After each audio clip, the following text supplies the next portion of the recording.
Okay, we are live. All right, thank you very much. Good morning. I'd like to welcome everybody to the Township of Georgian Bay Council meeting for September 13th. It's 9 a.m. and I'd like to call this meeting to order.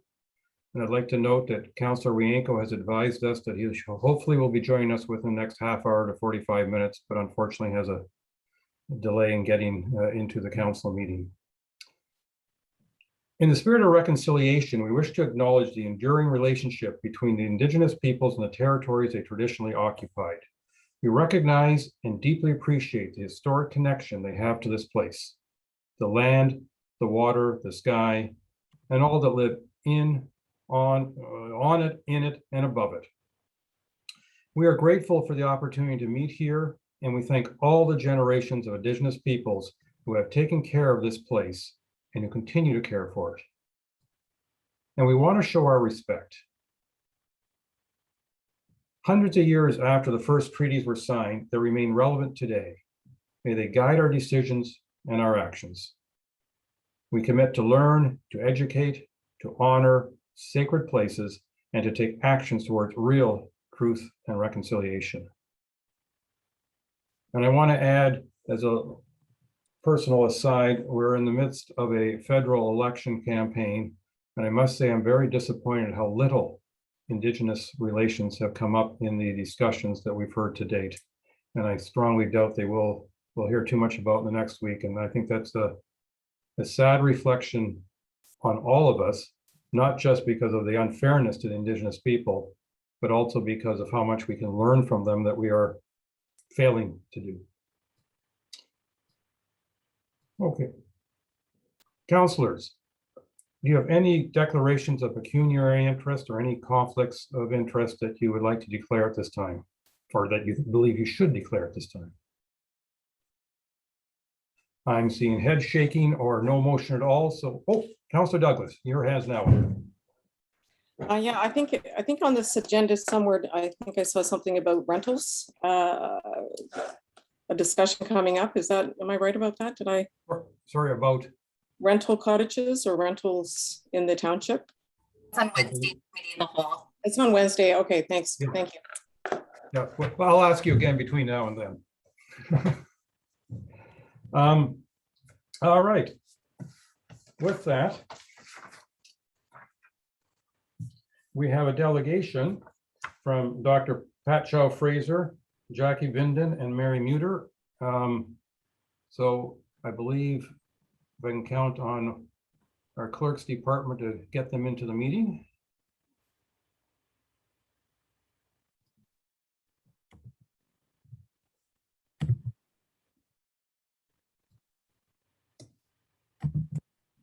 Hey, good morning. Good morning, Dr. Chow-Fraser.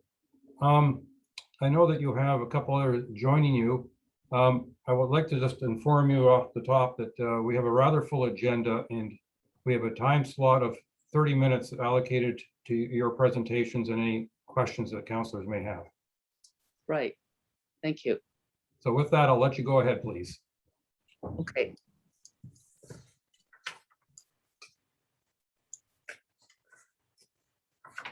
Okay, well, thank you very much for allowing us to make this delegation. I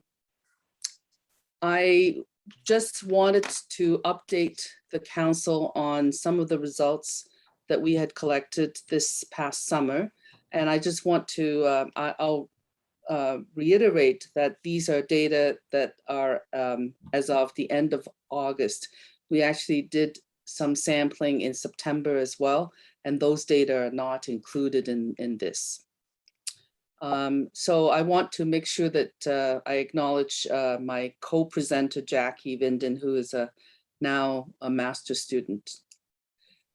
So during the 2021 season, we collected 208 water samples as of the end of August at 69 sites. And these included once in June, so to basically be prior to much cottage activities. And then twice more in July and August in a lot of places. And then in some cases, we also sampled up to 5 times by the end of August. We tested them for E. coli or Escherichia coli, so I'm just going to refer to as EC for short. It is a bacteria that indicates fecal contamination. And the standard way to report this is to indicate the number of colony forming units per 100 mils of water.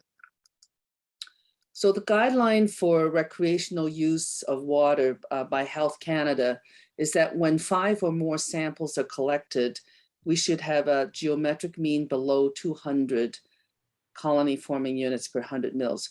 In the document that I sent ahead, I actually explained how the geometric mean is calculated. I won't go into that now. When 1 sample is collected, it should be below 400 colony forming units per 100 mil.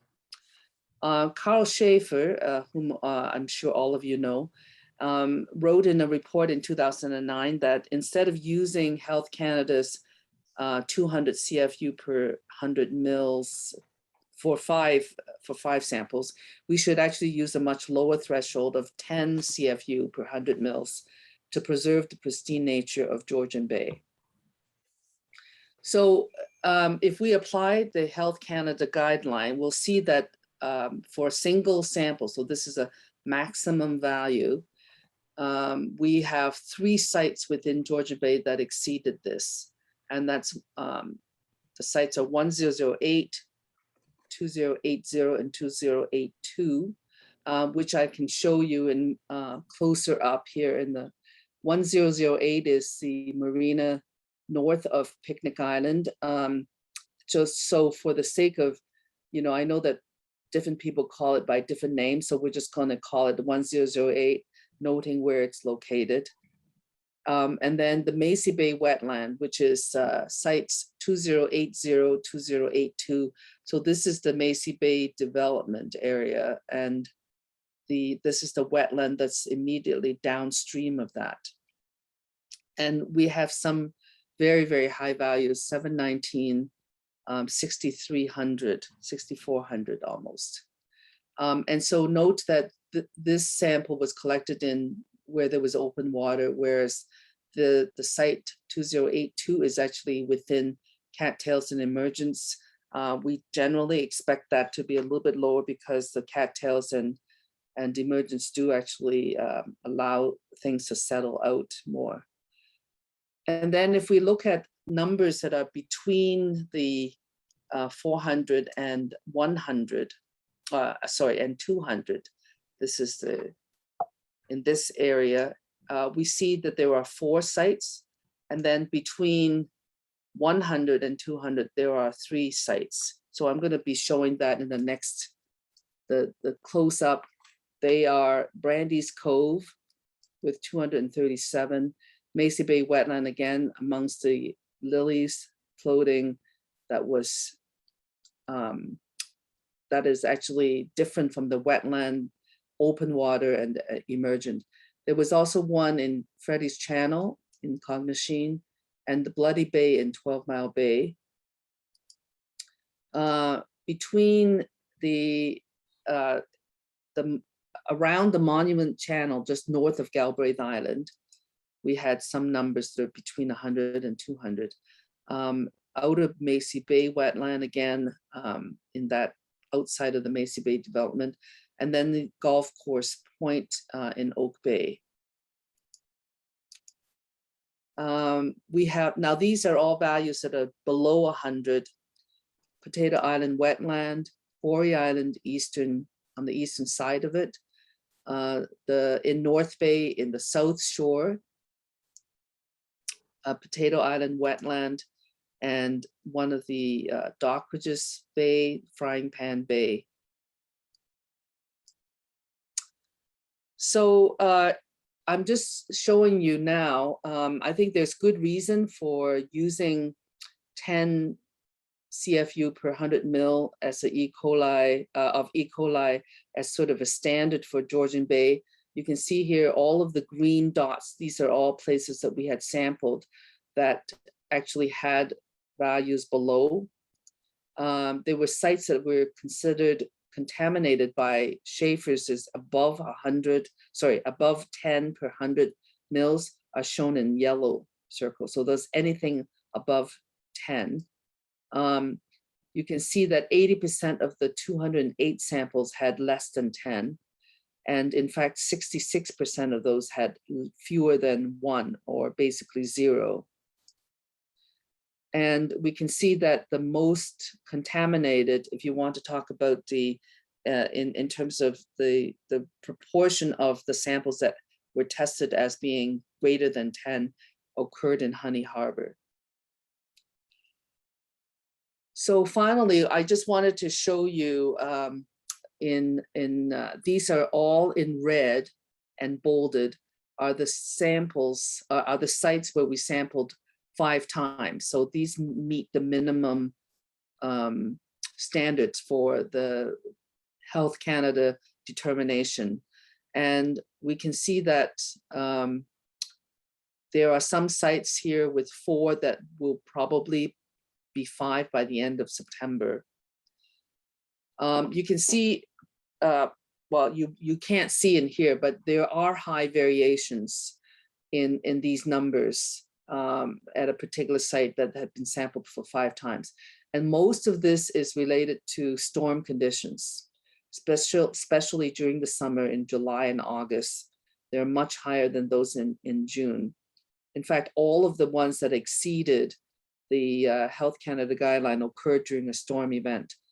A lot of these samples are being analyzed with, for total phosphorus. Since about 60% of those are basically 0 E. coli, we're only going to process a proportion of those just as a control. These are preliminary results, just to tell you some of the elevated sites, and they're not intended to draw conclusions at this stage. And with time remaining, I want to defer to Mary Muter. Mary, are you online? Mary is not in the meeting. She's not in the meeting. No, she's not here at all. Okay, all right. So I guess I will just give her, as you recall, Mary Muter is the chair of the organization that is receiving the funds from the township, and she wanted to make these comments. So these results are very similar to the results from the Township of Georgian Bay's water quality assessment that was conducted by Dr. Carl Schaefer from 1999 to 2009. And as the Federation of Ontario Cottage Association will tell you, water quality is the #1 concern and interest of shoreline property owners. At the one site in the south of Church Bay, beside north of Picnic Island, people have been seen swimming there, including children. A child who ingests approximately 100 mils of water while swimming there could become quite ill. And she wants to know who is going to inform the residents about these concerning hotspots. And then sadly, these 2021 results indicate many of the same hotspots found during Dr. Schaefer's work, but concerning is that there are some new ones. So in order to address these hotspots, a concerted effort to address the hotspots needs to be undertaken by the township. Okay, so that is,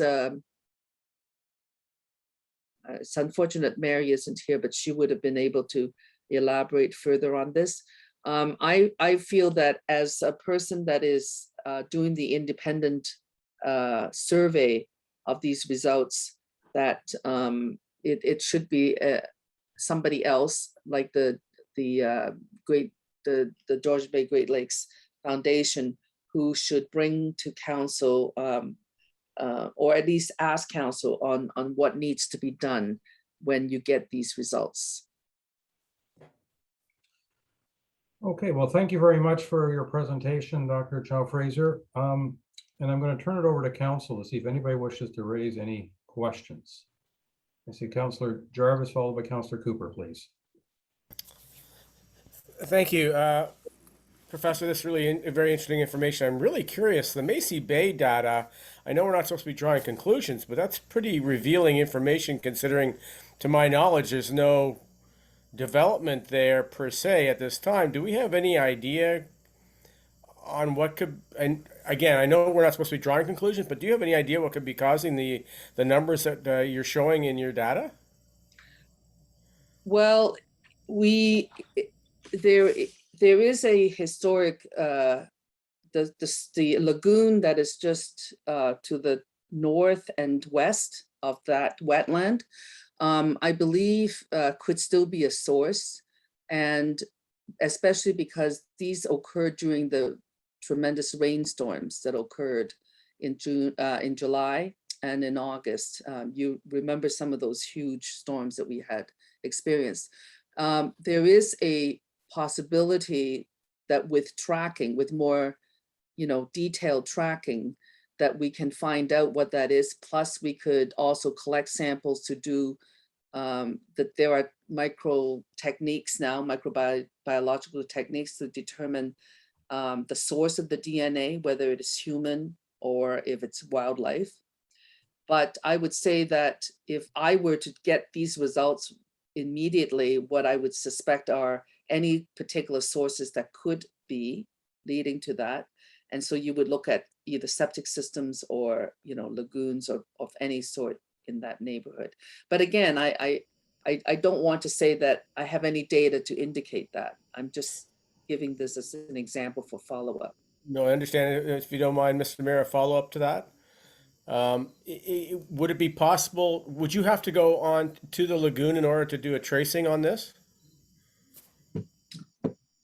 I would have to sample because it would be presumably some kind of runoff from that area. So I would probably wouldn't necessarily have to go into the lagoon, although you could probably put dye in there and then see, where you can pick that up if you wanted to look at the flow. But you can definitely sample around during the storm event to see, so that you can actually target, to see the pattern. Okay, and would you, if we decide to do any follow-up, would you need direction from us on that? Yes, I would definitely need to have direction from you. Thank you very much. Thank you, Councillor Cooper. Thank you, Mayor Kutzier, and thank you, Pat. That was a terrific report. I just have 2 or 3 little questions here. When you talk about the Macy Bay issue and lagoons, you're talking about, I think, from my memory, is that there was a site for trailers there many years ago. And as I understand it, the lagoons are actually sewage lagoons of some sort. They were sewage lagoons, yes. That's pretty disturbing. I just wanted to ask you a couple of other questions. In terms of your final report, and I realize that we don't have the September results, but in terms of your final report, are you going to make any comment about similarities between the results of 2020 and 2021? The reason I asked the question, okay, so you're nodding your head. The reason I asked the question is that we probably had some red flags last summer or last fall when you reported to us, and some of the same red flags are coming up. Although I did note a few differences, including even in Monument Channel, it seemed that the location was different this year from last year. This year, it looks like it's very close to where there's a seasonal residence. And I'm not sure that the ones last year, I think they were too, but in a different area. So you'll be able to comment on that sort of thing? Yes, I just want to make sure that you're aware that last year we didn't do E. coli except once. We were mainly looking at fecal enterococcus because that was requested. So this year is much more similar to Carl Schaefer's data in 2009 and prior. So, and then secondly, we did actually notice that there were problems also for phosphorus. So I just want to make sure that, phosphorus being a problem was also noted. And I just didn't want to confuse you that we have two separate sets of data, one that are for fecal contamination, and then the second one was for more phosphorus sources. Okay, so I just have Mayor, if I could just continue with a couple of other quick questions. If As in long as you terms give of- other people a turn before 9:30. Fine. Well, we started after 9 o'clock, so I thought we had a half an hour. Just on that note, in terms of the testing that you talked about, I would be interested in knowing, I think, as I understand it, there can be testing done at McMaster that indicates whether it's animal or human fecal content. Yes. We're not doing that presently because the testing does cost extra money. But I would say to my fellow councilors, I think in future testing, we need to consider that so we can, erase this theory that Canada geese are causing all the problems. I think it's rather absurd to think that, but I think this would prove it, as it were. Is that correct? Yes, that is correct. I would also like to point out that we also sampled in other wetlands around North Bay and elsewhere, and they are all low. So it's not just the fact that it's a wetland. Okay, so finally then, in terms of reporting, we need to not only, in my view, report to our communities, but which government body should be notified? MOECP or who else? For me, this would be probably a Ministry of Environment and Climate Change and Parks. Yeah, that would be where I would, but it is ultimately a health issue, so they would probably inform the Ministry of Health, I would presume. Thank you. Councilor Wojcik. Thank you, Mr. Mayor, and thank you, Dr. Pat Fraser, for your report. My concern is with the Macy's Bay. I'm going to follow up with Councillor Cooper here. We have two sewage lagoons within the township, one on 12 Mile Bay and one on Nicholson's Road. The District of Muskoka has closed both of those lagoons. The Ministry of the Environment demands regular maintenance done on these lagoons so that these type of incidents don't happen. Do you know, now, of course, they're municipally owned, privately owned lagoons, are they under the same scrutiny for maintenance that that the municipal lagoons would be under, or would you have any idea on that, Pat? No, I'm sorry, I'm not aware of what the regulations are, or even, what the incidence of such high counts are relative. I mean, we have been doing a lot of surface water sampling downstream of lagoons, and I would say that these are the highest numbers that some of the highest numbers that I've seen. We've been sampling also downstream of First Nations lands that have lagoons too. It is not, let me just say that it's not unusual for me to see elevated numbers, but not into the 6,500 range for E. coli. Sure, and I'm sure that's mainly because most operating lagoons have a maintenance program where this one has been sitting dormant for over a decade and has had no maintenance done to it at all, to my knowledge. So I think it's incumbent upon our council to, and I'm sorry I'm bringing this up with you sitting there, Pat, but it's up to our council to make sure we notify the agencies and have this looked at and looked after at someone's expense, because this is very shocking to me to see those higher readings in the Macy's Bay outer bays. So thank you very much for your report and great information. And I think we can act as a council based on some of the data you've provided, not the conclusions, but the data that's been provided. We can start to make steps in the right direction. So thank you. You're welcome. Okay, I'm going to add one question myself. I noticed that you had an elevated level reading in 12 Mile Bay. I'm concerned because I believe that that's quite close to the Moose Deer Point water intake. And I think we have to make sure that the information is shared with them. Jackie, can you comment? I believe that was a sample that was collected recently, like in August, correct? I can check. I don't remember off the top of my head, but Yeah, it's a site that we only sampled 3 times, I believe, because 12 Mile Bay did not show any problems in 2020.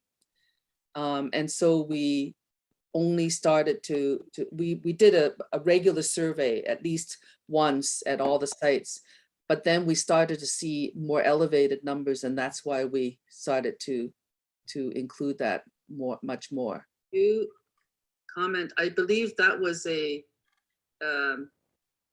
sample that was collected recently, like in August, correct? yeah, let me just check. I don't remember off the top of my head, but It's a site that we only sampled 3 times, I believe, because 12 Mile Bay did not show any problems in 2020. And so we only started we did a regular survey at least once at all the sites, but then we started to see more elevated numbers, and that's why we started to include that much more. You comment, I believe that was a sample that was collected recently. one in 1060 and 12 Mile Bay was sampled or collected in August. I don't remember off the top of my head, but I don't want us to get distracted on the details. The only point I want to make is that let's make in 2020. And so we only started we did a regular survey at least once at all the sites, but then we started to see more elevated numbers, and that's why we started to include that much more.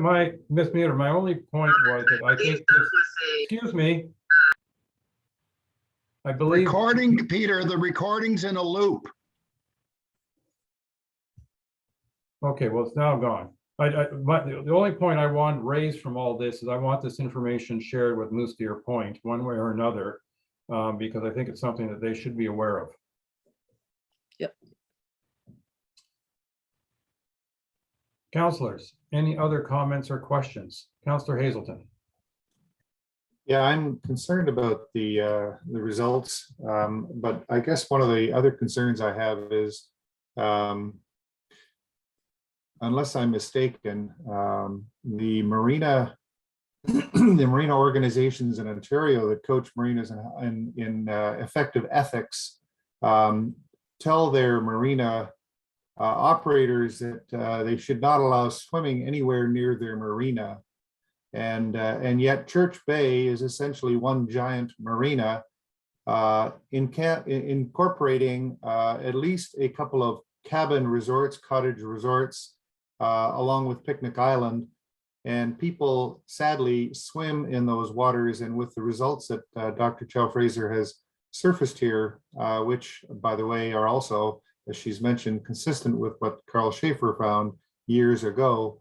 I would think that our township needs to, first of all, inform all of the businesses around Church Bay of the risks here, and likely needs to take some ownership for the risks of our residents and guests and visitors who are putting themselves at risk and their children at risk by allowing them to swim in a marina bay.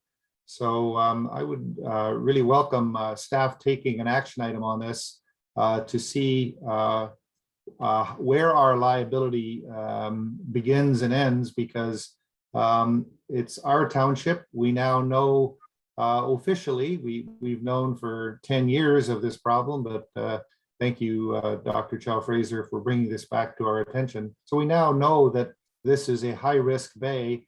We also, I believe, know that the marina operators coach their operators to not allow swimming. So I think we need to take action on this, and I would welcome staff picking up that as an action item. Thank you. Thank you. And if I may, I would add that I think maybe the Board of Health should be advised. I know they tend to monitor public beaches, not private beaches, but they may be able to assist in this project as well.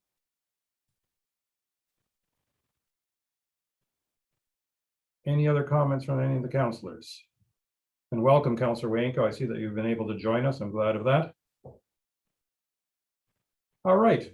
I'm going to say, Dr. Chow Fraser, Ms. Vinden, Ms. Muter, thank you very much for the presentation. It's very informative, and we're looking forward to the final report. I think this is very useful data for us to consider. And as a number of councillors have commented, I think some action points should come from this on a go-forward basis. So we greatly appreciate the delegation. Thank you very much. Thank you. All right. And that delegation, for those who are trying to clock this, was 27 minutes long. Yes, I was paying attention, and Councillor Cooper, I knew that we started at 9:04, not 9 o'clock with this delegation. Not to worry, I wrote it down. Anyway, I'm sure there was not great concern, but we have one more. Ms. Shendet from the Severn Sound Environmental, I believe, is joining us. And is Ms. Cayley also part of this or not? I believe she may not be promoted to panelist. Oh, I see. There she is. I see Ms. Cayley has joined us. So over to Severn Sound Environmental for the next half hour, or whatever you need, and within half an hour. Thank you. Great, thank you very much. Good morning, Your Worship and fellow councillors. We really appreciate the opportunity to be here this morning and to be able to present our report. The SSEA was asked by the township to provide a report on water quality targets to use when considering changes to or brand new non-residential developments, along with types of ongoing monitoring programs. The report that you have in your agenda package outlines various approaches to managing water quality, including various pros and cons, and recommendations on targets and a monitoring strategy, both for the open water locations and for site-specific locations where more detailed study and more specific targets might be required. We put very careful thought into this report and consulted a number of experts, including some research scientists at the Ministry of Environment, Conservation and Parks. So we recommend that the township implement a monitoring or a management flag approach for open water quality sites using the indicators and targets that were presented in Table 2 of the report. Included in this list of recommended open water targets are total phosphorus, chlorophyll A, open water algae community, water clarity, bottom water oxygen, and unionized ammonia, which is calculated based on the total ammonia and temperature and pH conditions. So these are all indicators that SSEA currently monitors in North Bay, South Bay, and Honey Harbor area. And we have done studies also in Church Bay in the past. We recommend the use of multiple open water quality flags, whereby if several of those management flags were reached, then this would trigger management actions. So things such as implementing best management practices that would reduce nutrient inputs, potentially further study on causation, a pause on new law creation potentially, and implementation of remedial actions as necessary. So these are things that we would want to work with the township to look at those recommendations.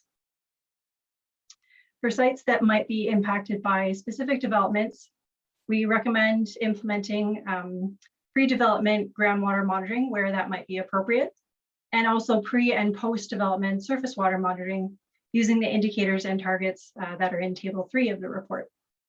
So included in this list of recommended indicators are things like water clarity, total phosphorus, attached algae community, so these would be the algae growing on rocks and other hard surfaces, bottom water oxygen, unionized ammonia, formaldehyde where that might be appropriate, ACEs, artificial sweeteners, so for example, acesulfame, and E. coli.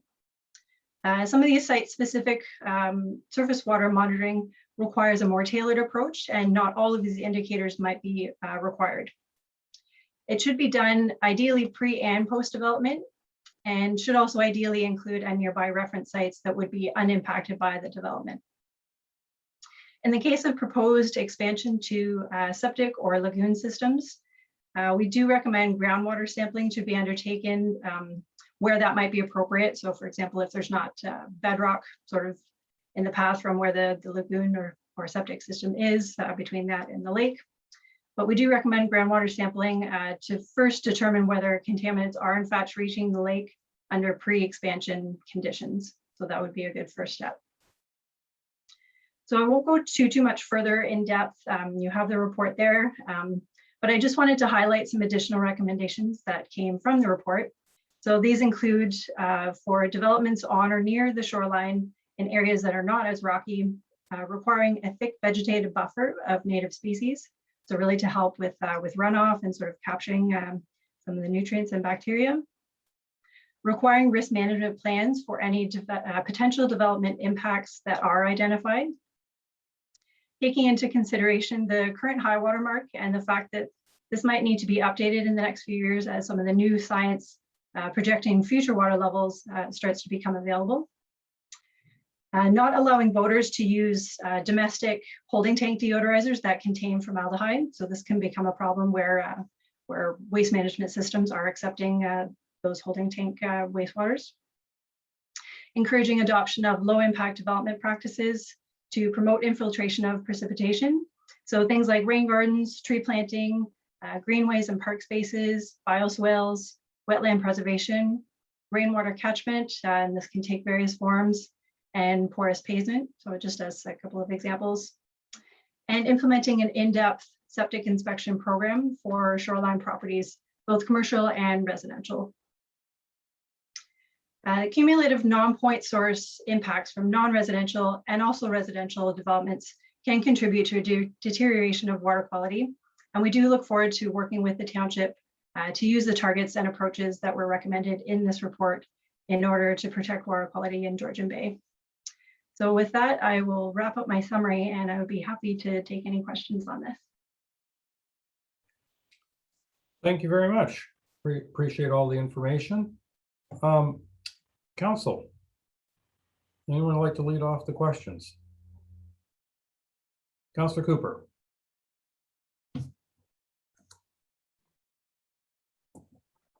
Thank you, Mayor. And first off the mark again. I just have a couple of questions.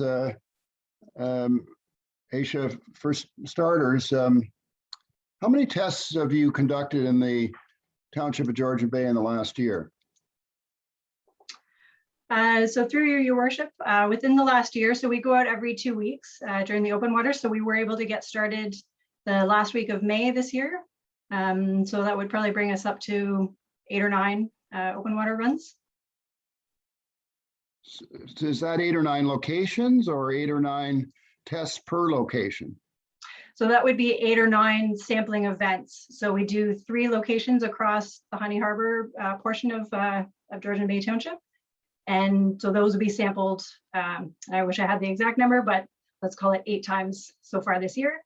And we would have 3 left to go before the end of the sampling season. And we're monitoring, of course, for a whole suite of different variables.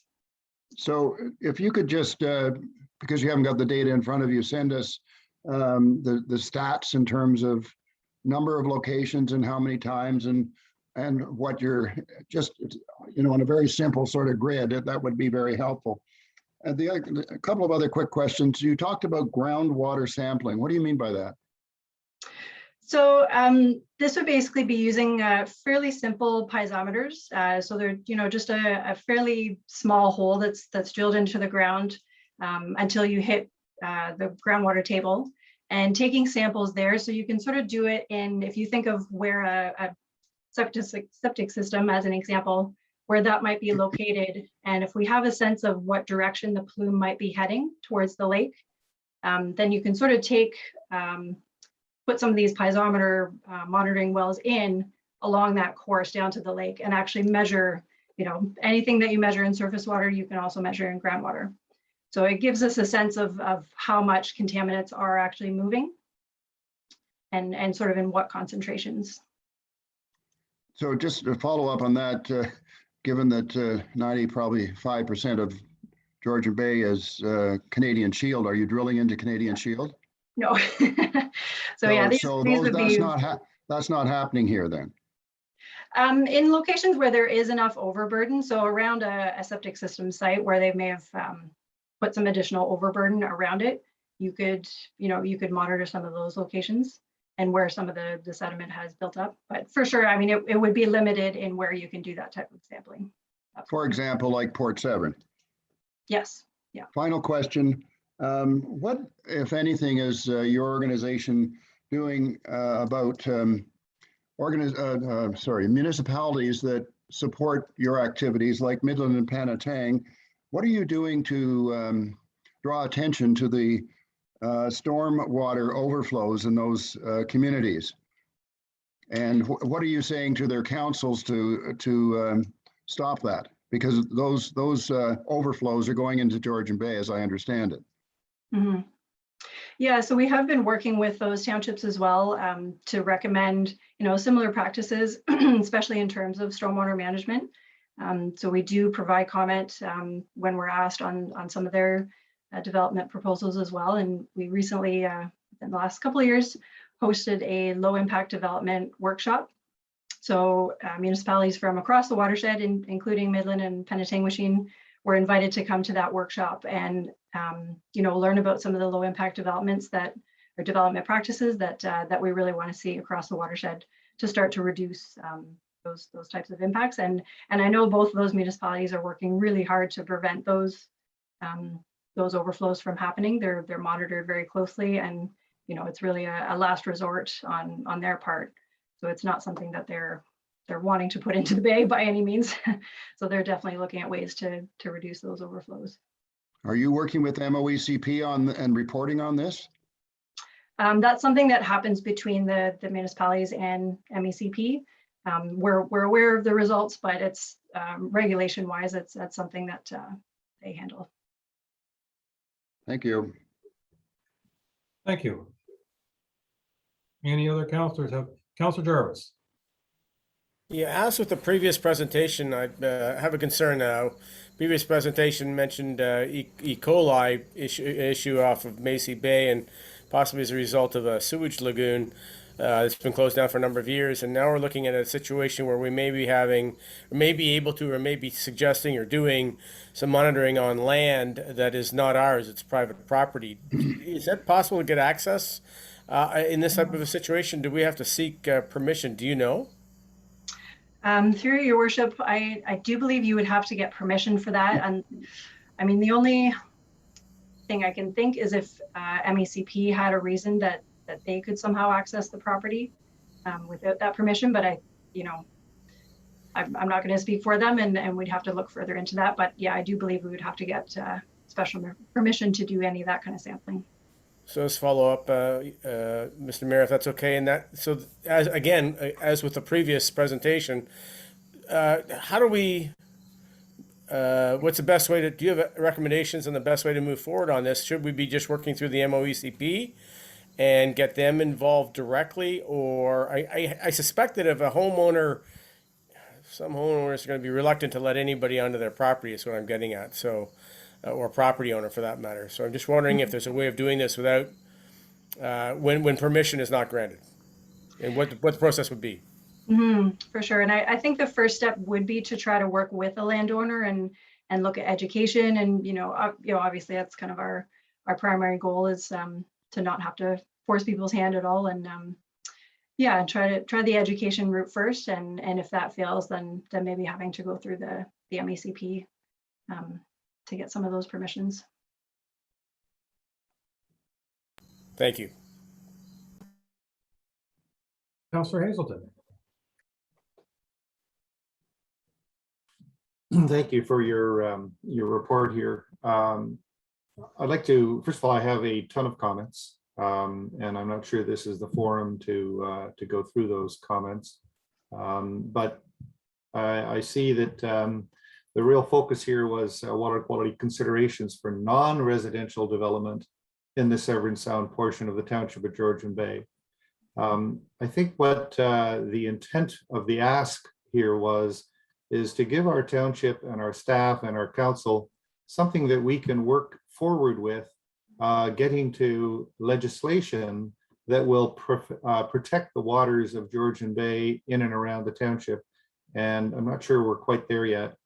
I'm just going to blast off here with a bunch of little comments that I think are really critical as we work through this, and hopefully can create a working project going forward where we can kind of learn and evolve this. But the first comment is you focus here on new lot creation, and in fairness, in our township, there's virtually no new lots that are going to be created anywhere. So what we're dealing with here is existing development, existing lots, new development on existing lots. I mean, I love the fact that you have comments in here, such as on whatever page it is here of your document, but you talk about such as there is no net gain in total phosphorus from the pre-development conditions to the developed state. Well, that's excellent. You reiterate a few times in here the townships embedded in our official plan responsibilities for managing water that protects the region's greatest assets. Sadly, we don't have that in a bylaw, and therefore it has no teeth. And so we've got to find a way to get that into our bylaws. And so kind of, if you recognize that we have a planning environment that has no teeth, it would be helpful as an agency like yours to recommend to our township that we craft bylaws that put in policy that has teeth, that allows us to protect our waters and the waters that you care about as well. So I'm delighted that you've reflected that, but I'm very concerned that because we now understand that our official plan is a directional statement and not enforceable, we need to get these things into our bylaws. I'll just kind of blast forward here a little bit more. I like some of the references you have to some of the guidelines that are out there. I guess, and perhaps you didn't sit through the previous presentation, where all we have is the environment, and the water is the environment. Sadly, these federal guidelines and these revised provincial guidelines really don't take into consideration the safety and protection of the waters that we are trying to protect here. And so, you know, some of these, you know, I'm delighted with, for example, your phosphorus items. I'm not sure that bacterial factors are appropriate. But here's a couple of things that I'm concerned about. And again, this is, I'm just verbalizing these things, and I really do hope that we have an opportunity to meet with you separately and go through some of these things in more detail. But you talked about the lakeshore capacity model and how it doesn't apply to Honey Harbor. And yet, as I understand it, the references in the lakeshore capacity model talk about the waters in and around the Delawana Inn and up in Sturgeon Bay. So I find that a little confusing. But I guess where that really takes us is, what kind of a model should we have? Is there a model out there that is really appropriate for protecting our waters? And how do we go about using it? And if we had such a model, I think what we would want to understand is the big picture. And I hope you've heard me say this before, because every time we meet, I say this, but you know, your testing is in the center of bays. And what your testing does not explain is the massive vegetation growth along the shoreline. And I will tell you by example, I was helping out a friend up in Cognachine recently, doing a little scuba diving to help him out with his water system.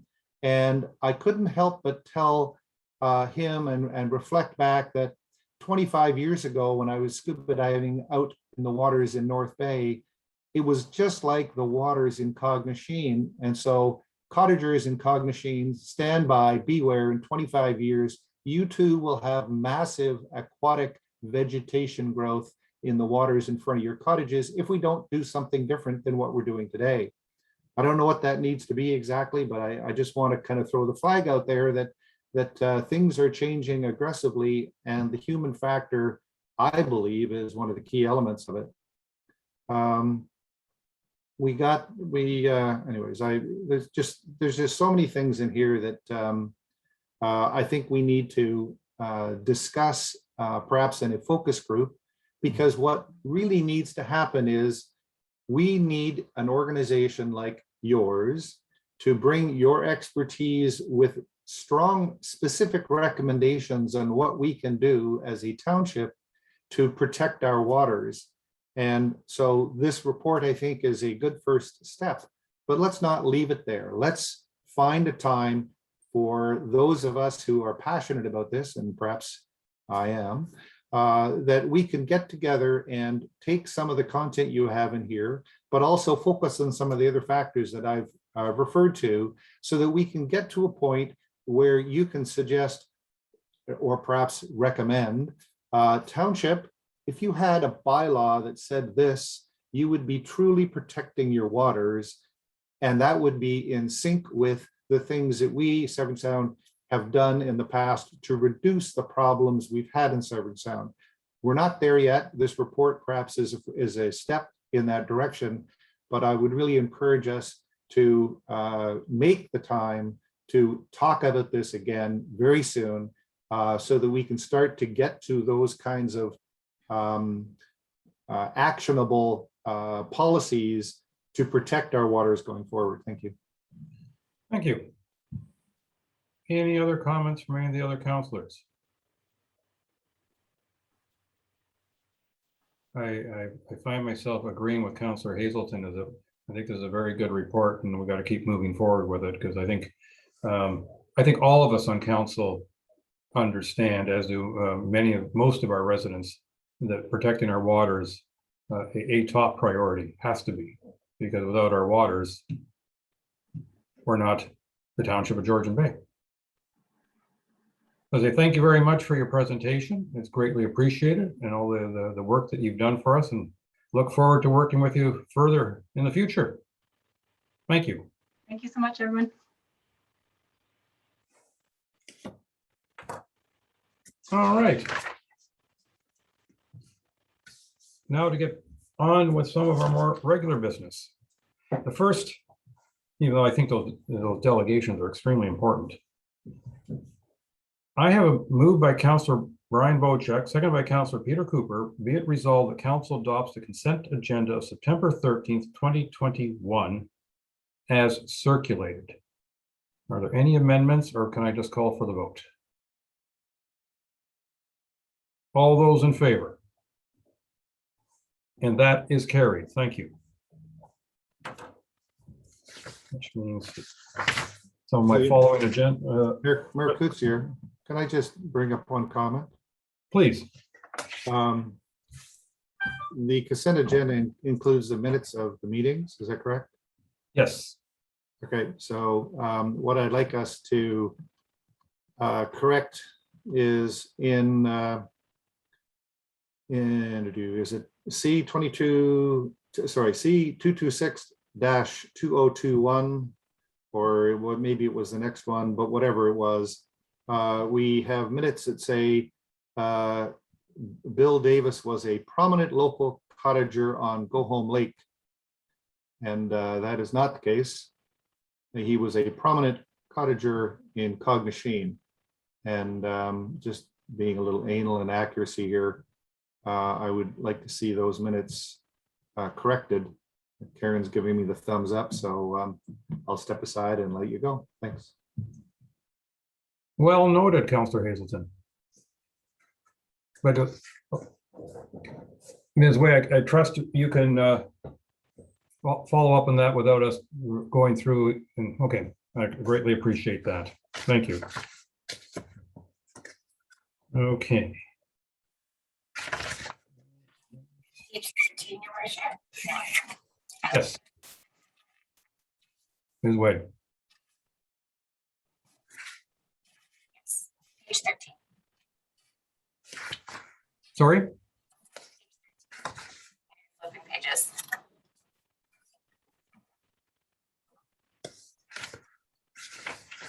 This way we can't hear you. Your worship, if you want to go to page 13. I just got there. Thank you very much. I have moved by Councillor Bocheck, seconded by Councillor Cooper. Be it resolved, the council adopts a regular agenda of September 13th, 2021, as amended, to withdraw item 9B, which is the annual insurance renewal item. Council, any other amendments, or can I call the vote on this one? All those in favor? And that is carried. Thank you. And now we get to that point where each one of us can talk briefly about what we've done the past month. And last month I went in alphabetical order. So this month I'm going to go in reverse alphabetical order. That means we're starting with Councillor Wienko.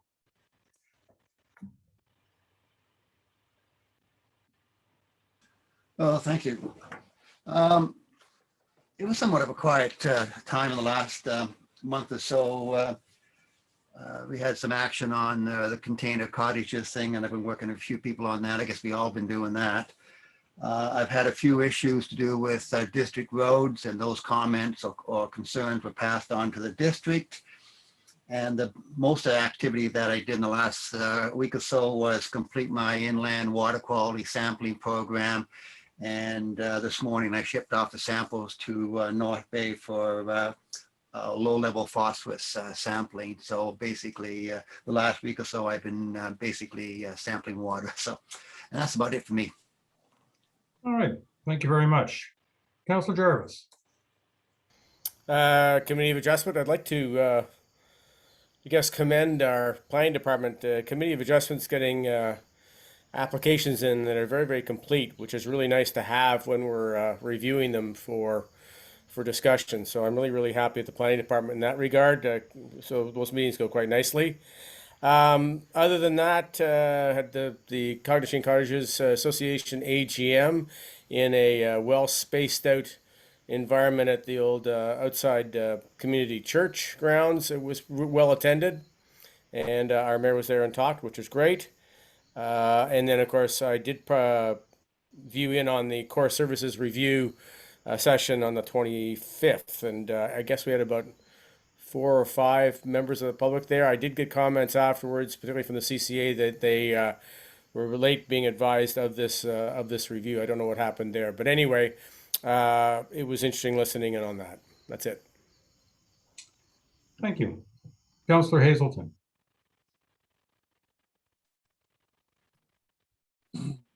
Summer months are sometimes quieter from a council perspective, but busier from a family perspective. So it has been no quiet time for me, but I too, I'll just jump back on what Councillor Jarvis finished up with, the core services view. I too was able to attend that and was interested in the comments.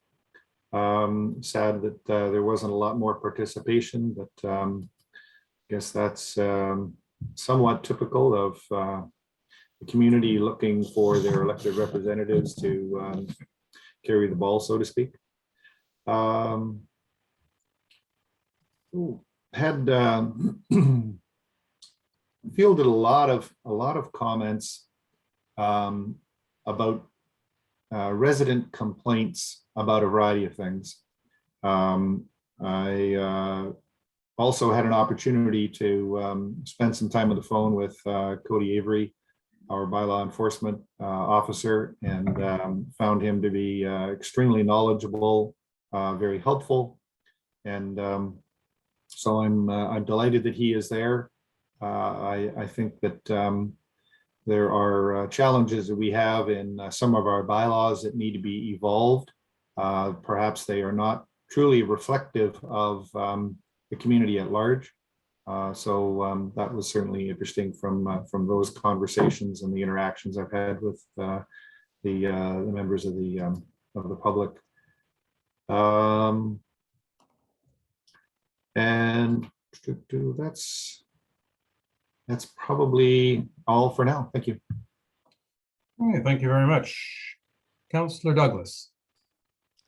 Thank you, Mayor Coetzee.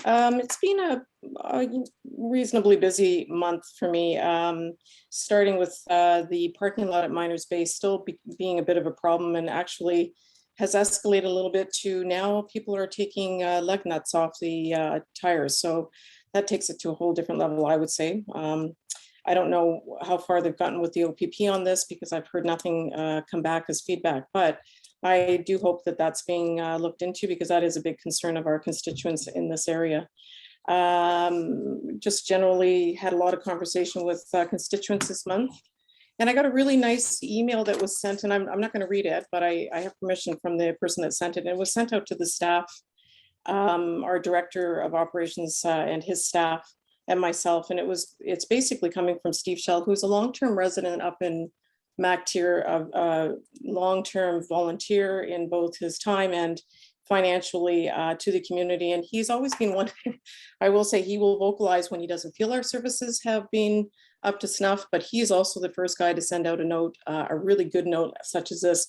And this one had to do with thanking the staff and our director of operations for a job well done with the ice up in MacTier and making it happen where they could actually get out on the ice. And also thanking the staff for being so professional in explaining the COVID protocols that the township has put into place.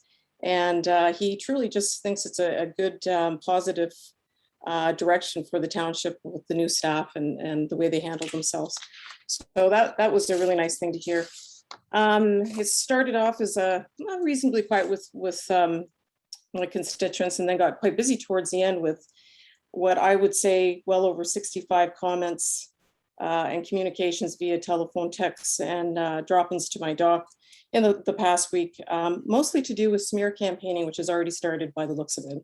So some people have a different moral compass, I would say, and high disapproval for that. So I was very grateful to my community, especially in the support that they showed. And I certainly hope people think twice about smear campaigning so early in this election coming up. And that's it for me. Thank you. Councillor Cooper.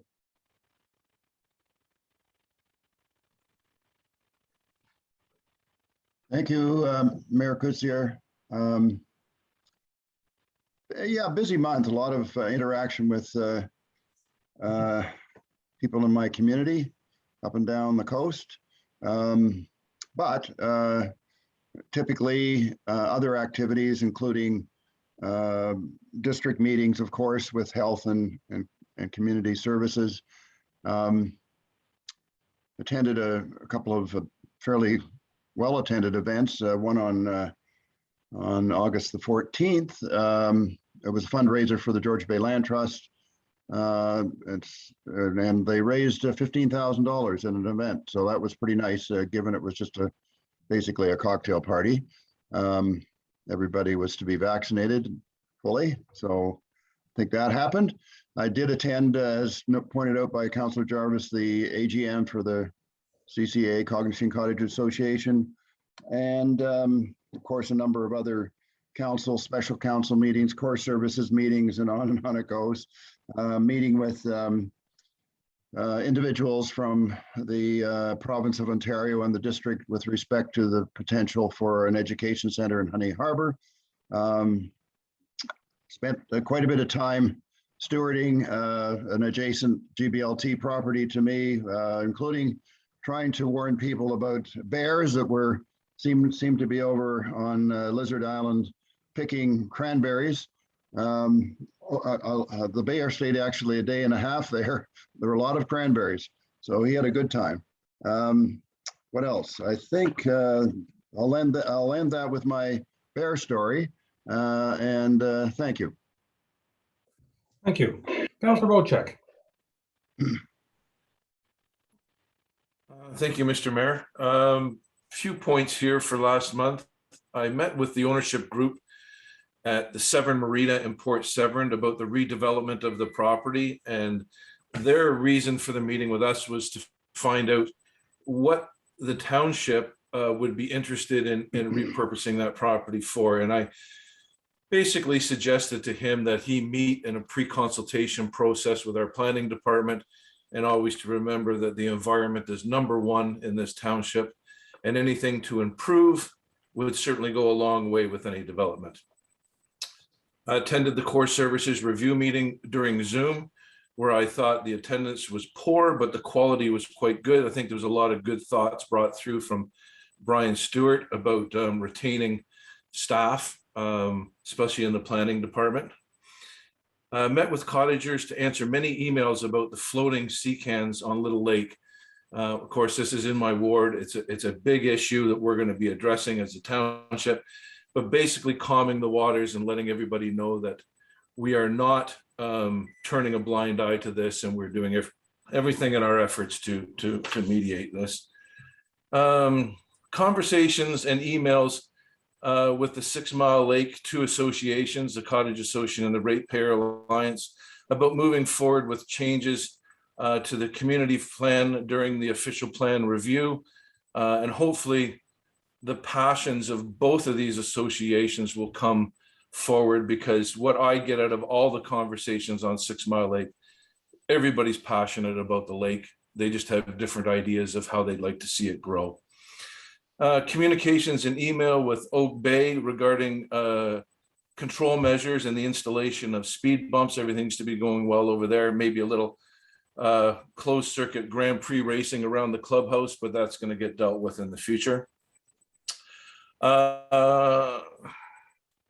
Operations department, I've been dealing with them about Honey Harbor Road and the replacement of the culverts. District has scheduled to do repairs on September the 27th in front of 98 Honey Harbor Road, where the culvert is collapsing. Had a long conversation with Corey Avery about the bylaws and compliance to do with Clean Yards Act and the removal of sea cans from type 1 residential properties in the township of Georgian Bay. Pretty fired up about the golf, the Seg Bay golf tournament for the GBGH. I don't know if you can see, but my house is kind of looking like a gift bag factory for the golf tournament, but we're all set. Hopefully the weather is going to be good for the golfing. Spoke with many property owners and business owners about the aerial spraying next year for the caterpillars and its effectiveness, letting them know that the township is not in talks with any companies, and they're not looking at the aerial spraying as a solution, but I know there's quite a bit of talk about it out there. Done my research, seems like it's quite a good idea for people that are interested in doing it. And lastly, I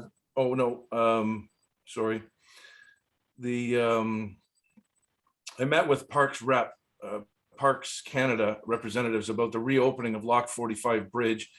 It's been open now for about 3 weeks to vehicular traffic.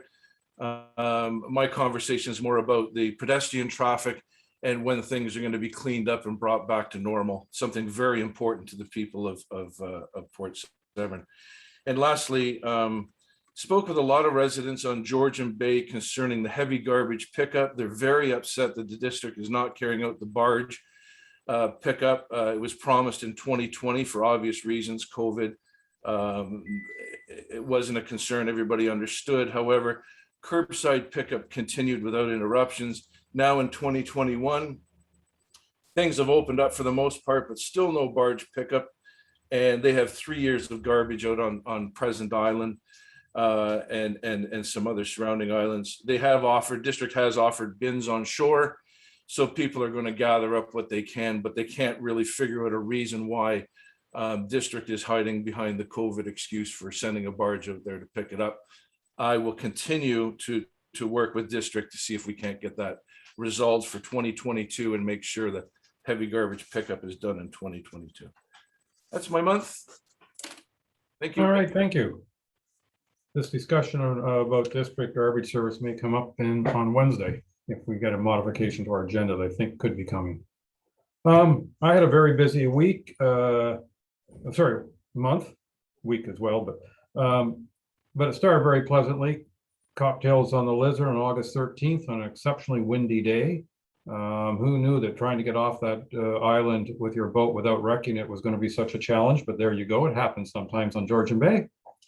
The 16th through the 18th, I was part of the AMO conference, and often in conjunction with our CEO, Ms. Gunby, and we met with a number of different ministers. I can tell you, talking to the Ministry of Municipal Affairs and Housing about council composition and code of conduct and things like that, and I more or less felt like I was talking to deaf ears. That was a little frustrating, but okay. Contrast to that, I found that our meetings with the minister, the deputy minister of Indigenous Affairs was a successful meeting. I also felt that our meeting with the new MECP minister, David Passini, in regard to landfill area, sorry, that was got the wrong one there. But yeah, Minister Passini, in regards to garbage in our area and I thought we were heard well. The notes were definitely being taken, and I was greatly appreciative of how well that meeting went.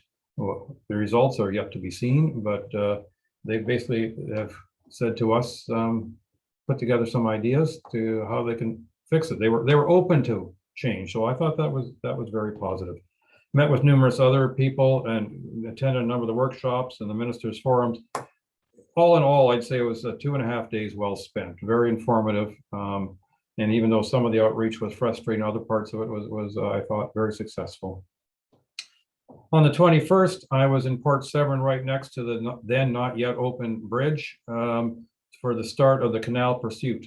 And this is a fundraising event where they run from Port Severn the length of the Trent Severn waterway and then the Rideau Canal and end up in Ottawa, and fundraising for mental health. I thought it was very interesting to meet the people, and also I think it's an extremely important project that they're working on.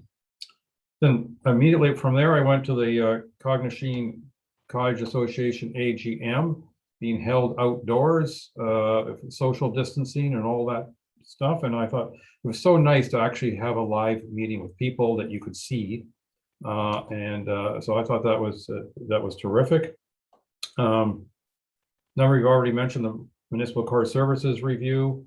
I also on the 27th attended an IGAC webinar with regards to International Joint Commission webinar in regards to water levels and their take on it. And more or less, they said water levels can only be so much controlled by man, because a lot of it has to do with precipitation and evaporation. And, you know, they noted that in the last 5 years, we had significantly higher levels of precipitation than we had prior, and that's the water levels came back.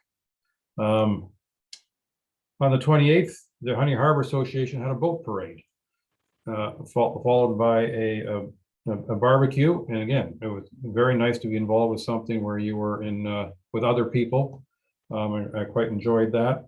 Our fire department participated in the boat parade, and so that was a good thing, as did the Coast Guard. And then the OPP arrived at the barbecue to talk to us a little bit. September 2nd, I was at our new docks in Honey Harbor, filming for the Honeybee Festival, which allows me now to remind everybody that the Honeybee Festival is coming up. Get your tickets for the couch party October 2nd with Our Lady Peace. There's also going to be a week-long golf tournament and a week-long fun run walk, whatever you want to call it, along the Schoolhouse Trail. And we're hoping for a marketplace and an art walk on October 2nd in downtown Honey Harbor. So please put that on your agendas. It's the Saturday before the Thanksgiving weekend. And then I had also they met with the Lions Club on September 8th. We did that in the Baxter Ward, not in the community center, but in the arena under the roof out back. And thank goodness it was under the roof, because we got just poured on for part of the meeting. But again, it was nice to, even though we're sitting in our own chairs in a great big circle, so we kept our distances, it was nice again to meet with people. tons of communication the past month, which I'm sure many of you have also received, from container cottages to short-term rentals, garbage came up. Caterpillars came up in discussions and things like that. But I wanted to say that I am very impressed in getting lots of positive feedback in regards to our bylaw officers, both Mr. Avery and Ms. King, and how basically they are somehow both of them very capable of communicating with people who are not following the rules. And it seems to me 9 times out of 10, after the conversations, the people are getting closer to the rules. I'm very impressed. Also, the operations department. I don't know how many people have complimented me on how smooth the particular road that I use, which is Georgian Bay Road, how smooth it has been the last 2 weeks. They've done a lot of work on it and a lot of washout in July. And of course, they started working on it and then it got washed out again. But I've never in my life, and that's like half a century I've driven that road, believe it or not. And it's never been as smooth as it is now. And so I'm quite impressed by the work they're doing. And with that, let's move on to our CAO. I see her name, now I see her face. So you are back from vacation, are you? Unfortunately, yes. No, that's the wrong attitude.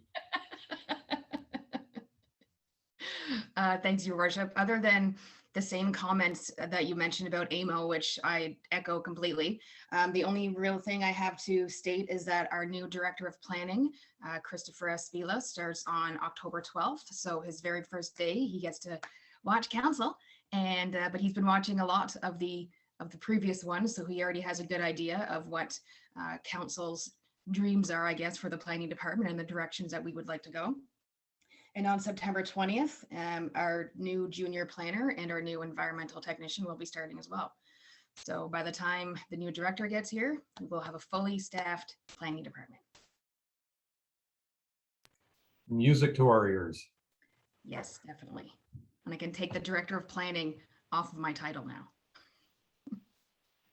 That'd be a good thing. Okay.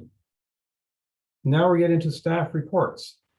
And Ms. CAO Gunby, don't turn your camera off because I believe the first staff report is yours on the hybrid working model, please.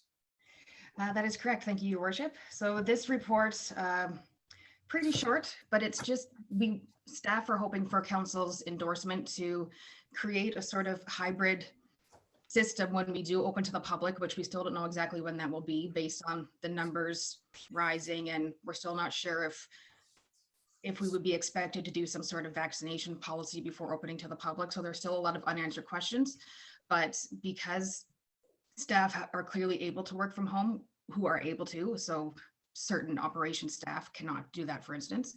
But we're just looking for council's endorsement to create our own sort of policy about how it would be up to the manager or the senior manager to determine if their staff can work from home, and it would be up to that department to sort of make their own schedule.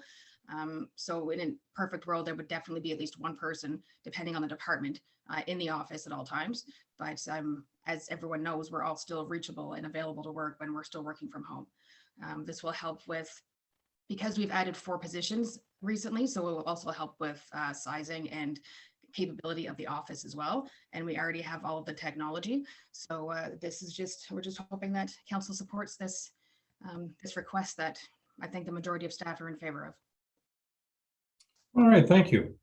Councilors, any comments or questions? Councilor Bocek.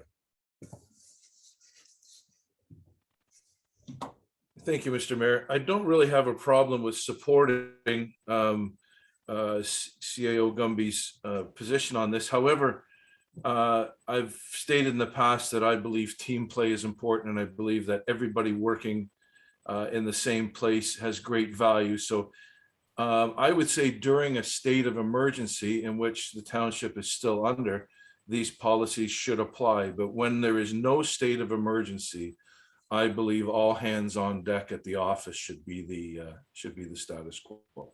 Thank you. Councilor Yanko.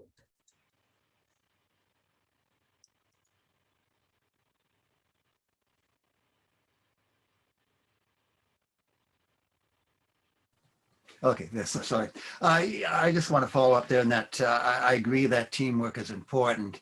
I have no problem with people working at home, but I think in certain cases, there needs to be some kind of team effort at work. For example, if all the planners stayed home, there would be no real interaction between the planners and so on, and it would be difficult to run a department like that. So I think that if you're talking about a hybrid, I can say, yeah, okay, maybe stay at home 2 days a week, come in 3 days a week, something like that. So I think we have to be open on this. Having somebody stay home for the rest of their life and working from home doesn't really build that team support. So I like the idea that they do come in on some kind of regular basis so a team can be formed and have that personal interaction and so on. But people shouldn't be hiding at home for the rest of their career. So, and we'll probably talk about this later on when we talk about vaccinations.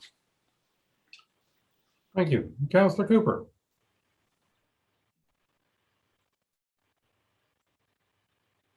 Thank you, Mayor. And my only comment is at the moment, we're still dealing with a fourth wave. And so as I understand it, CAO Gunby, there's no initiative here to move people back in other than one maybe at a time from this department or that department. Is that correct? That's my first question. That's correct. Because of the numbers in the fourth wave and not knowing when we're opening, there are still a few people in and out of the office. And yeah, so we're still in that state of emergency. And I don't think there's any intent that your staff want to stay at home for the rest of their lives, is there? Definitely not. That's why it's called a hybrid. So it's typically people could work from home maybe 2, max 3 days a week sort of thing.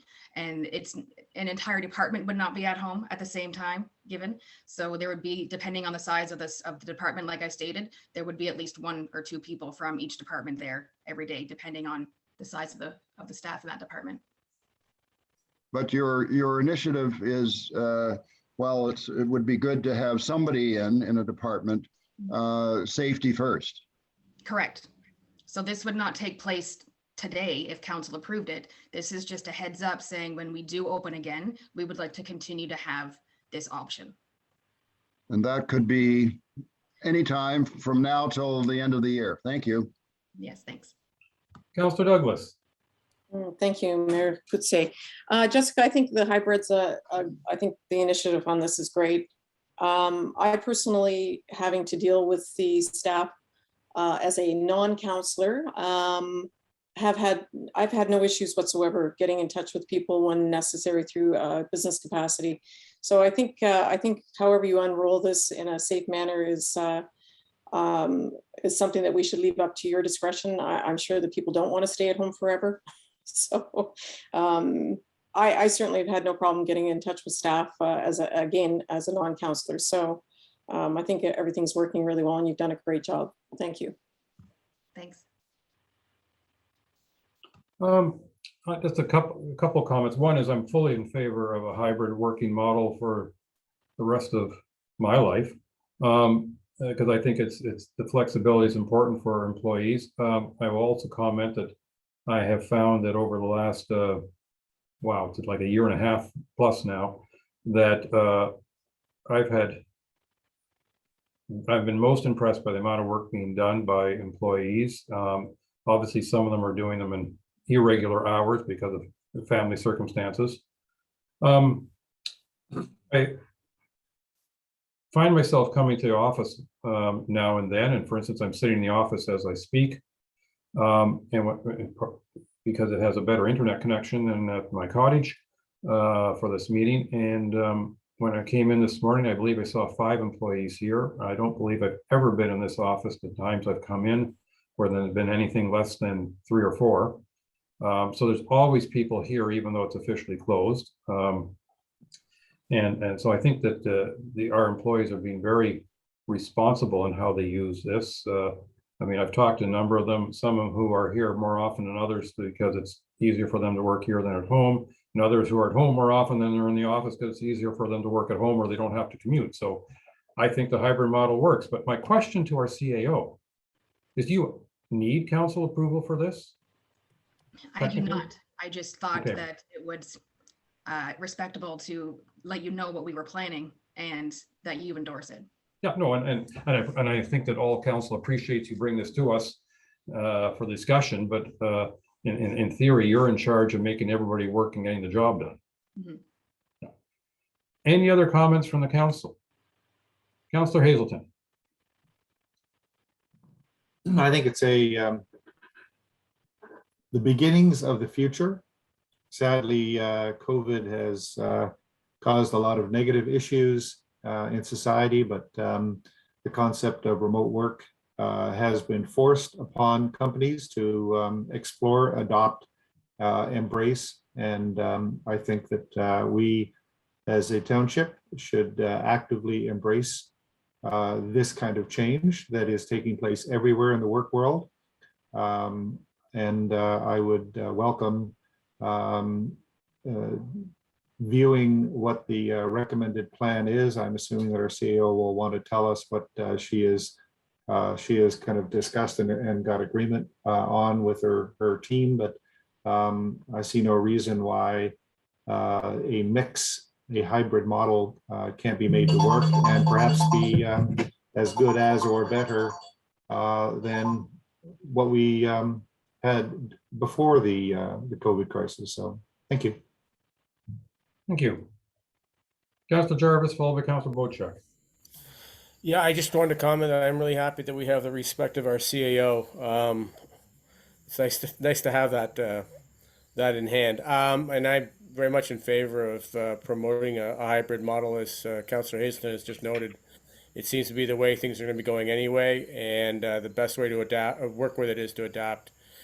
I know that having people in the office and that the team spin-off from that is very, very important. But having a hybrid model should take care of both sides of that argument. So yeah, I appreciate it, and great idea. Thank you. Councillor Bochuk. Yeah, thank you. To my first comment about really wanting to see a complement of staff in the office to service our public, I did want to reiterate that for the first time in 7 years as a councillor, over the past 30-day period, I have not had one constituent call me about issues with the planning department. First time in 7 years. So maybe I'll eat my words about this hybrid thing, but something is working. Thank you. Oh, wow. And on that positive note, I have moved by Councillor Cooper, seconded by Councillor Douglas, be it resolved that council directs the CEO to work with staff to develop a hybrid working model to continue to have the option to work from home when the township office and facilities reopen. All those in favor? And I'm going to count 7 hands there. That is unanimous. CEO Gunby. Thank you. So item 9B, we're not going to do at this time. That has been stricken from the records.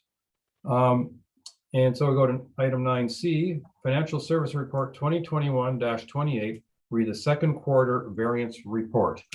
Ms. Boutier, over to you. Thank you, and through you, Your Worship.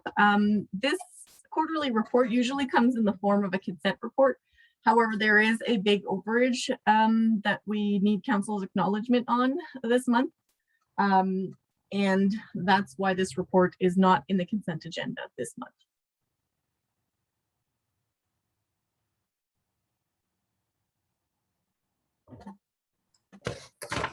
I love it. You're going on the assumption we've read the report and we understand what it is. And for everybody's benefit, I will read the resolution and then we'll see if there's any discussion. Moved by Councillor Hazelton, seconded by Councillor Jarvis.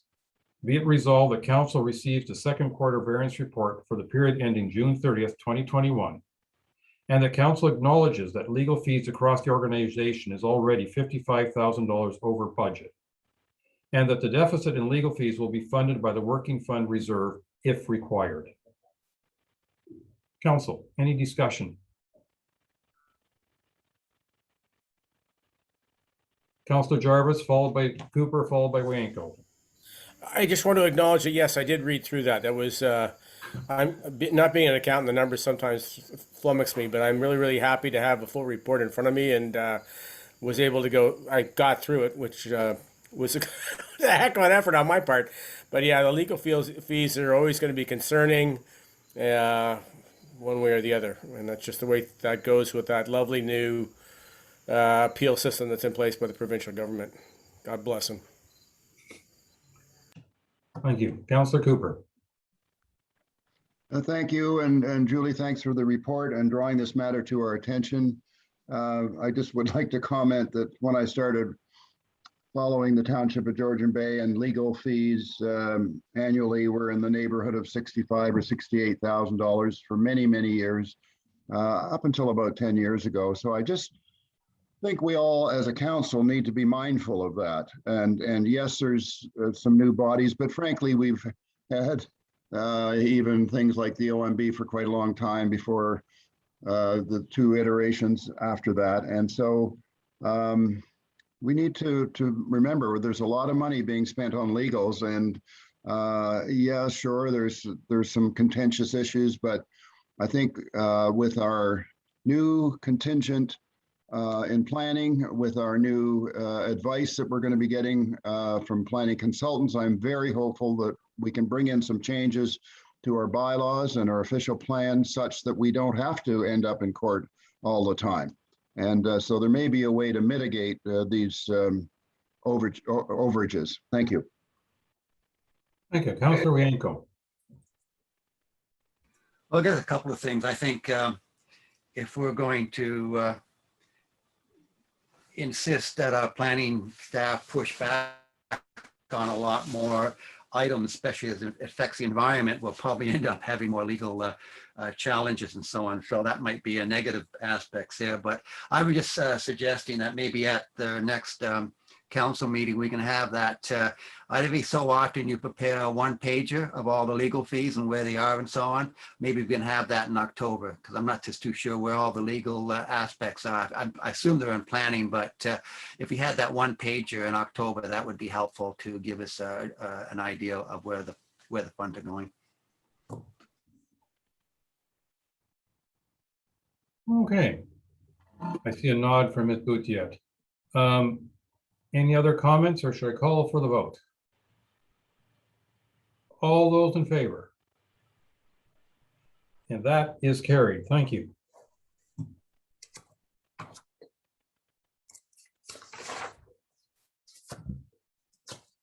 All right, now we're going to go to our operations reports.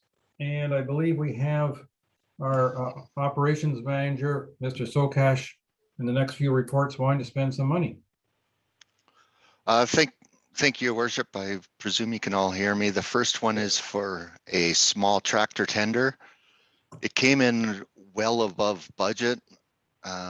We had $37,000. It came in with the attachments around $46,000. We were expecting to get $500 for the old tractor that we sold, and we ended up getting $9,600 for it. Amazingly, and this was without a transmission, and it had a whole bunch of other problems, which we let them know up front and then reiterated it when they picked it up, and they were still pleased with it. So we're not nearly as over budget as we thought we were at the time of writing this report. I think we're still about $1,000 over budget. We need this tractor for this winter for doing the sidewalks at Oak Bay. As well as the summer work. It gets used quite a bit. Thank you. Thank you. Council, what I have is moved by Councillor Jarvis, second by Councillor Wanko. Be it resolved that council directs staff to award the purchase of a new small utility tractor to the McLaren Equipment, and that the budget shortfall be funded from the Asset Operation Reserve. Any questions or comments? Councillor Jarvis. I appreciate the work by Brad on this. I noted, I couldn't help but notice in the other two items coming up, I think we are under budget. So actually, I think we're probably ahead of the game anyway. So I appreciate what's being done here by our operations department. Through the marrow, it's this one as well as the next couple are as much our fleet management, more our fleet manager than me. I'm taking his recommendations and he's doing most of the work, but if you want to give me credit for it, I'm happy to take it. And your fleet manager is? It's Chris Stewart. Thank you. Let's give Mr. Stewart the credit that you're trying to give him. Please do. Thank him for us. I will. Thank you. Okay, see no other hands. So I'll say all those in favor. And that is carried. Thank you. Okay, and now we're going to a tilt trailer, I believe. Thank you, Your Worship. This is a trailer that we would like to purchase for whisking around the different lawnmowers that we have, the ride-on lawnmowers. The trailer we currently use isn't really well suited for it. We have to put in some shims using wood, and the trailers don't fit great on the, or I'm sorry, the tractors don't fit great on the trailer. So we proposed this in the budget for 2021, and it was approved. However, when we went to tender, we didn't receive any responses. As such, we called up 3 suppliers, got quotes from them, and that's what we're presenting to you. We're recommending the lowest price trailer from Miska Trailers for around $7,900. The budget was $10,000, I believe. So we just need your affirmation for this purchase, please. Moved by Councilor Rienko, seconded by Councilor Cooper. Be it resolved that council direct staff to purchase a tilt trailer for Miska Trailers in the amount of $7,895.31, including HST. Any questions or comments? Councilor Bocek. Followed by Councilor Rienko. Thank you, Mr. Mayor. And Brad, I know we have our conversations a week before council meetings, and one thing I forgot to stress to you was, or actually ask you, was the Niska Trailers I'm unfamiliar with, but my one concern, is it built in Canada? Is it built in Ontario? Or is it built locally? I think this needs to be a concern of our township moving forward in light of all the difficulties importing equipment from around the world. So do you have any knowledge of where this tilt trailer was manufactured? Through the mayor, I do not know where it was manufactured. I can send that out after the meeting if you like. It is available in stock right now, though. I appreciate that, Brad. That would be good. I think we need, especially doing sole sourcing, but when we're tendering, shop at home should be one of our policies. So I'd appreciate that if you could get that to me. Thank you. Thank you. Councilor Rienko. I just want to make a generic comment here, and it's basically to CAO. I think during one of our training sessions, we talked about reducing our council agendas and streamlining it. And I think these last, the previous item, this item, and the next one, I think probably doesn't really need council approval. In the future, when you're trying to reduce and give more authority to our staff, I don't think we need to be approving items that are under budget or $1,000 over budget. So just a comment. I've been going through when I read the agendas now, I look for items that say, well, do we really need to be involved, and can this authority be transferred to a CAO and so on? So here's three examples what I would think that don't need to really come to council in future. Okay, thank you. So through your worship, Julie's going to speak to the reason why they're on the agenda, but just so council knows, at some point, hopefully soon, we will be updating our delegation of authority bylaw. And we can we'll bring that to council, obviously, and then we can have that discussion then about who could be assigned to do certain things without council approval. Julie, I'm not sure if you were going to say anything different. Yeah, it's essentially through the delegation of authority, but also through our procurement policy, which has been on the radar since early 2020. It's,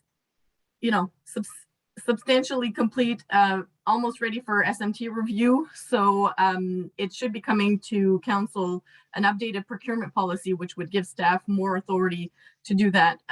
Currently, we have to run by the current policy that we do have. So that's why these things are coming forward. But we will have definitely all those discussions when we talk about procurement policy, and also examples of what would not have come forward should we have been running under the new policy. So those are the reasons why currently they have to come forward, because we don't have an approved, a bigger authority at the moment. Okay, thank you. Makes sense, and I'm glad you're looking at how to make council more efficient, as well as, core services review is trying to make staff more efficient. And I think it's always worthy of review.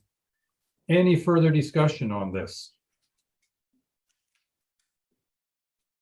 You require the motion to be read again, or are you ready to vote? Okay. All those in favor? And that is carried. Thank you. Heavy duty lift tender results. Thank you, Your Mr. Worship. Just following up on the last comment from Councillor Wanko, the reason this one's coming forward to council is, although it's under budget, we're recommending that the second lowest bid be accepted as opposed to the lowest bid. So we had $30,000 in the budget. We did put this out publicly. We received 3 tenders, submissions, 2 of them from the same company. And we're recommending their second submission, which is $26,000 this is for a lift to lift up our vehicles for maintenance. And it has several more safety features on it than the first one.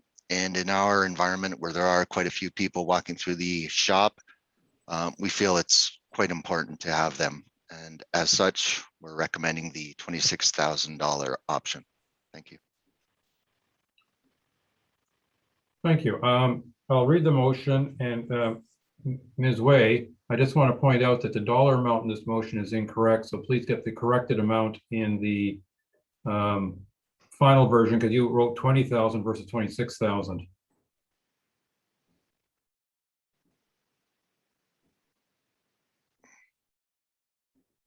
The motion is moved by Councillor Bocek, seconded by Councillor Hazelton. Be it resolved that council directs staff to proceed with the purchase of a heavy-duty vehicle lift from Garage Supply Limited in the amount of $26,078. Councillor Bocek. Thank you, Mr. Mayor. Brad, on this lift, obviously, it's not going to be used for the vehicles in the township that we use service garages to repair them. So this would be for heavy equipment to be lifted up, trucks, et cetera, et cetera. My question is to you, in the amount that you've budgeted for this, is there a contingency amount for safety training, working at heights, et cetera, so that anybody who's operating this equipment is qualified for insurance purposes and other reasons? Through the mayor, training is part of actually the package that we're purchasing as well. It is inspected once a year, which I believe will cost about $1,000, but it's a requirement of TFSA, and that will be in our budget as well. Okay. So yes, the people using it will be trained. The fleet manager will be trained, and then he will likely be training most of the other users. Sure, just a concern, because I know there is an ongoing cost to these things that that need to be taken care of. And if you're budgeted for it, then I'm okay with it. Thank you. Any other comments? All those in favor? And this one is carried. Thank you very much. And our final operations report is on the Severn River boat launch. Mr. Sokash. Thank you, Your Worship. Several meetings back, we were directed to look at some options for another launch ramp onto the Severn River upstream of Big Chute. We did undertake a little bit of work, but then after further discussions, we weren't finding much, if any, land available for another launch. And then I believe Councillor Bocek, who initiated this resolution, suggested at a meeting that perhaps pursuing it any further wasn't a good use of staff time. And as such, we have brought this back for this resolution to be rescinded. And Councillor Bocek, I hope I haven't put words in your mouth. Councillor Bocek. No, thank you, Brad, and that's well said. Since our last meeting, there has been a request again, and I will bring a motion forward so that it's not carried forward from this issue. But the Parks Canada, the M&RF ramp, which is just west of the big chute, has been closed by Parks Canada permanently. My understanding is for their own reasons. And the residents up there wanted to see if there was any way of leasing that, the Township of Georgian Bay leasing that ramp from the ministry. But that's something I will bring forward on a separate resolution. And I think we can put this to bed here today and then move forward on a new agenda if needed. Thank you. Okay, any other questions? And I have a question. And that, oh, Councilor Wienko, go ahead. Well, I'm a little confused here because under analysis there that says there is an existing public boat ramp located adjacent to the big chute, and the ramp is located on land owned by the Township of Georgian Bay and District of Muskoka. What ramp are we talking about there? Are we talking about the M&R ramp or which? So it sounds like we already have a launch. I'm confused. Councillor Bochuk, did you want to speak to that? I think you probably have a better understanding. Sure. I may be able to clarify a little bit here. The launch ramp that is located at the Big Chute Marina, which is beside Whites Falls Road, has different lineages, has different ownership involved. The portion that is controlled and used by the Big Chute Marina is basically on the one side of the launch ramp. The other side has a combination of ownership. The township has a little sliver of land in there. The M&RF has a little sliver of land. Parks Canada has a little sliver of land, none of which is useful unless we have the consent of Big Chute Marina to use it, because you would have to go across their land, their parking lot, launch, then park somewhere, which would be in their parking lot. So again, I think probably wording is not real clear on that, Councillor Wienko, being that it says the township does have ownership of land just to the lee of that, but it's really not anything that we could entertain doing anything in the way of securing a township owned, operated launch ramp, because you need to access it through private property. So that's my understanding. The other ramp, which is just to the west of the Big Chute, which is the M&RF ramp, which was closed, is what people are starting to talk about. Maybe the township could enter into an agreement there, because the Township of Georgian Bay does own the property on the other side of the road that is being used currently for a parking lot, a municipal type parking lot. So there could be something in the future there, but I think what Brad was trying to get to here in this resolution was all efforts to secure property to build a launch ramp on the river, giving access to our residents, has been exhausted. And we're not going to be able to do it without possibly moving forward with this land lease with the M&RF, which is going to be a separate issue completely. Can I have a follow-up to that, my question? Yes, please. On that M&R ramp, usually when it comes like the White Falls Road is a district road, and usually the district owns several hundred feet. No, I shouldn't say that, several feet on both sides of the road. And if you look at that M&R ramp, that you so-called M&R ramp, that goes right up to the edge of the road. So doesn't the district own at least, I don't know, 10 feet from the road, which would mean the whole ramp would be owned by the district? Has that all been checked out at all? Because where does the district property start and end when it comes to that ramp?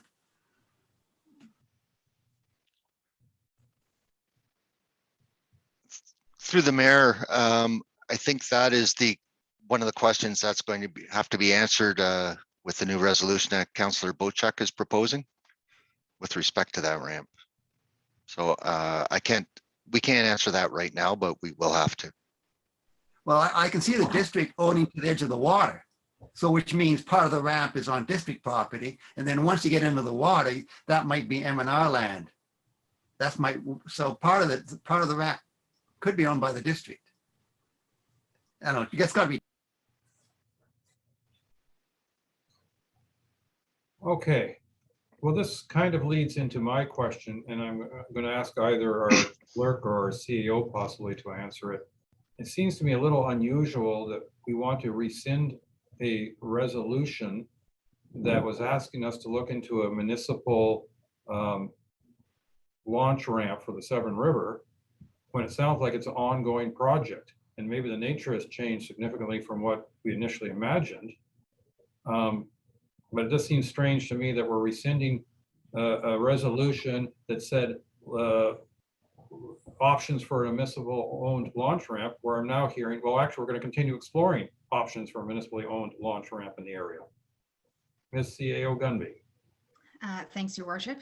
I think the reason for that was because, in Brad's opinion and in his discussions with Councillor Bocek, that no pun intended, it was sort of dead in the water. But based on these conversations, it looks like there are still other ways and avenues to research. So if you would choose to, I think, if Karen can correct me, because I'm starting to lose my clerky brain, you can either defer this or you can just throw the resolution away. I'm not sure. So I'll have Karen answer that. I mean, it's just a minor technical question I'm asking, but I'm curious. Ms. Way. The conversation has not gone exactly as I had anticipated. I thought this was a clean and simple report and that it would just be rescinded, and that's fine. Which should have happened if there was no more further discussion. We do need to take these back sometimes, so it doesn't appear as if staff just aren't completing a project that we did attempt to, and for whatever reason we were unable to move forward. So if there's something still to come forward, which it appears that there might be, and perhaps Brad can correct me if I'm wrong, and maybe it's different enough that we would like to rescind this one and kind of start fresh and make that a cleaner process, and perhaps Mr. Stokash can clarify from that. So if that's the case, we can still move forward with this motion, or it can be referred to back to staff and we can come forward with the more detailed motion that Councillor Bocek has been referencing. It's going to take this in a different direction. Actually answered your question, sir. I feel like Through I just asked more questions. Through the mayor, can I respectfully suggest that we defer this or defeat it, and we'll come back with a new report at the next meeting or the meeting after. Okay, so it's an ongoing project. So Ms. Way, what would you prefer, being the clerk who's going to record this? Do we defeat the motion? Do we refer it? What's best? I think we better if we deferred, or either deferred or referred, doesn't really matter in my eyes. And if we defer it, then it'll force it to come back, and then we can bring back an updated version.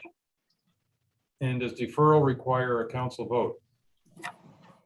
Okay, let's consider this motion deferred unless I get to see somebody jumping up and down in objection. Councillor Bocek, are you jumping up and down?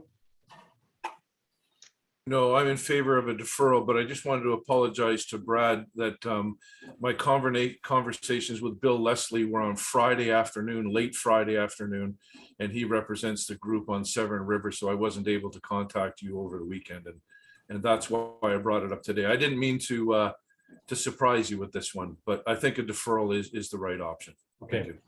This item's deferred, and we appreciate, the rest of council appreciates the update on the fact that this is an ongoing project. How's that?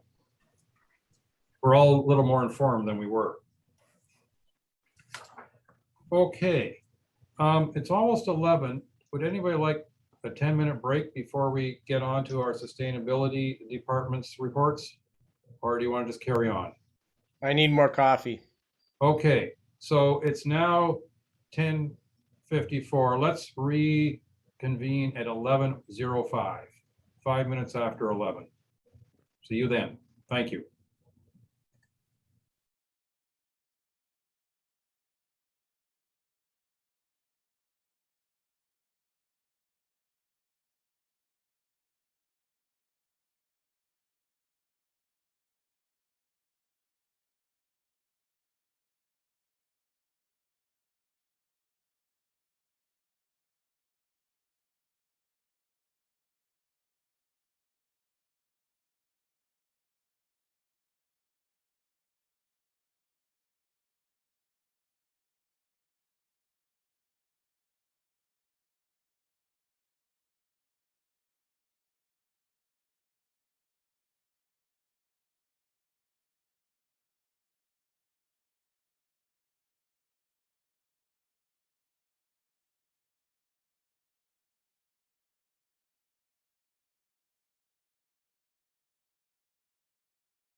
Okay, it's 11:05. Ms. Way, are you ready for us to carry on? And hopefully Ms. Schneier is, Yes, and hopefully you can hear me better. I can hear you. I could always hear you through the wall, I can hear you through the wall but I too. don't think that was working for everybody else. Yeah, it was a bit awkward. What was the issue? What was a? It's the microphone and the laptop. So Oh, okay. It's a whole new look for you.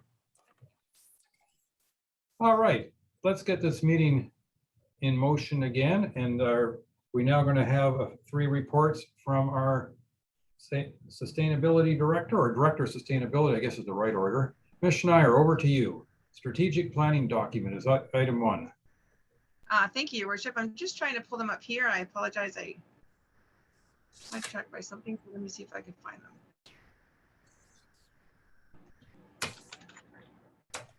Oh.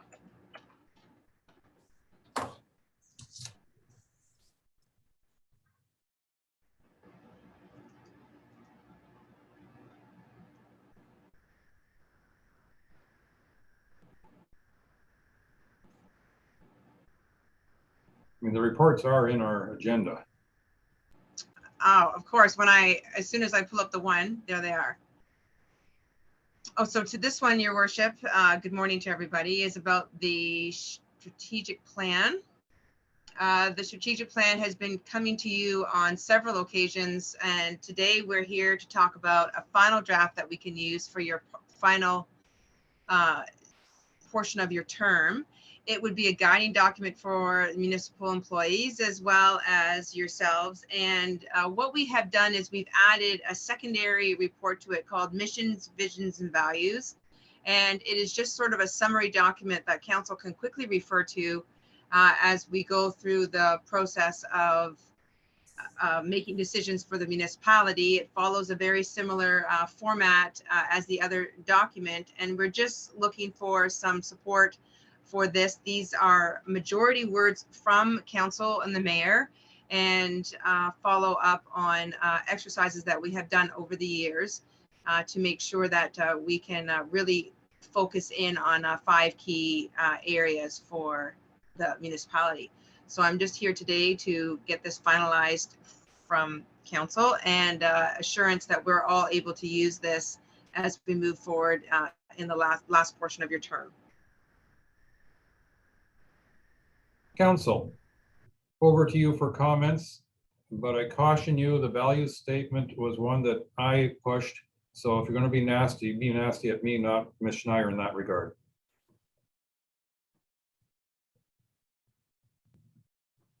Councillor Jarvis, followed by Councillor Hazelton, please. It's taken a while, but I'm glad we have it. Thank you, everybody, for the efforts put into it. Brief and to the point. Councillor Hazelton. I like the high-level labels. I do feel that the words in some of the statements, and as we drill down, are really inconsistent, or not inconsistent, but unachievable. Let me put it that way. As a township, if we're going to have goal number 1, for example, reducing our environmental and climate footprint, that's somewhat outside of our control as a township, maybe as a township office, maybe, but not as a township. Mitigating climate change causes and consequences. I'm not really sure that is kind of first and foremost. So I guess what I'm really focused on is items 1.4, 1.5, 1.6 are really the top 3 things that we should be, I think, doing as we look at goal number 1. And I think we have to be careful here when we put things in statements in here where they're really outside and beyond our control as a township. It's nice kind of filler, if you will, but I really don't think that those are the things that we want to be focused on when we look at any individual project that we're looking at. So, 1.45 and 6 are things that that we want to look at every time we consider something. And so when we look at a strategic plan, I fully agree that those statements are critical. I'm not sure that having 8 statements in goal 1 is particularly useful. People tend to tune out after 2 or 3. And so I think we should be we should be focused on reducing the kind of the details to 2 or 3 statements, and have them as the things that we as a township can control and direct. Moving on to goal number 2, there have been several councillors who have commented that the Engage Georgian Bay website, which requires you to have a login and requires you to log in to do anything, really is inconsistent with much of what we are trying to do in getting information out to people. And although it was interesting to have somebody set that up, I'm really not sure that it is the strategy that that we want to have as our dominant strategy. I can't read 2.8 because it was stepped on by the printing, I guess, of something. So I have no idea what to comment on there. But if we kind of jump forward to the strategic plan summary 21-22, I think that single page is perfect, or all close to perfect. And I think that these bullets that we've got in this other plan are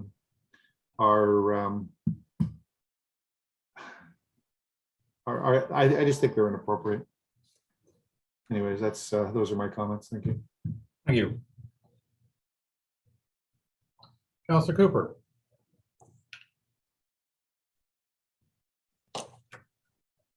Thank you, Mayor Coetzee, and I'm not going to go through this line by line by any means, but I just want to suggest that this is a start.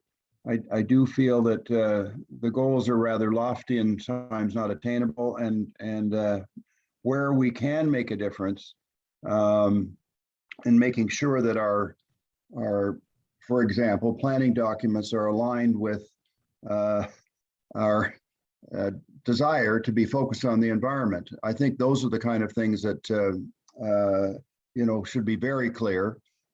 Secondly, on sort of transparency with government and communication, I'm very keen on communicating with our community and to rely on pull versus push, which this really is, I think, the right term. I'm not a communications expert on the internet, but or online, but I think Engage Georgian Bay website, I've had a lot of feedback about that, and the inability for people to get in or get in easily, having to have all sorts of passwords, etc.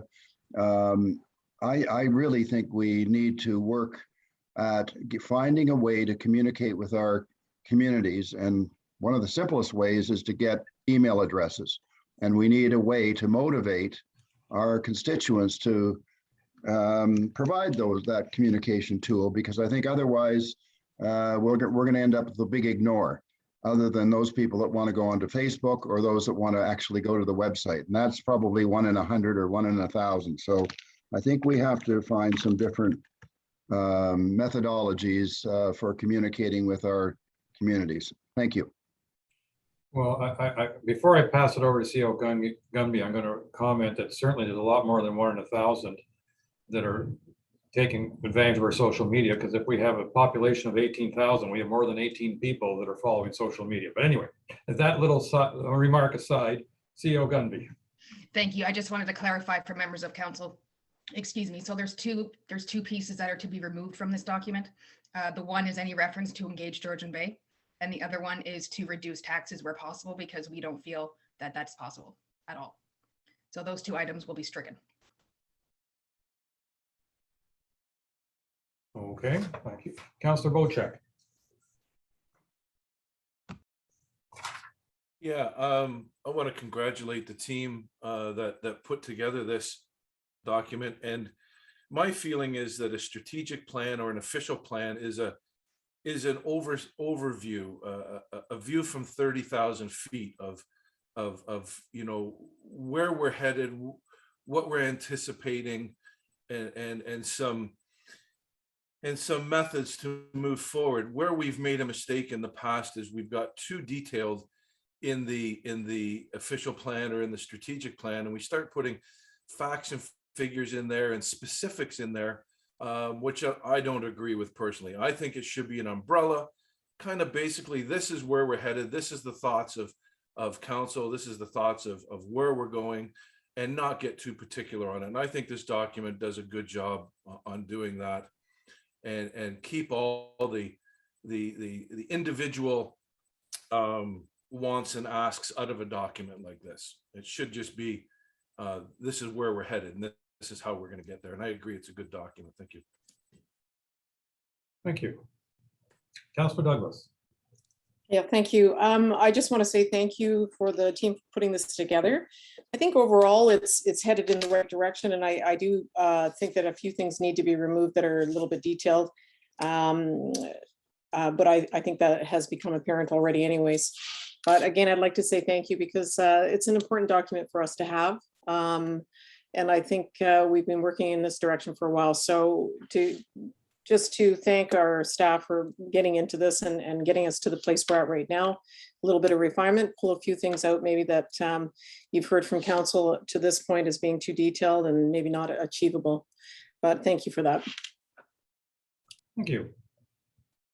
I'm just going to add my comments, if I may, that one of the reasons that I wanted the values page is simply because I think for council, if we set what our overall values are, that gives us a form of measuring sticks that when various things come in front of us, and of course, a lot of what staff does has to be detailed, that's part of their job, but then we can use it with these measuring sticks. The other thing that I learned going through this exercise is for some staff members, they look at the various points under the different goals as performance measures in effect. Did they achieve any of those goals? Did they get us any closer to them in the goals? And so I can fully appreciate that staff would like to take the overall general 1 or 2 pager, and then they break it down into their own steps and whatever role they may play.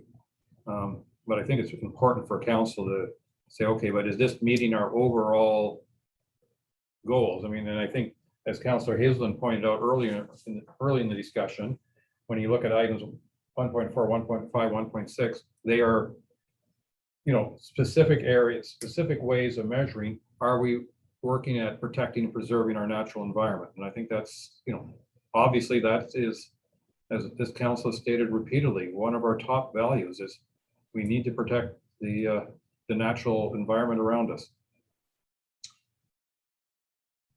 Subject to the minor fine tuning, what other comments? Councillor Cooper. I just want to start with saying that I think there is a lot of there are a lot of very good objectives here. It is quite detailed. I think the overarching points, though, such as goal 1, protect and preserve our natural environment, is really pretty key to it. And with respect to communication, what I'm trying to point out is maybe it's not 1,000, Peter, but maybe it's 100. But the reality is that, especially our ratepayers, the property owners themselves are not big social media people for the most part. And so all I was trying to encourage was that we try and find a way to engage with our community.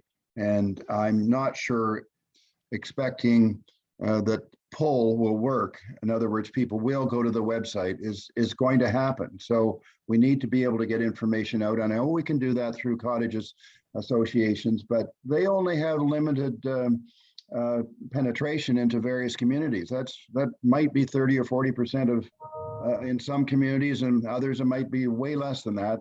Very few where it's more. So I think we need to find a way, and so that's why I'm encouraging some sort of incentive for our staff to try and get an incentive out to our community and our ratepayers to get email addresses so we can directly communicate with in a very judicious way. In other words, we don't want to be sending out a message every week, but in a judicious way, using an email address to get at that. So get at them and get to them. So I'm encouraging that. And I'm just curious, what was our CAO talking about in terms of removing the term engage Georgian Bay from the website, or what exactly is happening there? Because I'm very encouraged that maybe that we're starting to recognize that there are a few issues around that tool. Certainly, I've heard a lot about it from my community. Thank you. Through your worship, what I meant by that was that it's the reference to Engage Georgian Bay will be removed entirely. So we won't just be relying on that one website, and we need council approval to even extend the contract, which I think might be coming in the next couple of months when it expires. And we can't guarantee that that will happen. So I just didn't want it to be referred to specifically. Okay. The current resolution reads, moved by Councillor Douglas, seconded by Councillor Bocheck. Be it resolved that council adopt a revised strategic plan and utilize this document when discussing municipal matters to determine relevancy and priority. Should I add subject to the amendments recommended, or can we just live with it the way it is? Okay. Be it resolved, the council adopt the revised strategic plan and utilize this document when discussing municipal matters to determine relevancy and priority, subject to the recommended amendments.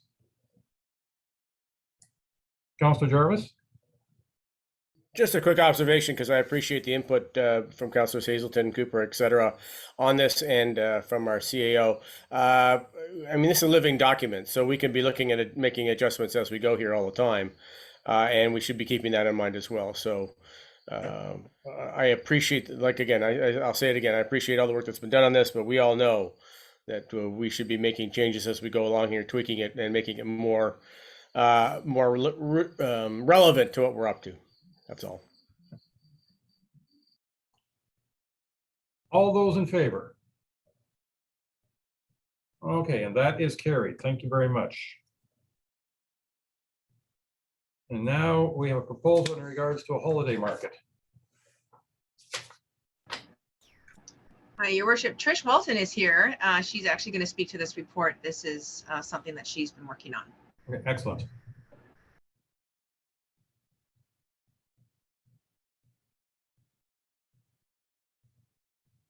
I don't see her.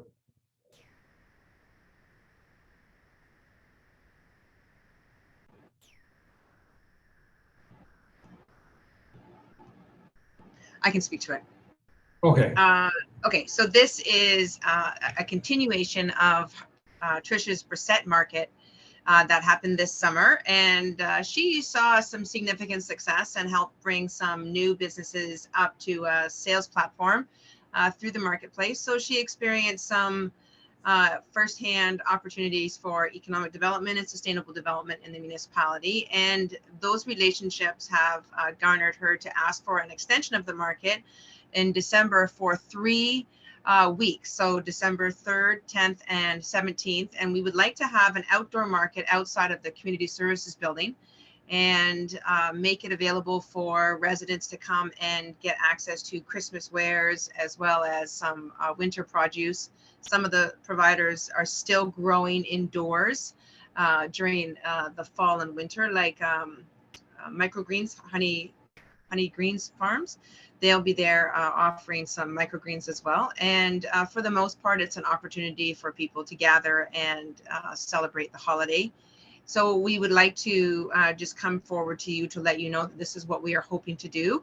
And the resolution reads that we're just looking for support for this project. So it would be 3 weeks long and after hours on a Friday night, but a great way for the community to engage and encourage small business. Okay, thank you very much. Any comments from council? Councillor Jarvis. Yeah, I appreciate the work that's being done. You said after hours, correct, Jennifer? Through your So I'm worship, yes, wondering, Councillor Travis. I mean, for those of us that may sort of get up into the area on a daily, like for a day visit or whatever, after hours makes it rather difficult to get back to wherever we are at night. Any chance of running it sort of daytime? Well, they were looking for an atmosphere that had like Christmas lights and sort of an evening event. Because it's December, daytime will actually be at ending around 5:30 anyways. I could definitely speak to her and see whether or not she wants to do something a little bit earlier in the day, but they were looking for a 4 to 8. How about I, through your worship, just mention it to Trish and see how the vendors feel about that.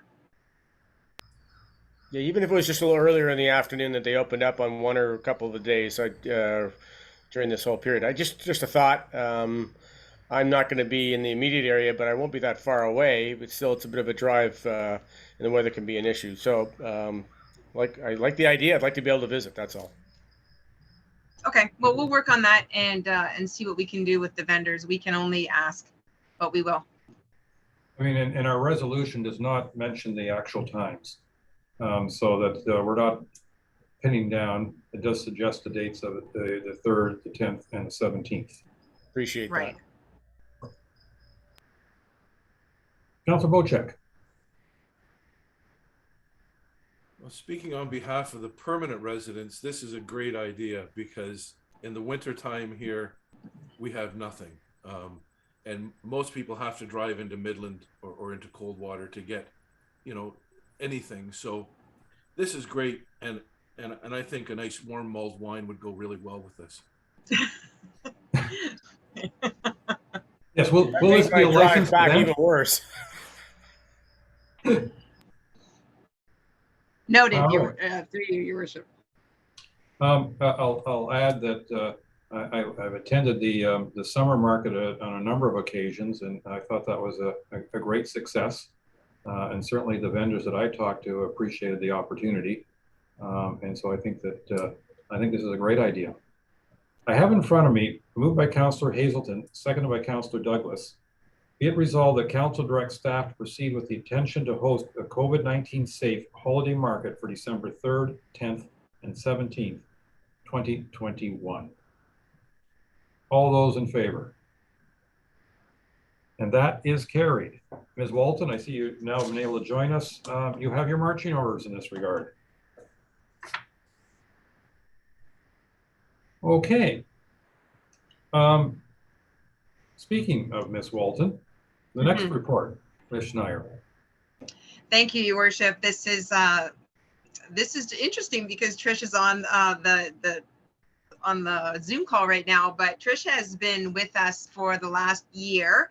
She started during COVID and was a tremendous relief for all of us in the senior team because she took on an active role in communications and behind the scenes website development.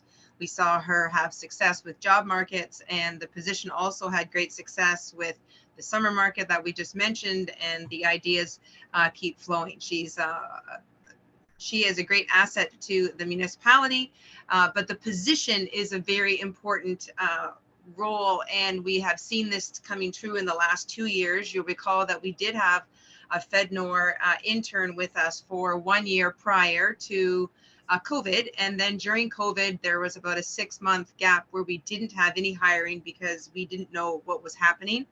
And then in September, we reinstated the position on a 1-year contract, and that contract ended on September 9th. However, Trish is still here because we extended the contract until the middle of October.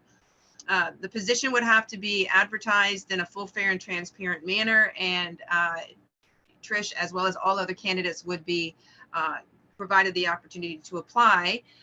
So if we don't mind, I'll make less reference to Trish and more reference to the position, in that this role has really allowed our department to thrive. The role has allowed for some creative uses of time, especially when we look at sustainability projects, specifically the food waste project that we have planned, the community gardens that are outside, as well as some, stronger engagement and interaction with some of our partners like Bee City. And then, of course, the Honeybee Festival, that position is very active in ensuring that behind the scenes works well with ticket sales and the opportunity to showcase our municipality through grants and grant writing. So by relieving the position of just mine, by opening up opportunities that are included in the department to a second full-time equivalent, we have been able to have a little bit more time to be able to successfully write some grants for our First Nation communities. And partnership, we have, and I've seen success with grants. And we've also been able to work with the Federation of Canadian Municipalities. We've taken on a lofty goal of looking at all of the municipal buildings as a 50th anniversary project, a legacy project for the municipality. It would not have been possible if there wasn't a second person in the department. So as we grow with sustainability and work towards the lofty goals that are in our strategic plan, it's my request to council to make this position permanent and be able to grow our department just a little bit for the greater good of the municipality. Okay, and this has been a temporary position for a fair number of years, has it not? Yes, Your Worship. It has been contracted twice with a 6-month very obvious gap to the workload, and now we have extended this position for Trish until the middle of October, so all of this can be settled, and we can report back or work with our Human Resources Department to declare the position filled. Thank you. Council, any comments or questions, please? And while you're thinking about it, oh, Councillor Hazelton.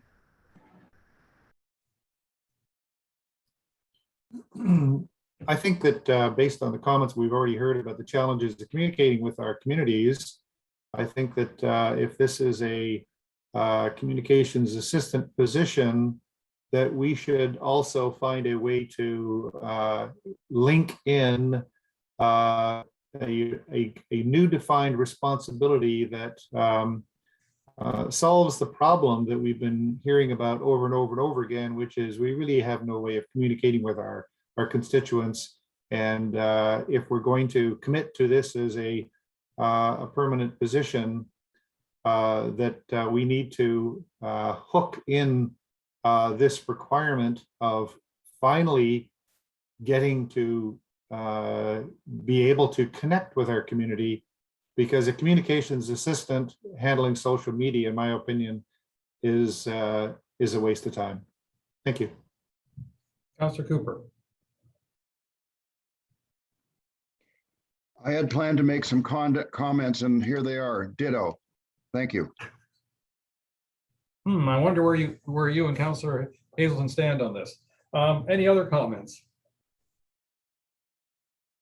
The motion in front of me reads, moved by Councillor Jarvis, seconded by Councillor Bocheck. Be it resolved that the mayor and council direct staff to budget for a permanent full-time sustainability and communications assistant position beginning immediately and further budgeted in the 2022 year. And that the non-union remuneration bylaw be brought back with the added position. All those in favor?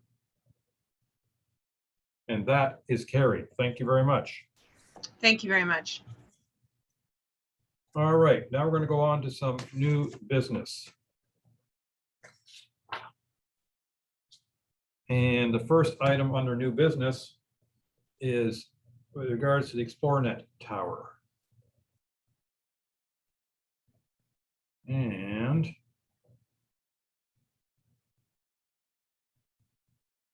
so this is a letter this is a letter that we're sending out. Who is presenting this topic?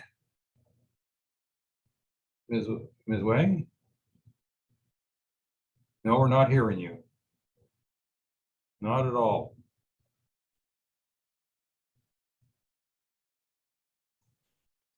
Put your headset on.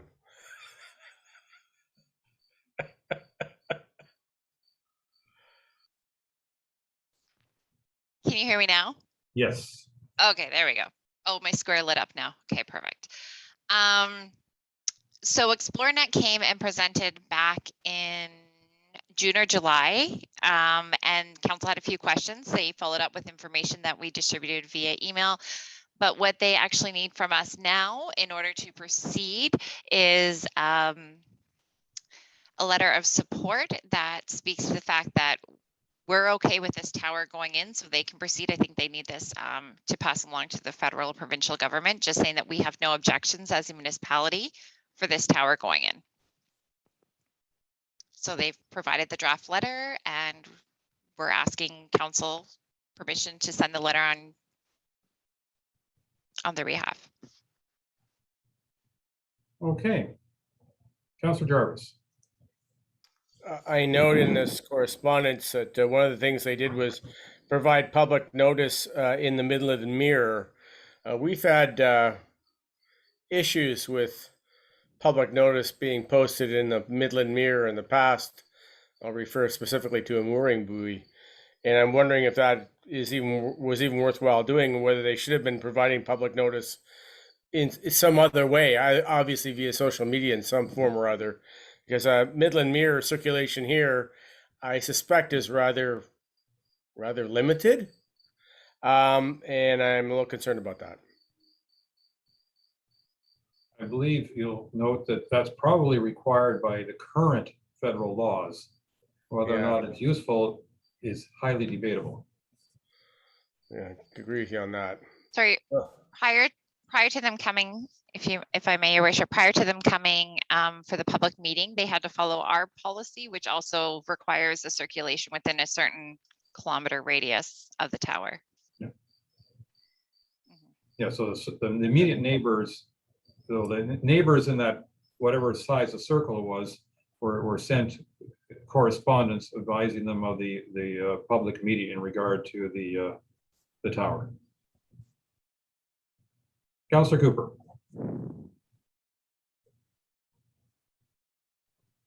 Thank you. And I think the Midland Mirror, we know how much penetration there is there with the majority of our community, and so which is nil. But I understand it's required, but that's really, it just once again reinforces the point. We have to find a better way to communicate with our community. And I'm sorry, Councillor Jarvis, I'm not even sure that social media is going to cut it. I think we need a very specific way to deal and talk to our community. So I'm just reinforcing that from the last subject we talked about this. Thank you. And I think you are aware that we have already corresponded with both federal and provincial governments and our opinion that publishing in newspapers is not serving the purpose. At the very least, they should inform the township. Councillor Wienko.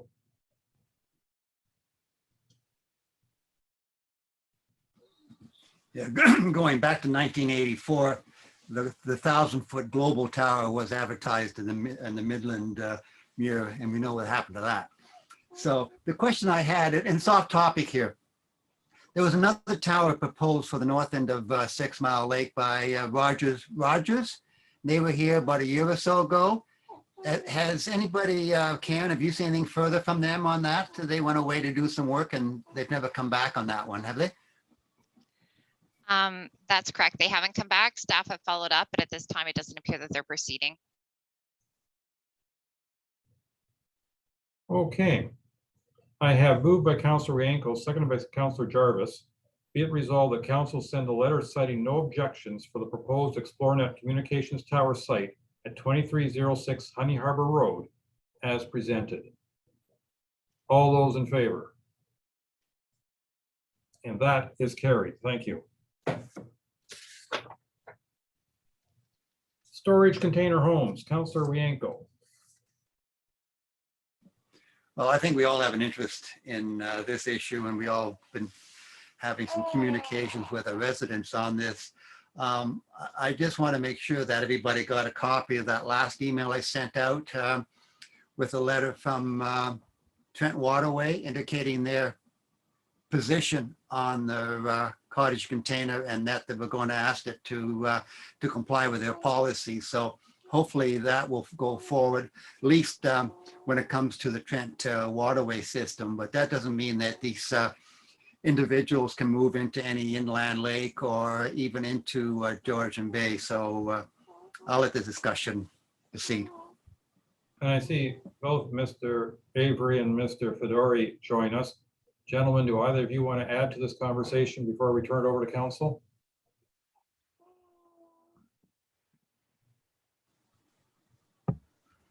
Mr. Avery.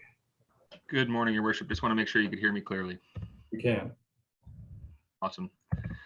Good morning. Obviously, as it's mentioned, there's a lot of interest and has been a lot of interest from staff, from council, from members of the public regarding the matter.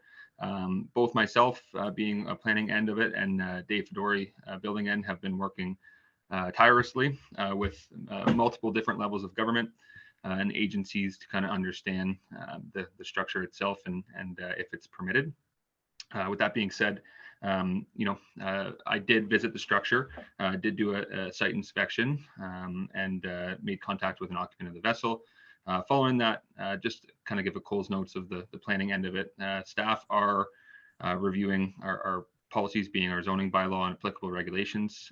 We're looking at it from two different angles. One from the location of where it's located, whether it's now or when it moves, and as well as the end of where these structures are being manufactured. Both myself and, as I mentioned, Dave met with agencies such as the other municipal agencies, municipalities, provincial and federal governments. We're all in constant and current communication regarding actions. As it was mentioned, they did request that the structure be relocated or removed from the jurisdiction of the Trent Severn late last week. So following that, we haven't really had a chance to understand where that structure is going to move or where it is currently, to be quite honest. So to kind of summarize, and I know Dave will probably want to add a few notes, but we're actively investigating, understanding our zoning bylaw and how it affects the enforcement end of the structure itself. Quite frankly, what the structure is defined as is still at this point undetermined, as we're looking to understand kind of the structure itself and other cases of such structures. One of the main points that I could point out, and Dave as well can reiterate as well, is that our meetings with provincial and federal governments resulted in essentially higher level government agencies looking to speak with Transport Canada to understand the structure and the federal government's view of the structure.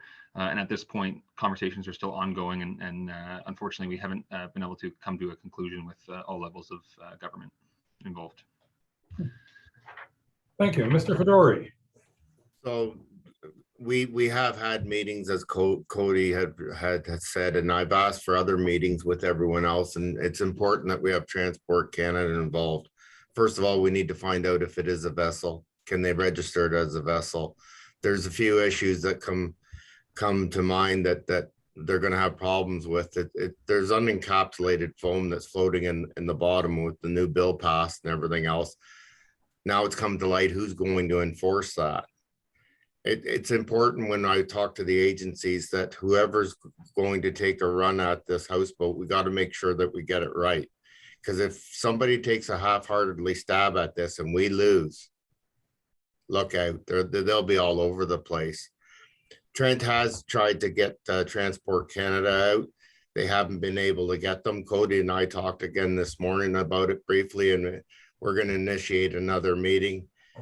We want to get MOE involved and everything, and maybe it's time MOE changes their policies on gray water going into the lake from the boats and stuff like that, because that's right in the policy. Like we're all worried and concerned about the water and everything, and they allow it.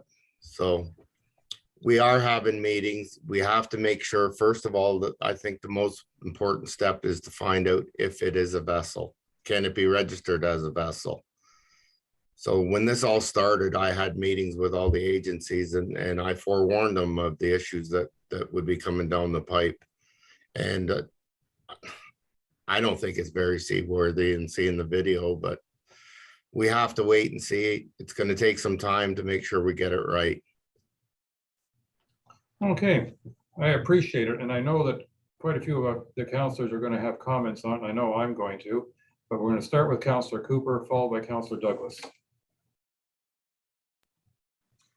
And thank you very much for this report, gentlemen. Certainly appreciate it. I just wanted to point out a few things for your consideration and for our consideration, and that is that you know, we have, I think, certain language in our bylaws, at least maybe in some geographic areas, that houseboats, for example, are not allowed to moor and permanently moor, shall we say, on coastal Georgian Bay. And I think we were able to take care of that a number of years ago. So I think it's bylaw related, maybe that we have some tools already, but I think on top of which, yes, I recognize this is a steel container on a floating dock that probably, if it's got styrofoam, it's probably an old floating dock, which is even more troublesome. But there's a number of different, what shall I say, intensifications of transient vessels in our township. So I don't think it's just sea containers. I think it's yachting outstations. We have a number of seasonal residences that are meant for one family, and we're seeing now some really big problems. We're seeing where there's 3, 4, 5 very large vessels at a third of an acre island off Camp Queen Elizabeth, and I can point to several others examples. And I don't see them as separate issues. I see them as all part of a sort of a floating invasion, as it were.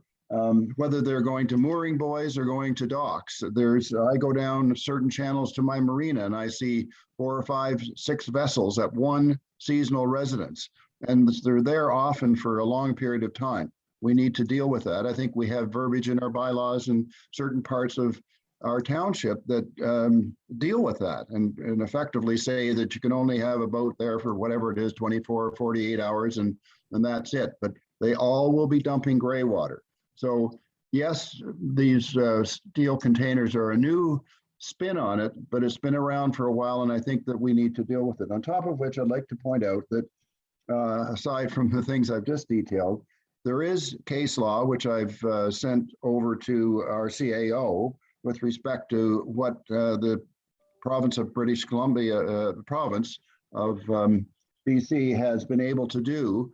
And there's some case law that I've sent that basically indicates there's ways to go through the courts to deal with this. So I think we need to learn from that and figure out what those municipalities are doing in BC to deal with these kinds of situations.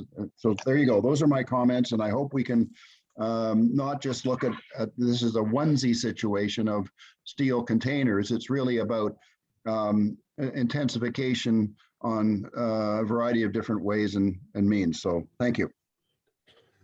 Thank you. Councillor Douglas. Thank you. Thank you to Dave and Cody for your report. We have obviously a very substantial problem brewing here, and it's not new.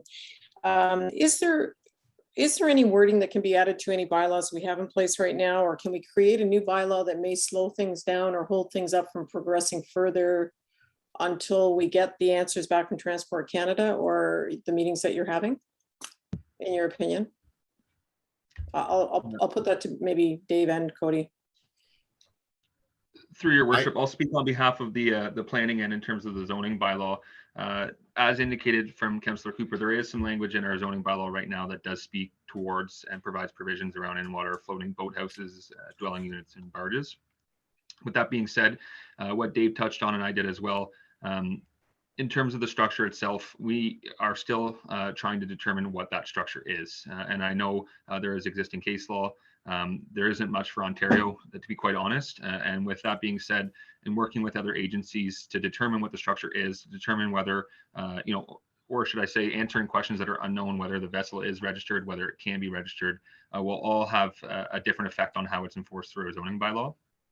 So in opinion, there's not much that can be done right now in terms of changes to be made. What we need to determine and working through a collaborative approach with multiple agencies is determine what the structure is. And unfortunately, that's taking some time. I think it's key to reiterate what Dave said, to have all these agencies on the same page and the same approach. That way, we don't go a route that doesn't support, getting this structure dealt with in a proper manner. Thank you, Cody. Dave, have you got any further to add to that? Well, Any way I forward we just can- agree with Cody. I think it's very important that we have some more meetings and make sure that if we're going to take a run at these houseboats legally, we've dotted our i's and crossed our t's, because if we don't and we take a half-heartedly stab and say, well, the spuds on this thing are in contact with the ground over the lake bed, well, what makes that any different than a floating cruiser? If it's a registered vessel, I think we have to get this right, because if we don't, the floodgates are going to open up all over. Yeah, And I think it's important that these other agencies own up to it and start helping out with the problems. And Transport Canada can't keep putting vessel permits on frickin' docks and everything else. They need to tighten the regulations. So until we can get them out and actually look at it and see which angle we can go at to make sure, if we're going to go to court, we have to win. Yeah, okay. Yeah, thank you for your comments, guys. I was hoping that maybe there was something we could do as an interim bylaw, just to slow things down until we got those agencies all together. Okay, thank you for your comments. Councilor Bocek. Thank you, Mr. Mayor. And my comments are directed directly at Mr. Fedori and Mr. Avery. It's all fine and dandy, you guys sitting in a room trying to figure out ways to do something about these. I would suggest that you engage with our legal resources. This is going to end up in a court battle one way or another. We're going to be involved with it one way or another, whether it's giving professional evidence for another body or whatever. I really think we need to get legal opinion on this moving forward. There's probably a lot of avenues judicially that can be used that we're not thinking of, but I can make one statement that if these things are not removed, they're going to get removed. That's already on the street. That's already evident that that this is not a practice that's going to be just watched happen, and there needs to be action. And I think this needs to become a very large priority with our staff in this township, because I've spent a lot of time on this, and I know for a fact that if they're ordered to move off the Trent Severn waterway, I know where they're going. So does everybody sitting in this Zoom meeting. There's no doubt where these are going to end up. So every resource we have to combat this, I think we should use before it gets out of hand. That's my only comments on this, before it gets out of hand, because it will. Thank you. Mr. Fedori? So Councillor Bocek, we did speak to our prosecutor, and he did have a floating garage that the town of Penetang took to court. And when it was registered as a vessel, the judge threw it out. So it didn't even get to court. When this all started, we looked at from where they were manufacturing, if there was something from the zoning bylaw or some way that we could do something. And it didn't appear there was nothing at that time. That's why I say, and I urge council not to make a knee-jerk reaction and try and take them to court and lose. I think it's important that we make sure that everybody's on board and make sure that everyone can do something. And people complain, and that's their right. And I don't blame them. I would complain if it was in front of my house. Send them to these other agencies. That's what I've been doing. And make sure we get it right. Councilor Yanko. Just a couple of additional bit of information that Dave may want to follow up on. It was reported to me that the OPP did drop in to this particular facility and looked at it from a point of being a boat, and it did not meet. It did not have all the safety equipment associated with a boat. And I don't know if it was actual fines handed out or not, but I think probably you should follow up with the Marine OPP to find out what they did and what their opinion might be on this whole thing. So there's somebody to follow up. And again, I was just past the marina in Port 7 today, and there's a bunch more of these rusty containers sitting there ready to be built and so on. So I don't know what they're waiting for, but they're still prepared to make more of these things. And as Brian says, these are probably heading to Georgian Bay. Thank you. Through your Okay. worship, if I could add to the questions there and the comments regarding the OPP, I did make contact with the South Georgian Bay OPP Marine Unit, spoke with the sergeant, I believe earlier last week. Following that conversation, I was also provided information that the OPP did visit the site, and to concur with what was said, it was the same. However, they did mention that Transport Canada was going to be notified, as it is a Transport Canada issue from the federal government's perspective. So again, kind of circling back to all agencies, working towards and relying on the federal government, being Transport Canada, to kind of follow up and make some decisions. Thank you. Councillor Jarvis. I think we all agree there's a sense of urgency to this. On the same hand, bowing to comments made by Dave and Cody on this, I think I agree, we got to make sure we got all our ducks in a row before we take it any further with regards to lawyers and courts. I'm asking both Dave and Corey if they would require any assistance from us. I think the feds are going to be kind of slow because this is really a minor issue on their radar compared to many other things going on in the world today. Would it help if any correspondence from us to the feds could be provided? Yeah, additional support would be fantastic. And like I say, if anyone complains, just send them to these other agencies. That's what I've been doing with Gloucester Pool Cottage Association and all these other places. And if the structure isn't registered as a vessel and it can't be, then you could maybe get them as a floating dock or structure or whatever without authorization. It's going to be interesting to see if they don't move, what Trent will do and where they will challenge it. I get the impression that certainly the federal agencies tend to be slow to move on these things. So that's my concern, because I think, as I think we've all elucidated, this is a big concern for us. And the sooner we deal with it, the better. But as you say, we've got to deal with it in a complete manner. And I would like to suggest that anything we as council can provide to you, Cody, and you, Dave, that might help you with your work, I think we'd be more than willing to provide. So just let us know. Through your worship, just an additional note there on support. I think it's important to note that both Dave and I, obviously, as mentioned, we are dealing with this. Our inboxes are full. Anything happens on this structure, it moves 3 feet. There's someone there on a weekend. My inbox on a Monday morning is full of complaints, and I think people understand that we're looking into it. But I just want to make it clear that we are very aware of every ongoing, and if there's changes, to the structure, if there's movement, there's no doubt we know about it. So I just want to make it clear that, with the idea of our inboxes filling up and our voicemails here, that we are actively aware of what's going on. Thank you.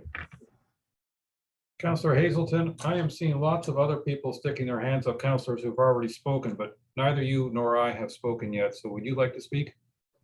Sure. Wonderful opportunity. Thank you very much, Mayor. I am appreciating the things that our building inspector, Dave Fedori, and bylaw enforcement officer, Cody Avery, are saying.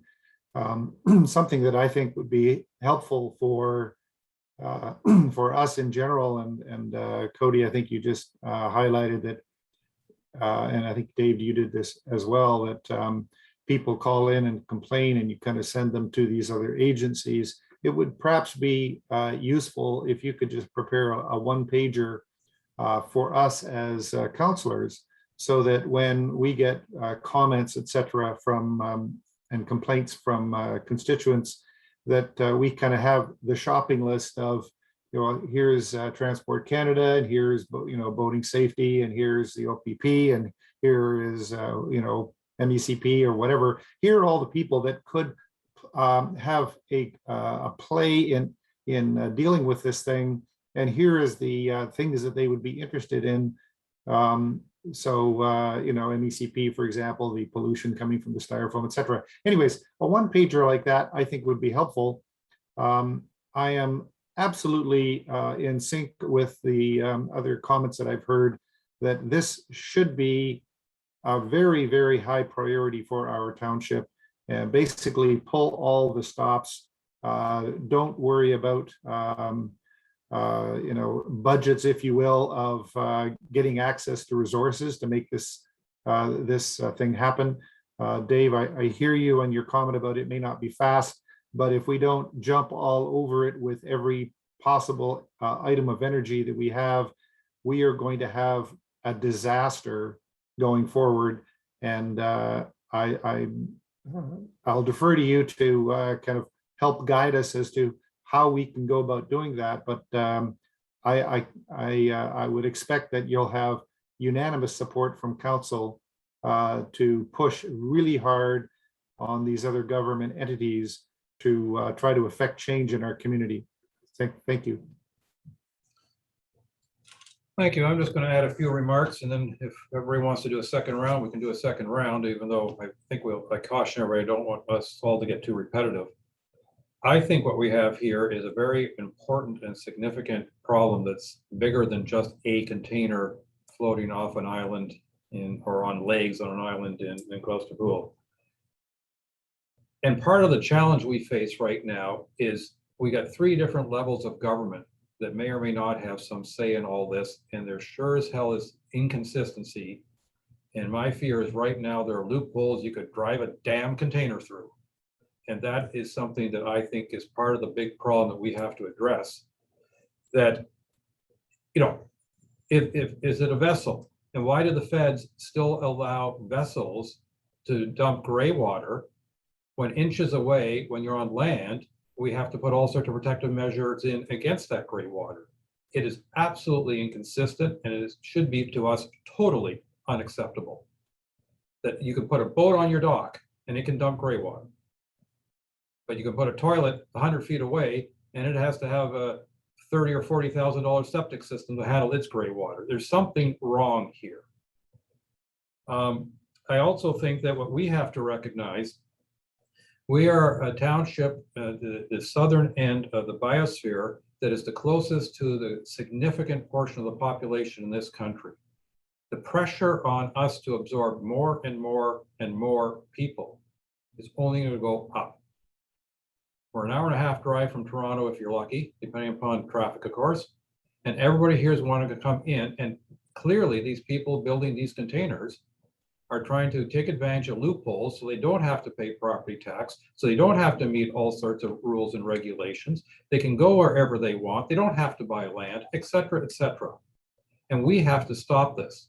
Just like we have to stop, as Councillor Cooper was referring to earlier, people who buy a cottage and then dock 3 or 4 boats to it.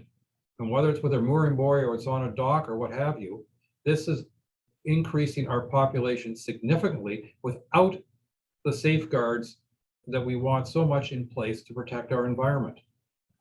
And I think it's great that people want to visit this area. I think it's great that people want to appreciate more of the natural environment than they get in the big city. But we have to make sure they don't ruin it. I think that's vitally important. It's one of the reasons we're part of a biosphere, for instance, is we want to sustain the natural environment. I think we have to work, as a number of you said, top priority on over the next few months, getting as many people, as many different levels of government involved in discussions so we can plug the loopholes. So that if anybody wants to put a container out there, they have to not only meet every regulation that the feds should throw at a vessel, they got to meet every regulation that Mr. Fedori should throw them as a building inspector. They got to meet every zoning regulation, that they have enough frontage on that vessel or a piece of land. All these things. And I think what's important, and I'll try not to rant too much here, but I think what's very important is most people in our country do not understand that there are a few communities, a few municipalities in this country where water access is a key component. This is very different than most other jurisdictions in that half our residents, if not more, cannot get to the residents without a boat. So that we have all these inlets, all these bays, all these lakes, all these even rivers, water systems, whatever you want to call them, that could accommodate these vessels if we don't have regulations. Our municipal bylaws should be allowed by law, by provincial and federal law, to regulate what happens on the water within a certain distance of our waterfronts. And at this point, we don't have that. And I think we can pass all the zoning bylaws we like, but we're going to have trouble if this vessel, this thing, this container actually doesn't touch a shore. Because then a lot of our bylaws aren't effective. I think this is a huge project, but I think the first step, or the first steps in this, is to get, as staff have, and I'm very appreciative of all the efforts that Mr. Avery, Mr. Fedori, and colleagues have put into this. We have to get all levels of government involved. We have to make sure that those loopholes that currently exist are blocked. These folks who are building these clearly want to get around all sorts of the rules and regs, and we got to stop it. And that's my rant. If we're going to do another round, I suggest we try not to repeat ourselves, because I think a lot of what we want to say has been said. I've already recorded Cooper, Douglas, and Bocek with their hands up. So we'll go in that order at this point, please. Thank you, Mayor Kutzier. That was an excellent rant. Ditto, but the only other thing I want to say is, you covered off a lot of what I had already said and a lot more. But I just want to remind our staff and our CAO, who I have sent the BC case law, and it's a Supreme Court decision, BC Supreme Court decision for Victoria, and also I believe for the Okanagan, where it's very clear the courts have denied people taking their transient vessels and tying them up offshore or near at somebody's dock. That's all been disallowed. So there is case law there. We need to pay attention to that.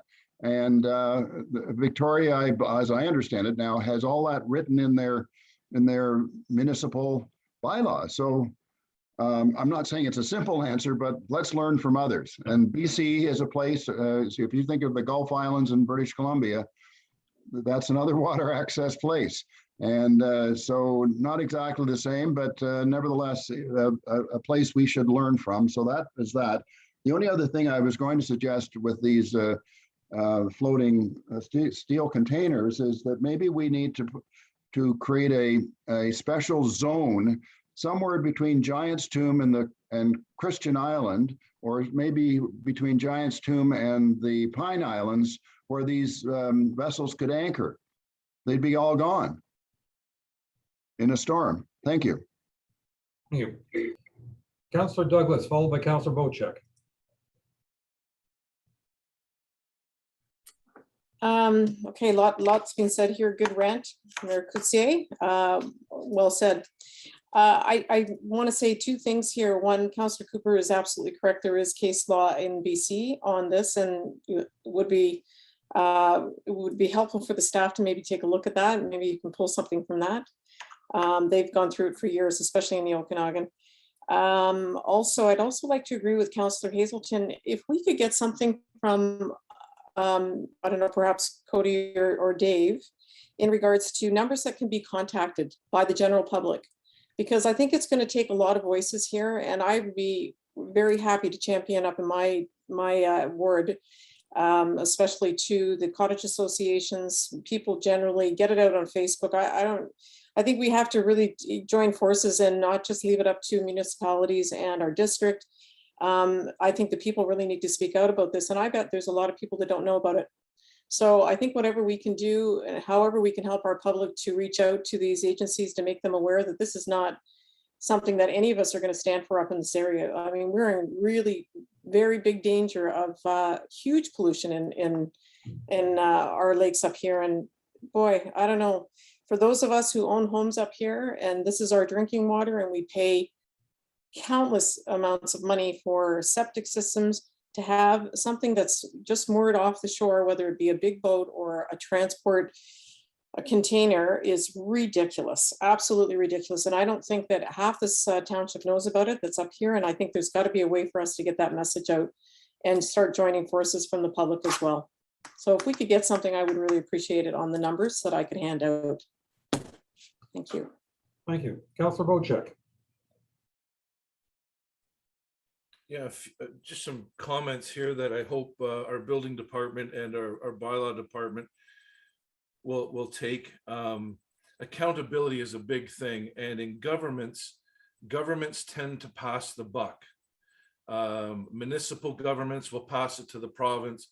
The province will say, pass it on to the feds. The feds will, it's a perpetual, endless game. We know that the MNRF is passing the buck on this thing. They're the provincial agency that can stop it through the Trent Severn waterway. We know that if I apply for a boathouse, a boat port, or a dock that has more than 15 square meters of shadow on the bottom of the lake, my application is going to be rejected by you, Dave, because it doesn't meet the provincial ordinance. We need to hold their feet to the fire at the province and say, don't be passing this on to the feds. You have due diligence to do yourselves, because you have bylaws. The province has laws that state what kind of shadow can be produced on the bottom of the Trent Severn waterway by anything. So don't let them off on this. Don't take it verbatim. Oh, this is Transport Canada's dealings. No, it's not. It is, but it's also the province's dealings. And we need every agency to be active on this and not simply pass the buck, which happens constantly. So we need to research. Our staff needs to research the province, what they can do, what the feds can do, even what we can do.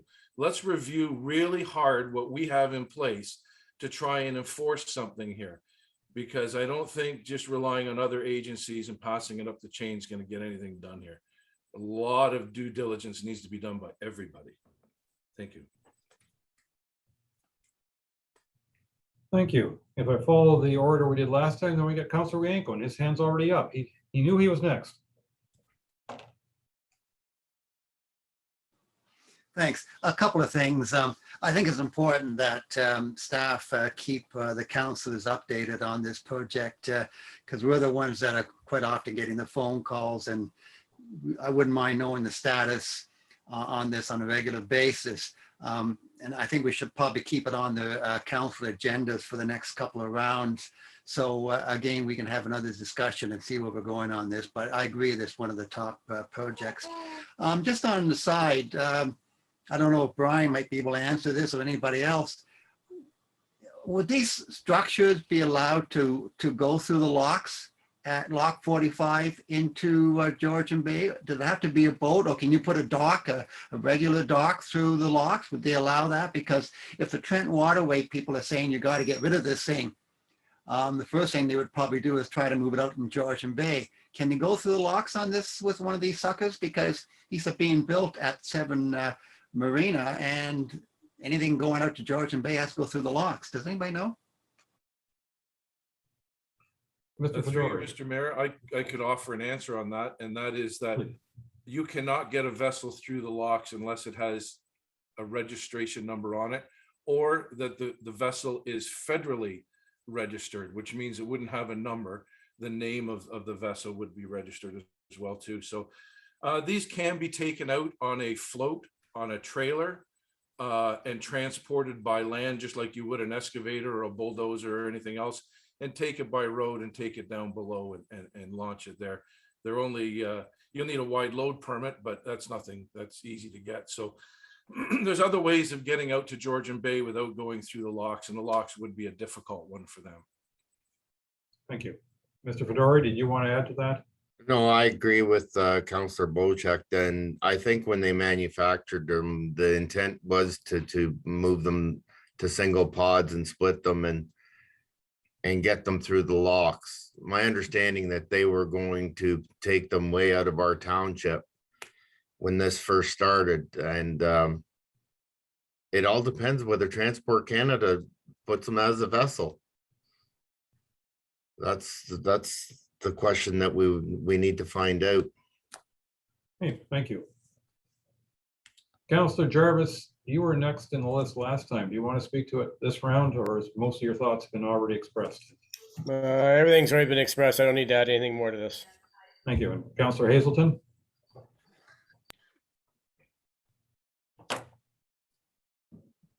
Nothing to add. Thank you. Okay. I'm not going to rant at you again, but I'm going to ask CEO Gunby before she runs away to her studies this afternoon. What do you need from council at this point? Because I think our direction is entirely clear. But do you need a resolution? And if so, what would you want in that resolution? I don't think we need a resolution. It's very obvious that we're still working with other agencies and having conversations.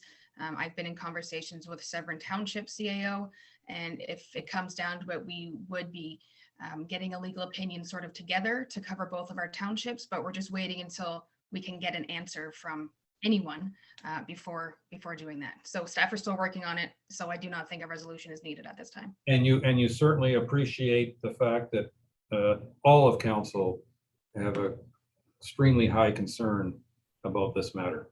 Definitely, as do staff and residents. Yeah, well, the residents are very clear, and I appreciate you confirming, because we know at least some staff are very concerned about this, and so we greatly appreciate that. And I think this will be an ongoing topic. Here's hoping that we make some progress, that all residents and visitors into our township are following all the rules that we want in place to protect our environment. Thank you. Council, I'm going to propose we keep going on without break until 1 o'clock, because we know our CAO has to leave at 1, and therefore let's keep on churning so we can do as much as possible before she disappears. And I saw 1 thumbs up, and that's all I need. I'll take it from there. You got great power, Councillor Jarvis. Next on our list was Councillor Rienko about office opening and vaccination. I can't pronounce the word, vaccination status. Sorry about that.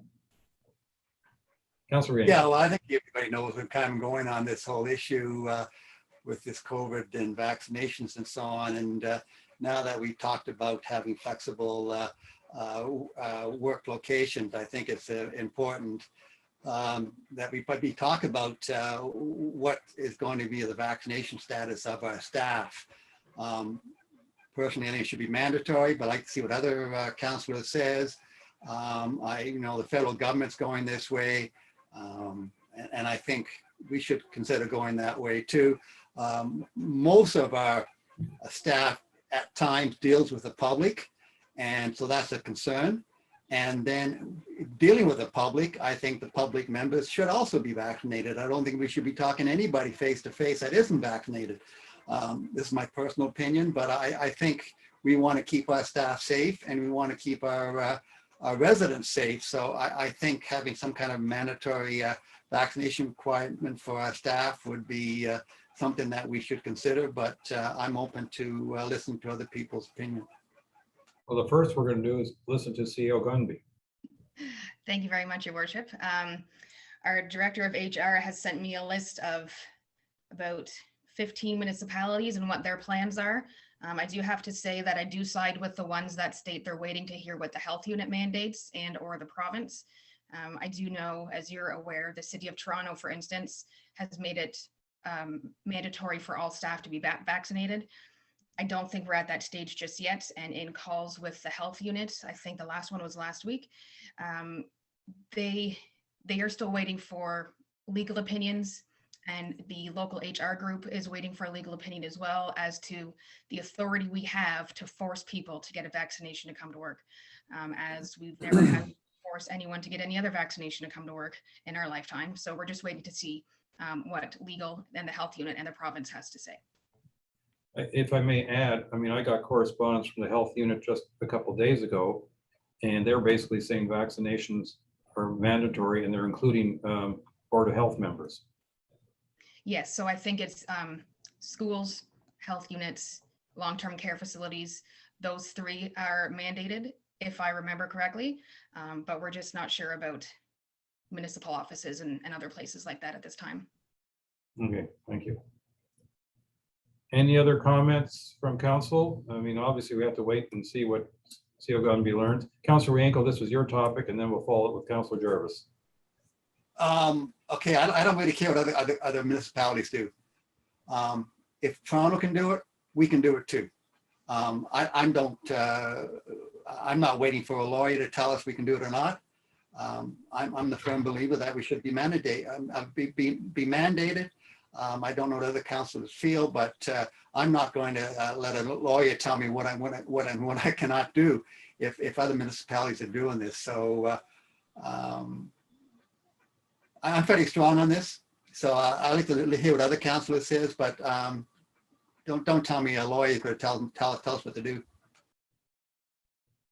If only that were true on more occasions. Councillor Jarvis. Yeah, I'm in agreement with Councillor Wienko on this, especially with regards to our staff. I think we should be, if it's something that has been proved to be able to be done with other municipalities, then we should be doing the same. I think it's very, very important to motivate people to get vaccinated, and that's one way to do it. I'm not so sure about the public, but I know we've got to figure out some way of encouraging people to get vaccinated in that regard, and maybe having them meet outside municipal offices if it comes down to that. But that's something down the road. Right now, I think we've got to work on providing a good example for the rest of our municipality and have our staff vaccinated.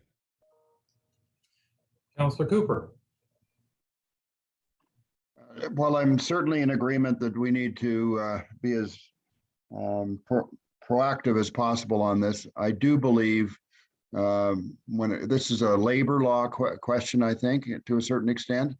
And so that's the only reason we may need to speak to lawyers is what are labor lawyers saying, and what can employees do through labor law to say, I'm not doing it. So I'm not having a vaccination. So that's the only reason I raise that, is that we need some feedback from a labor lawyer perspective. Thank you. Councillor CEO Gumby, do you want to respond before I go to Councillor Bochek? Yes, please, Your Worship. So that's basically the main reason, because before, even up until a few months ago, we were told that it was even illegal to ask staff if they planned on getting a vaccine or if they even had one. We did send out an anonymous survey to staff, and most people have at least received their first one based on the stats, but this was maybe 2 months ago that we sent this out. But we also don't know if we do this mandated vaccine, what do we do with the employees who don't get vaccinated?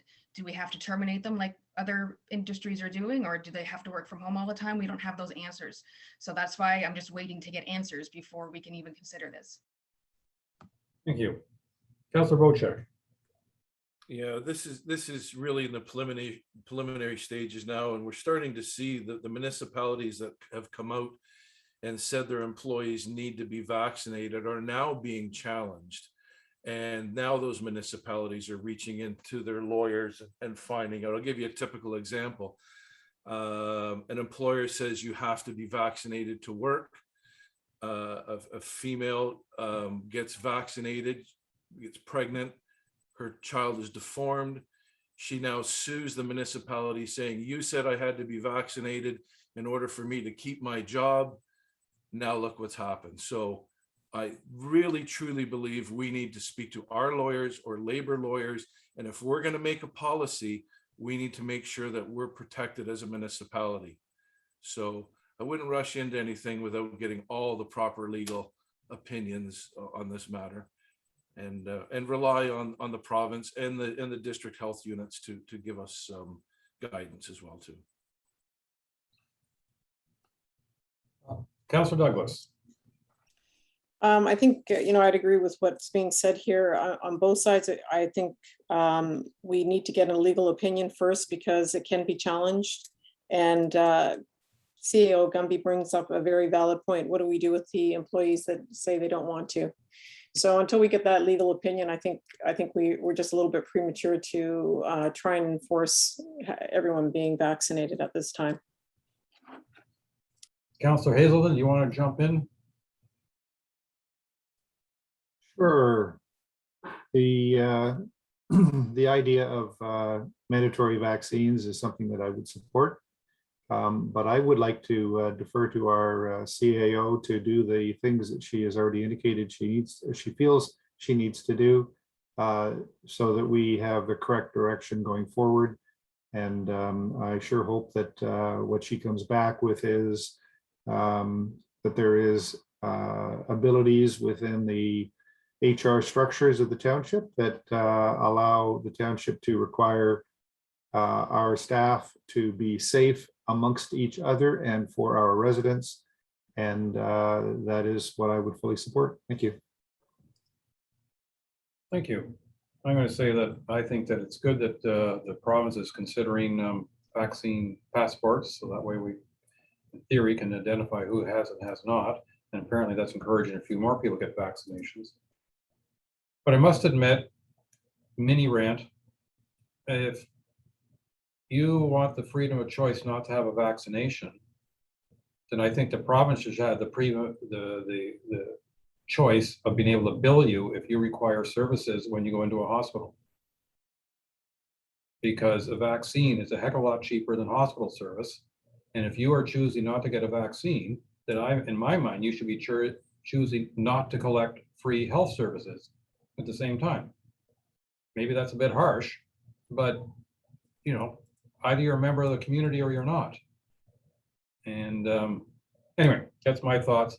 I think, Councillor Wayenko, you're not necessarily looking for a resolution on this because you didn't offer us one. So I think we've had a round of discussion, and with a nod of your head, I say we'll just go to the next topic, because I think CO Gunby knows what we're all thinking. Okay. Councillor Hazelton, you wanted to talk about dark sky lighting. Sure. Thank you very much, Mayor Kutsier. Those of you who have read the report will see that I've just pulled out some language in our existing bylaws, etc. What has occurred here is that there is a new blinding light, somewhat equivalent to a lighthouse light, blinding an enormous number of residents. And they have all complained, and our bylaw enforcement officer, Cody Avery, has done his appropriate inspections, and sadly, he has reported that the language in our dark sky lighting bylaw does not allow him to take action on this highly offensive light. I thought about including a bunch of pictures, but I won't.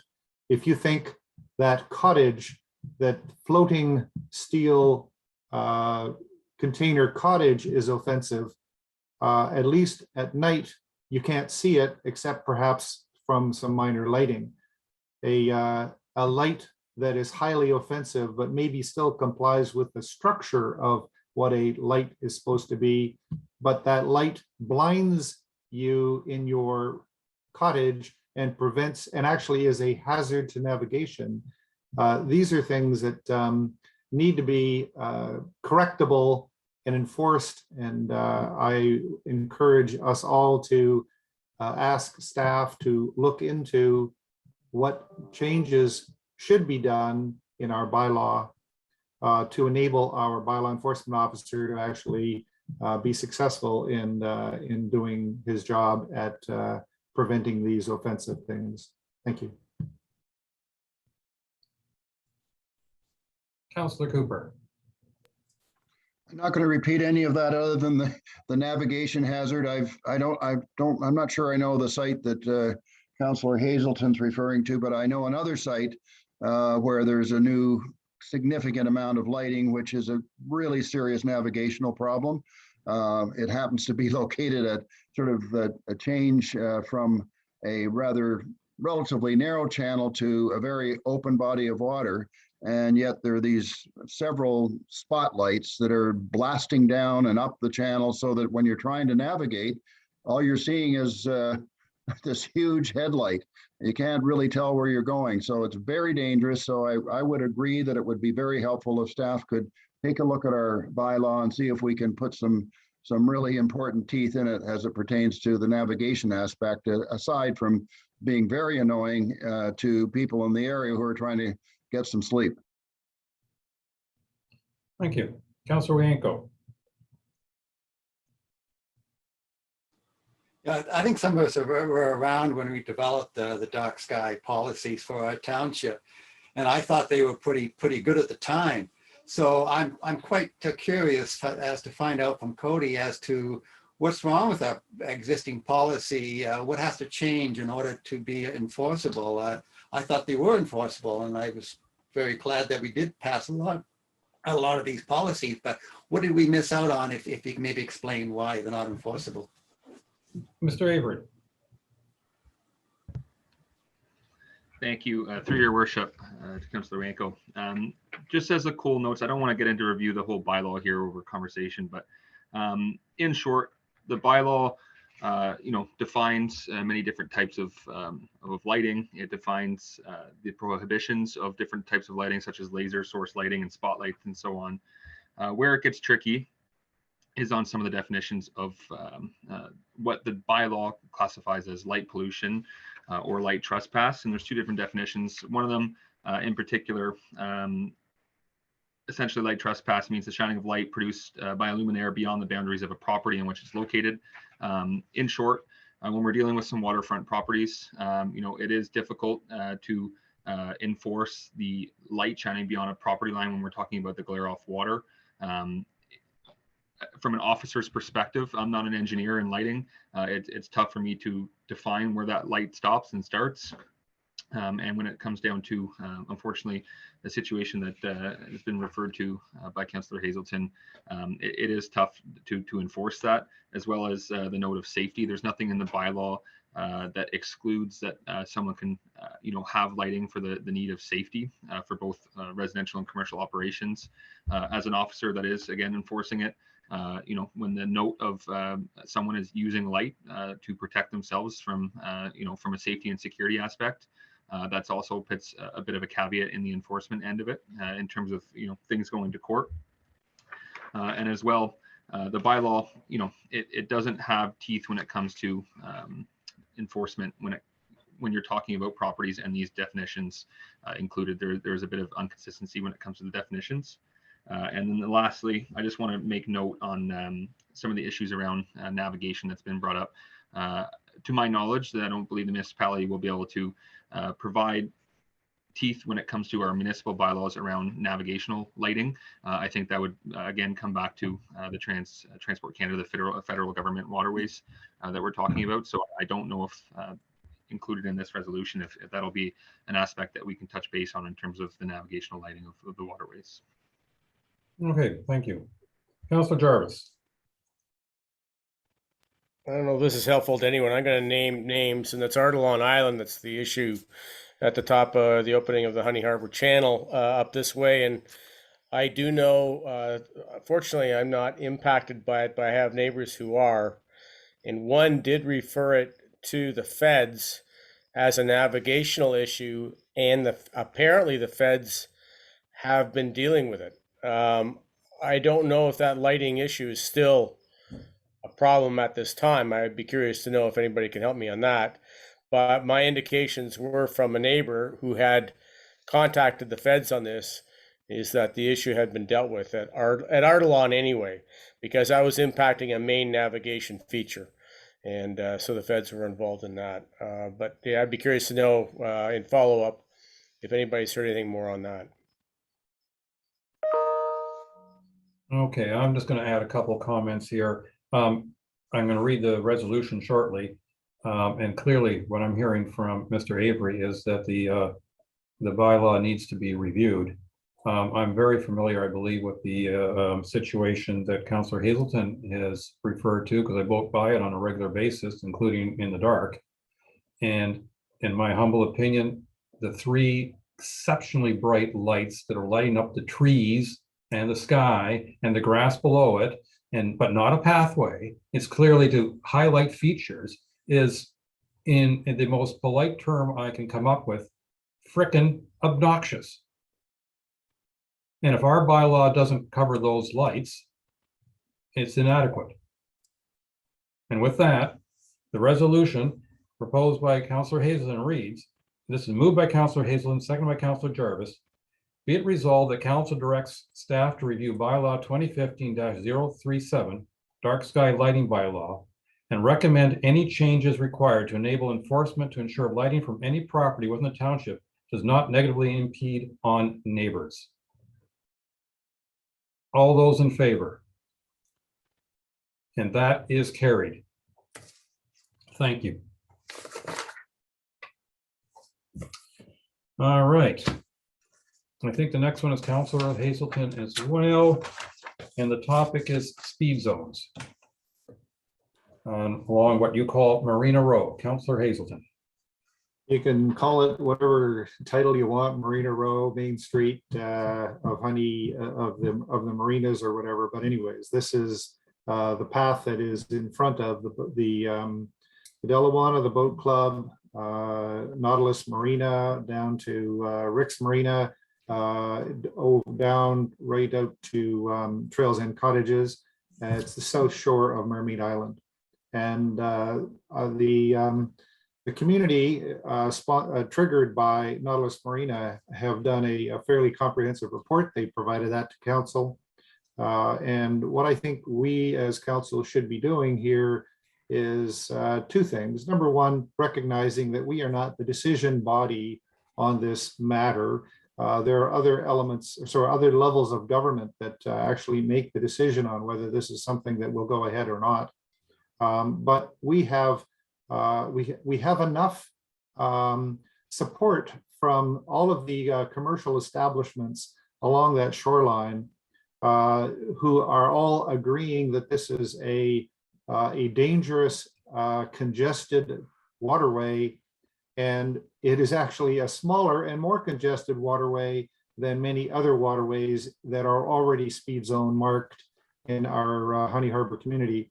And so what I am suggesting here is that we as council recognize that although we are not the deciding body, we should join with the community who have already agreed that this is a direction that they would like to proceed with, and allow them and support them on this path to achieve a speed zone in these dangerous congested waters. And so I would ask that councillors support this resolution and pave the way for this group. And again, it's all members of the commercial establishment on the south shore of that channel and the residents on the north shore, side of the channel, as well as a very large number of residents elsewhere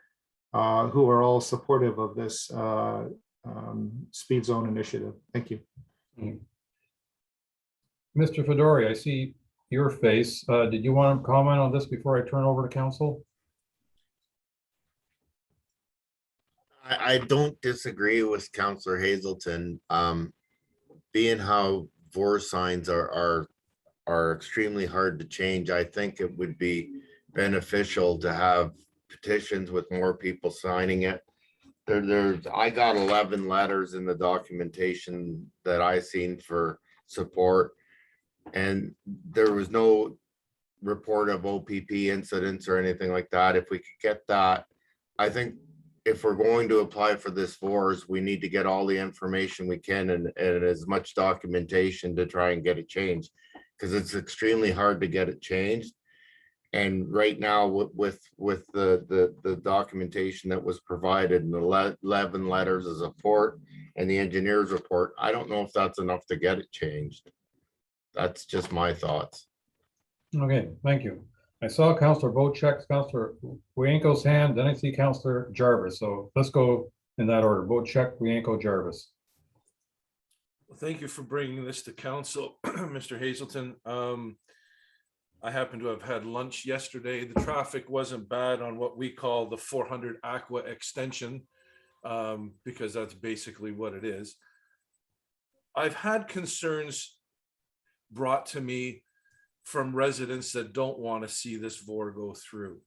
And I shouldn't say residents, personal acquaintance of mine that live in the Honey Harbor area that have brought it to my attention. And that is, they're saying if a VOR is put into place on this corridor, that the traffic through Bidewee Channel, up the Deer Island Channel, and up as far as Hell's Gate would become the new corridor, because you can certainly bypass that whole VOR area by either coming in from Ardalan and going down the Deer Island Channel through Bidewee, or coming off the Musquash through Hell's Gate down and out through Bidewee. That way you've bypassed this VOR. So they're very concerned that the traffic would increase tenfold on these backwaterways if a VOR is put in. So I just thought I would relay that information to council here.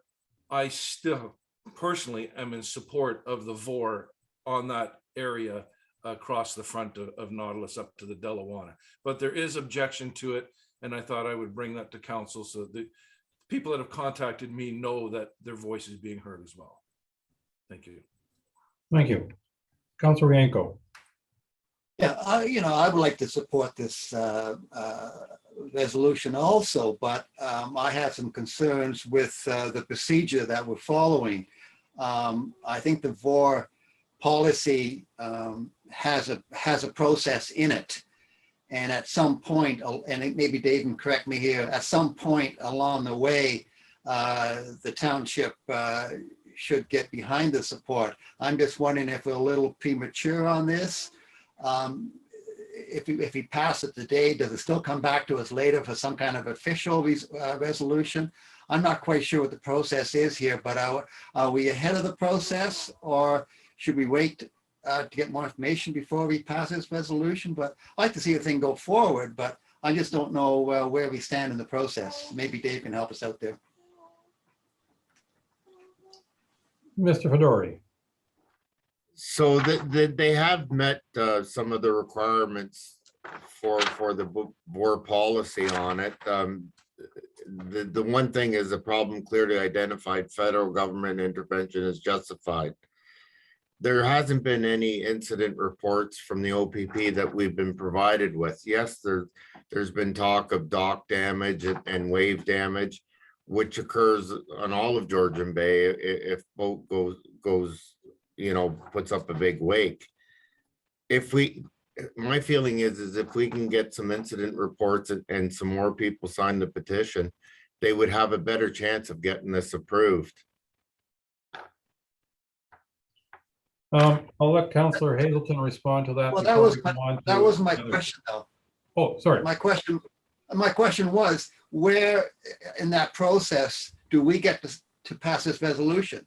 Are we ahead of the curve on it, or should we wait a while before we pass this? That was my question. Well, this particular resolution, asks staff to review the application and provide a report on how to proceed. In other words, it doesn't actually ask staff to submit an application. Just for clarification. Okay, so Councilor Hazelton, that's what you're about to add? I just wanted to make sure that everybody was aware that this is not a request to approve the report, but as you said, approve staff action to provide us more clarity on this and how the applicant might proceed with the application, what else they might have to do. I just also wanted to comment on what Councillor Bocek offered. Given that the Bidewee Channel is a already speed zone restricted channel, I think that the comments you're getting about redirected traffic are just unreasonable and inappropriate and wrong assumptions, because I can tell you, based on where my cottage is, I can go through the Bidewee Channel, or I can go around Mermaid Island and past Kennedy Island through the bottom of Deer Island, and the time is the same, but the slow zone of the Bidewee Channel slows me down. So there's probably very little impact in the ability of redirecting traffic. The congestion of the Bidewee Channel would likely prevent that. So I really don't think that's a realistic outcome. But anyways, we're just looking for direction here to staff to get us on a path where we understand and the applicant understands what else needs to be done. Thank you. I have Councillor Jarvis followed by Councillor Cooper followed by Councillor Douglas at this point. So Councillor Jarvis. Yeah, I'd probably approve moving forward on this, but I really am annoyed that the applicant and the co-signees on the south shore of Mermaid Island are really, in my mind, part of the cause of this issue in the first place by pushing their respective dock structures and marina structures out into the channel and narrowing it. And I really am annoyed that they aren't making any effort to try and open things up so it makes it a little less dangerous to begin with.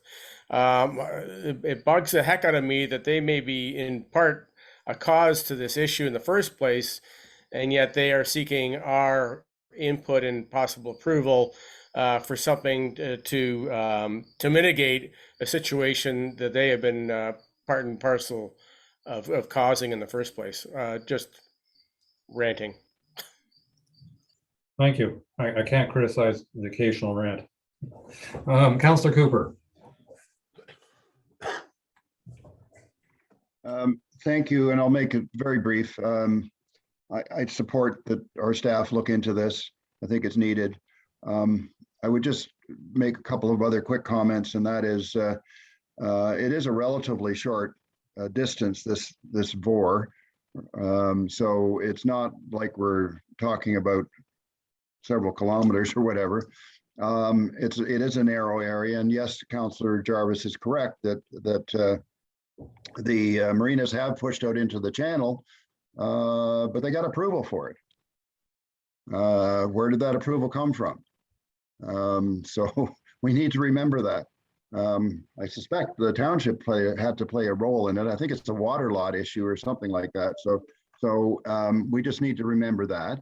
The other thing I'd point out is that if you're coming from the north, so not what Councillor Hazelton's describing, but it's even more challenging because there are a lot of speed zones, especially if you take the channel behind Tomahawk Island. You have people are now going through there at low speed because it's basically too narrow to be on a plane. So that's one place. Secondly, there's a Deer Island blasted area that you have to slow down for, and some other very narrow spots in there that you have to slow down. So I do this at least twice a week if I'm going up and down. So I see what's going on there. I do go through Bidewee sometimes. So there's really 3 spots potentially that there's a speed zone. So I think it's very similar in terms of which direction you're going to go. It's pretty hard to miss speed zones in Honey Harbor. And so I would support this only in that it is relatively short and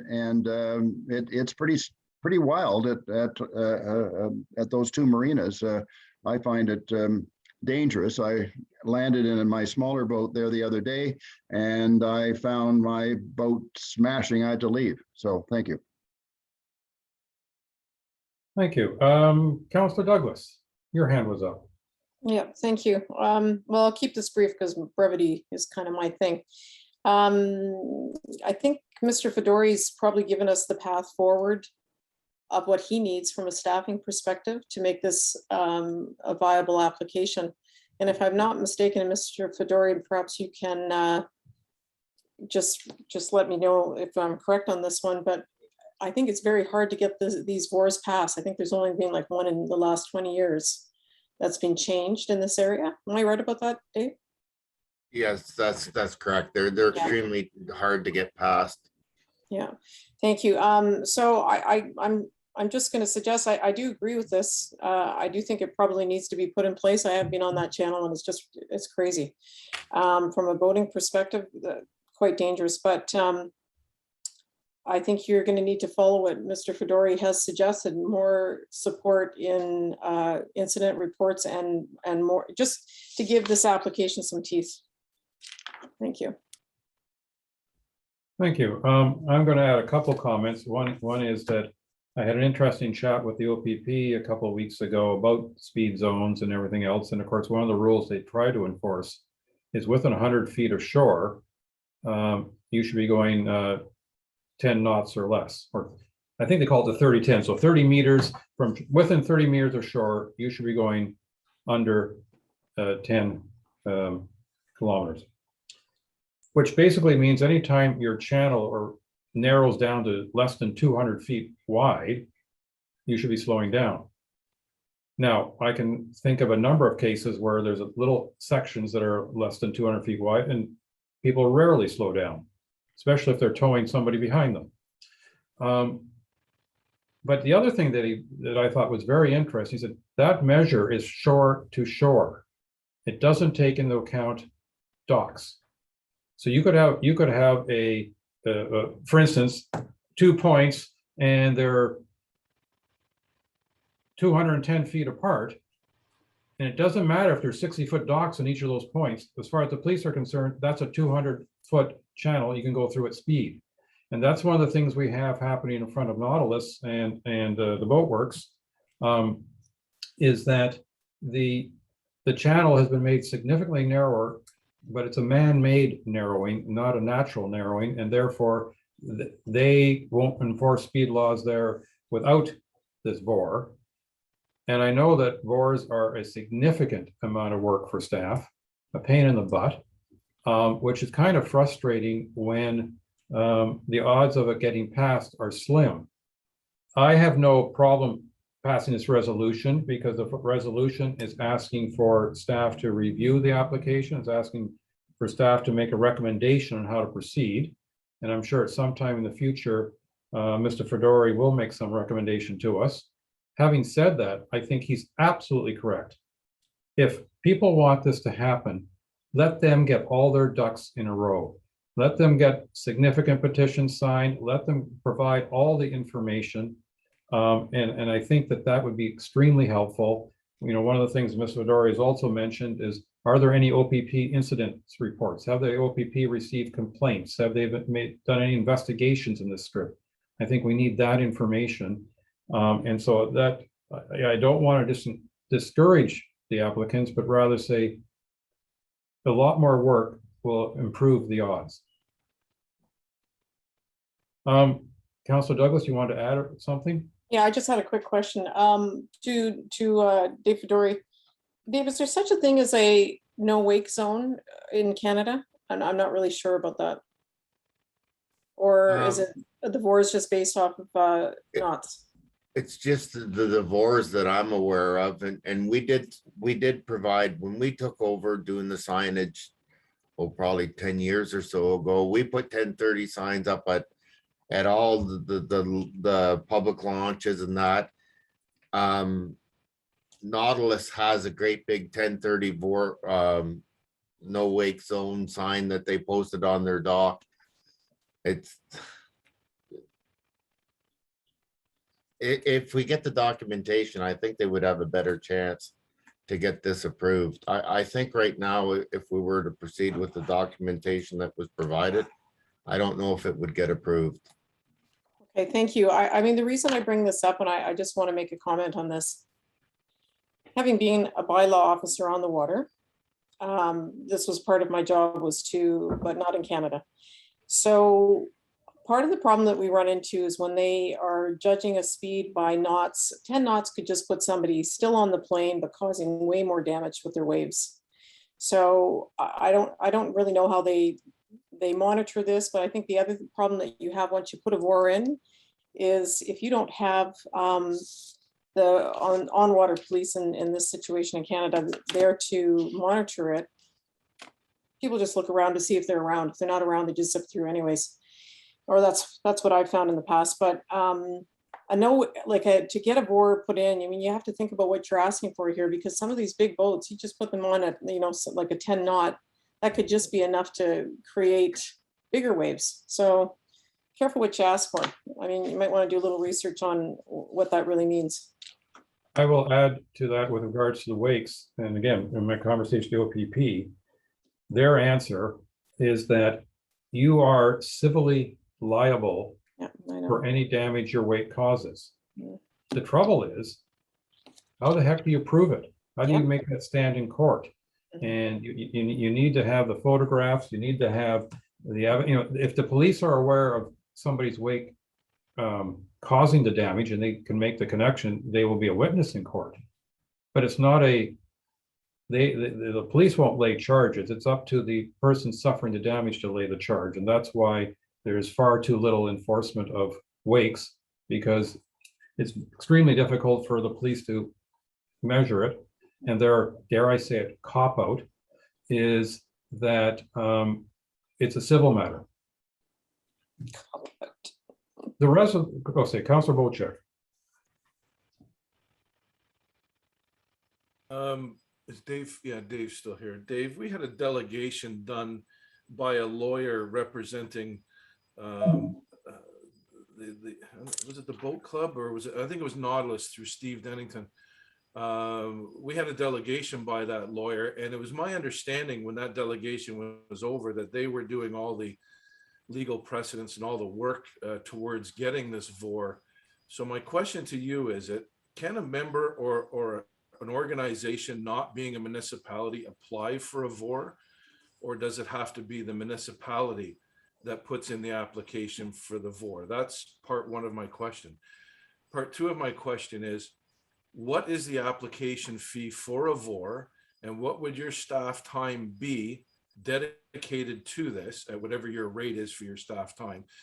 What would this application cost the taxpayers to follow through to fruition? So I guess we answer the first part first, and then if you have any idea on the second part, that would be nice.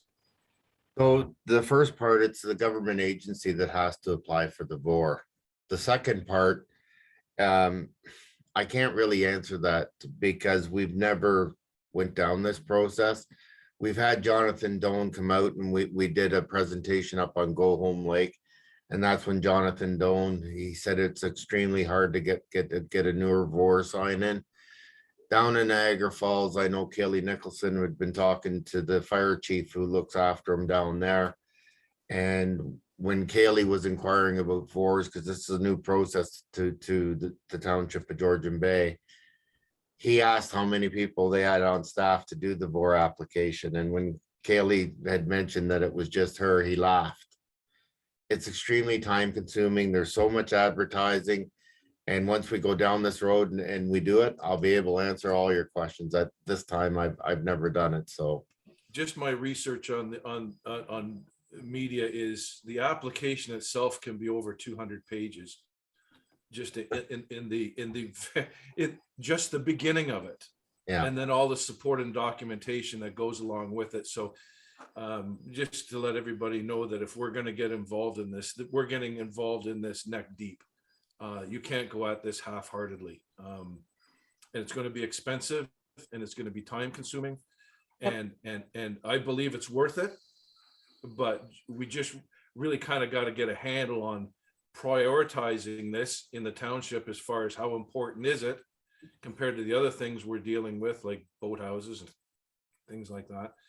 But yeah, I'd like a really wholesome report just detailing what we're up against if we decide to move ahead with an application to the feds on the board, because I think it's very detailed. So let's look at the resolution. The first paragraph is, be it resolved, the council directs staff to review the VOR application for speed limit zone provided by Tim Flannery on behalf of Nautilus Marina, which in one sense is redundant because we know Mr. Fedori obviously has reviewed it because he's very familiar with it. And the second one is, and that staff provide council report and recommendation on how to proceed with this application. So if we pass this resolution, basically we're asking staff to come back with some information and what they recommend we do with it. Well, didn't we just get that from Dave? You're not muted, Councillor Douglas, by the way. Okay. Well, maybe I can speak while the mic is open. Didn't Dave just give us that information? What he needs? Basically. Yeah, okay. So we can pass the resolution, which I think would be a little bit redundant, but we can do it. Or we can just leave this as direction to staff. Councillor Hazelton, do you want me to read the resolution for, do you want me to take a vote on this? Well, just before you do, certainly Dave provided us a fair amount of information, but I think what would be helpful in this is, and just so we can all understand, Nautilus Marina, the community up and down the shoreline there, and again, this fellow Tim Flannery, who's being designated as a spokesman, they need to understand what they can do or what they need to do to move things forward. And so the recommendation likely would include not only what the township has to do, but a recommendation on what needs to be done to proceed with the application. And so, for example, if the applicant needs to do a comprehensive survey, or if the township needs to participate with the applicant for a comprehensive survey, or whatever. I mean, what I don't want to see is that we're in this limbo land where nobody really knows what to do next. And that's really what I'm hoping for here, is that a report and recommendation is, what is the steps that need to be followed, and not necessarily actions by staff, but what needs to be included beyond what's already been presented, so that we can be seen as a township helping our community do something that the community clearly wants, but perhaps haven't done enough legwork Okay, to so get through. in other words, you want me to call the vote? Okay. Do the council need me to read the resolution one more time? All those in favor? 1, 2, 3, 4, that is carried. Okay. Council, it's 1:01. I'm going to call a break, and we have choices. I can call a break for 10 minutes and we come back and see how long we go, and you go hungry, or I'll call a break for 45 minutes and we come back fed and see how long council meeting goes. Any preferences? Councilor Cooper, is that a preference? I'm getting faint. I wouldn't mind a short break to have a bite anyway. Okay, let's call it off for now, and we'll be back at 1:45. We'll see you then. Thank you. Great.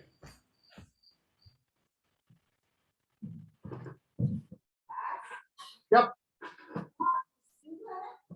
Yep. You're not muted, Paul.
Brian. Got to ask you some questions about golf. Looking like pretty rough weather tomorrow.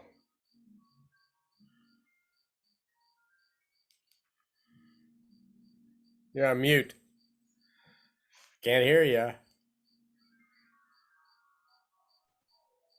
There you Yeah, go. I'm a bit apprehensive. I'm going to bring 4 umbrellas with me. Of course, the carts have roofs on them. Yep.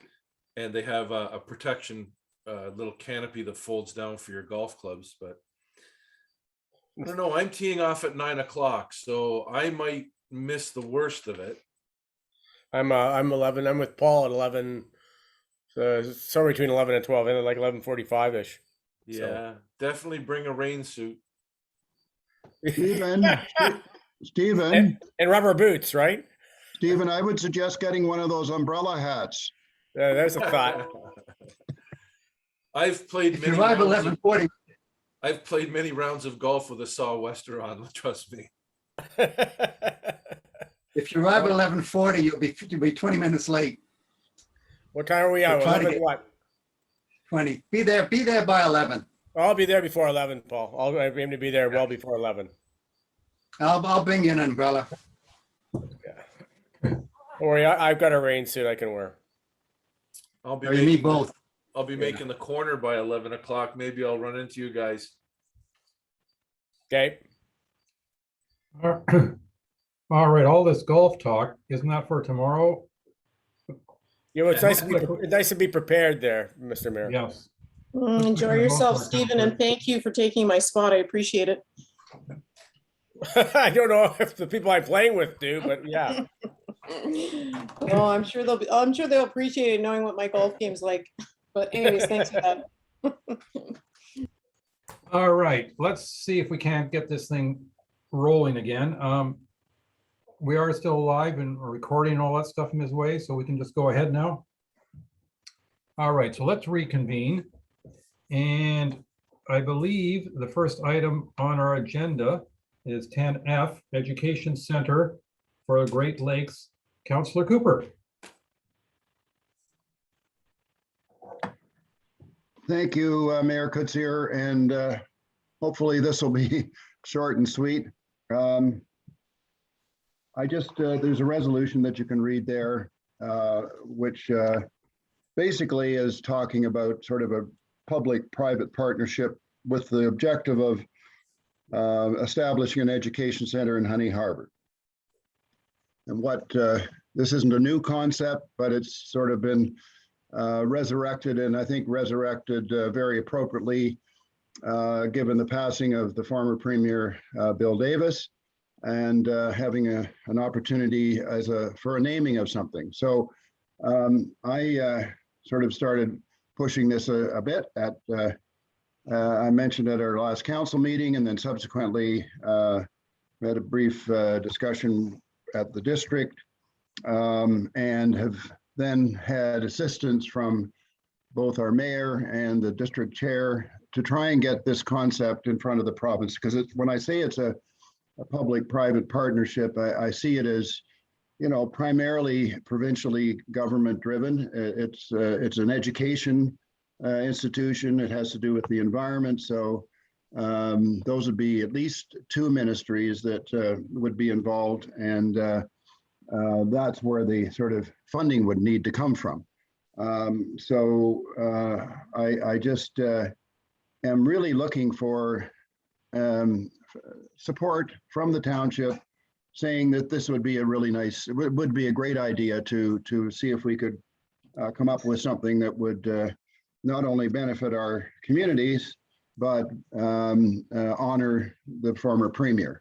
So that's sort of it in a nutshell. I know that Mayor Kutzier has had some discussions. I know that the district chair Klink and I had some discussions with a director of strategy for the premier's office. And subsequently, I know that the district chair heard from the premier and heard the suggestion directly from Chair Klink. So that's sort of what the activity is. And I guess what I'm really looking for is if there was any sort of financial impact on our township, it would be something in the future, and it might be relatively minor. And when I say minor, probably in the neighborhood of $25,000 or $30,000, which would be maybe spread over more than just the township, but maybe private funding as well to support a feasibility study that would examine whether this could be done. So it's really, it's an intent that I'm looking for from the council to say we support the concept and hope that, you know, that it can go somewhere. So the plan was to write a letter from our mayor to the premier's office. We would copy the district, etc., and simply say that we would very much as a council like to see an institution like this established on the Great Lakes. And it'd be really the only one of its specific in this particular way, the only one in the province that as I understand it. I mean, there are some educational institutions, but not under these sort of guidelines, which is environment, etc. So it's novel. It'd be the only educational institution of any substance in the District of Muskoka. So that could be certainly very important for the District of Muskoka. And I'm happy to answer any questions. I don't know whether Mayor Kutsier wants to add anything to this, but I just thought I'd introduce this and say that I'm gonna try and do as much as I can to make this happen. A lot of it will be very dependent on the province buying into the concept. So that's my report. Well, thank you very much. And in response, there seems to be an echo here. Okay, don't think I hear it anymore. In response, I will make a couple of comments. One is that I think this whole idea is a excellent one. I think in honor of Premier Davis, creating an education center makes perfect sense, given that prior to being premier, he was the education minister for a decade of extreme expansion. Population boom being obviously a key factor in that. But also, he had the first environmental ministry of the entire country, I believe. And so the fact that this is emphasis on the environment makes a lot of sense. And thirdly, he loved this area. He loved the Georgian Bay shore, and having something that supports our area and studies, lakes that I know he would very much want to see protected. To me, it all makes great sense. And I think it's a wonderful way to honor the man. And obviously I'm all in favor, but normally I let council speak before I speak, and I broke the rules now, but over to council. If anybody wants to add or subtract comments. Councillor Bochek, I see your hand first. Yeah, I think like most, it's where do I sign up? This is beyond creative. I'm 100% behind it, and will support it not only with my vote, but with my wallet too. This is fantastic. Thank you. Councillor Wienko. Yeah, everything that Councillor Cooper said, I tend to agree with. I obviously have some concerns with the financial part of it. I don't know what that would mean. I think in my case, if there was going to be a financial contribution, I would think that we would like to hear from the province or from another university or whatever before we commit to any costs. So putting money in the budget this year, we're going to have a very tight budget this year. So putting money in the budget this year may be difficult, but if we got a third parties involved and the government involved, then I have no problem kicking in some financial contribution from our township. But until then, I'd rather hold off on that and see where this goes. But I wish you all luck and hopefully it'll go forward. Thank you. Councillor Hazelton. Thank you, Mayor Kuchar. The idea of this project is, in my opinion, multifaceted. Councillor Cooper has certainly done a good job of highlighting some of the reasons why. Being a Ward 4 councillor for the hamlet of, for Honey Harbor and the hamlet of Honey Harbor, if this project were to go forward, it would, think of it as the core tenant in a giant shopping mall. We've lost our core tenant in the hamlet, and we are struggling as a community to rebuild the hamlet of Honey Harbor. And this would be the equivalent of that core tenant, that giant commercial entity that would have spin-off commercial interests that would be very significant, and it would potentially reground the hamlet of Honey Harbor and take it well beyond the current state of a few businesses that are really there to support the water access cottaging community, and make it much more substantial. And so we as a township have been going off and getting funding to build the Honey Harbor waterfront, which build it and they will come. This is a scenario of not only build it and they will come, build it and they are here, and then more people will come, and it will have very significant impacts in the commercial success of the hamlet. And I think we need to be thinking of that bigger picture as well. Fully support this. Thank you. Thank you. I'm not seeing any other hands at the moment. Oh, Councillor Bochek, I was going to give other people a chance if they wanted to speak first. Jarvis is fine. Councillor Douglas is fine. Okay. Councillor Bochek, you want an extra comment? Yeah, I was just surprised. It could be because of logistics that our sustainability officer isn't here to hear this, or Trish. I think they may be a vital, integral part of this. So hopefully we can get this to them. Oh, I see Jennifer just popped up, so she was listening anyway. So yeah, I just wanted to make sure that they were involved in this conversation. Okay, the resolution is moved by Councillor Cooper, seconded by Councillor Jarvis. Sorry, Councillor Wanko, did you have your hand up again? I see. And then Councillor Cooper, you were waving again. So let's go, Councillor Yeah, Wanko. I just want to make a small modification to a small friendly amendment to the resolution. And I have no problem contributing to the feasibility study as long as we have third-party involvement. The way it reads right now, it sounds like we're going to fund a feasibility study ourselves and hope that somebody comes along, but I think we should do it in concert with a third party. So if you can make some kind of an adjustment to that it's basically based on the province or third party anyway, come forward with support. Can I make it really simple and suggest we say, just add, township agrees to co-contribute towards a feasibility study? That would force, meaning other people to be in there. Okay, yeah, so long as I get that idea, because I don't want to see it in the budget and this coming year and no one else is contributing. So, Councillor Cooper, would you consider adding the letter CO- as a friendly amendment? COOP, no, I'm anyway, just kidding. I have no problem with that. In fact, the intent was to come back to the township if there was any specific funding. We need to get approval from the province. Without that, it's dead in the water.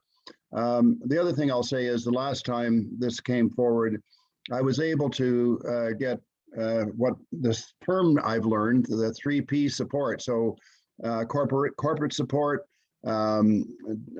developers support, and so there was a fair bit of, I think the feasibility study at the time was about $25,000 to $30,000, and the more than 50% of it was going to be covered by other parties, third parties, so or whoever it was.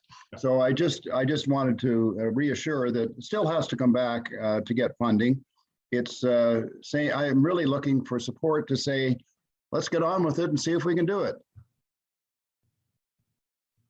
So the resolution is moved by Councillor Cooper, seconded by Councillor Jarvis. Be it resolved, the Council of the Township of Georgian Bay provides a letter of support for the concept of a public-private partnership, P3, to build an education center within the community of Honey Harbor, to be named the William Grenville Davis Education Center for the Great Lakes. And the township agrees to co-contribute towards the initial feasibility study for the project to make sure that the project can be fully funded and will generate revenues to cover off its annual legacy costs. And that the Township of Georgian Bay's letter of support will be sent to the Premier's office, various ministries, and the District of Muskoka, as directed by the Mayor, CAO, and Councillor Cooper, once all interested parties have been identified. All those in favor? And let's record that it's unanimous. Thank you, everybody. Thank you. Okay, under bylaws, we got 13, 14 pages worth of fees, and I believe we had discussed all this at the prior cow, if I'm not mistaken. So it's quite an extensive list. And the resolution that we will be considering is moved by Councillor Bochek, seconded by Councillor Cooper. Be it resolved, the Council adopts bylaw 2021-057, being a bylaw to establish and require payment of various fees and charges. Any discussion, Council? All those in, Councillor Hazelton. So this is an exhaustive list, perhaps. Definitions still outstanding in some cases. When our previous planning director departed, there was a recommendation of a particular planning document, planning approval, something before anything went to building department. And I'm not sure with all the titles in here if that's included in this or not. I'm just wondering if I could get clarity on, is that included? Mr. Fedori, are you appearing to answer, or are we going to Ms. Boudia? I think Julie would be better to answer this. Okay. It was a zoning certificate that you're referring to. A planning zoning certificate. So the applicant would have their planning in place prior to applying for a building permit, but I'll let Brad and Julie speak on it.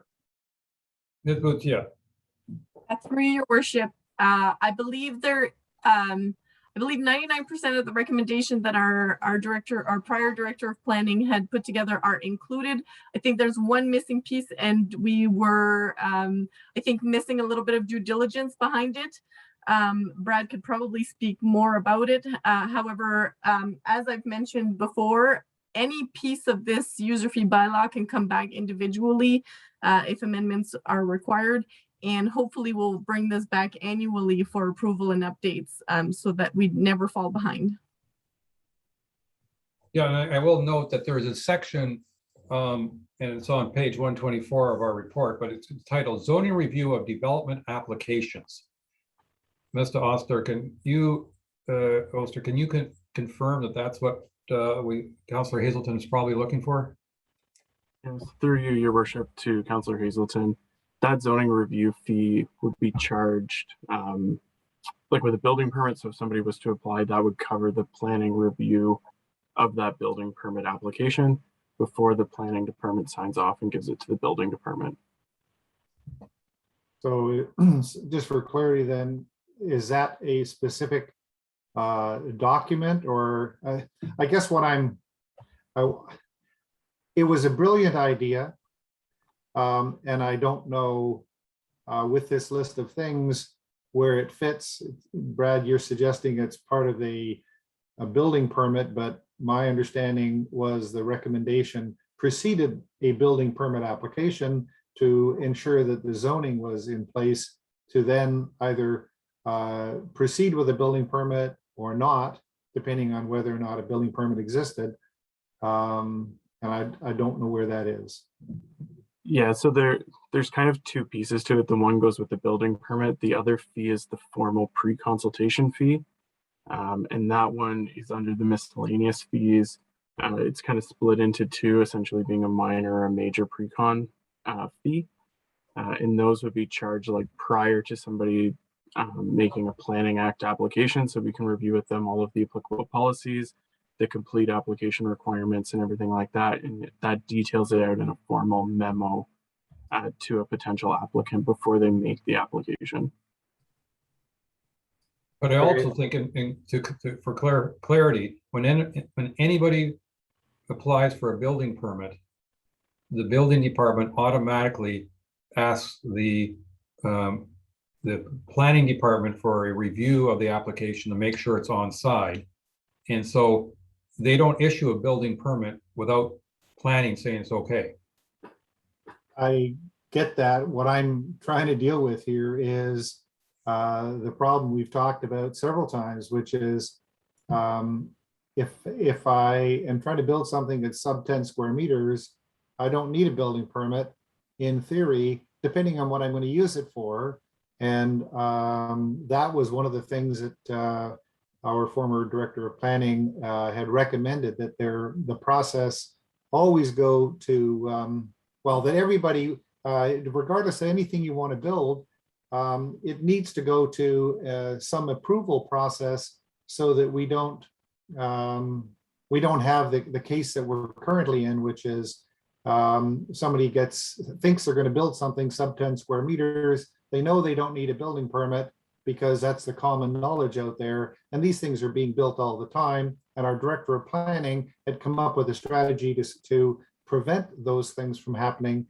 And I'm just wondering where that fits in this process. And I'm not sure that a pre-consultation fee implies that I know I need a building permit and I need to get the zoning approval in place. But again, a sub 10 square meter structure doesn't need a building permit, but it does need zoning approval, because I could build something that I think is going to be a sleeping cabin, but in fact, that's a zoning violation. And somehow planning needs to weigh in on that. And I don't know where that fits.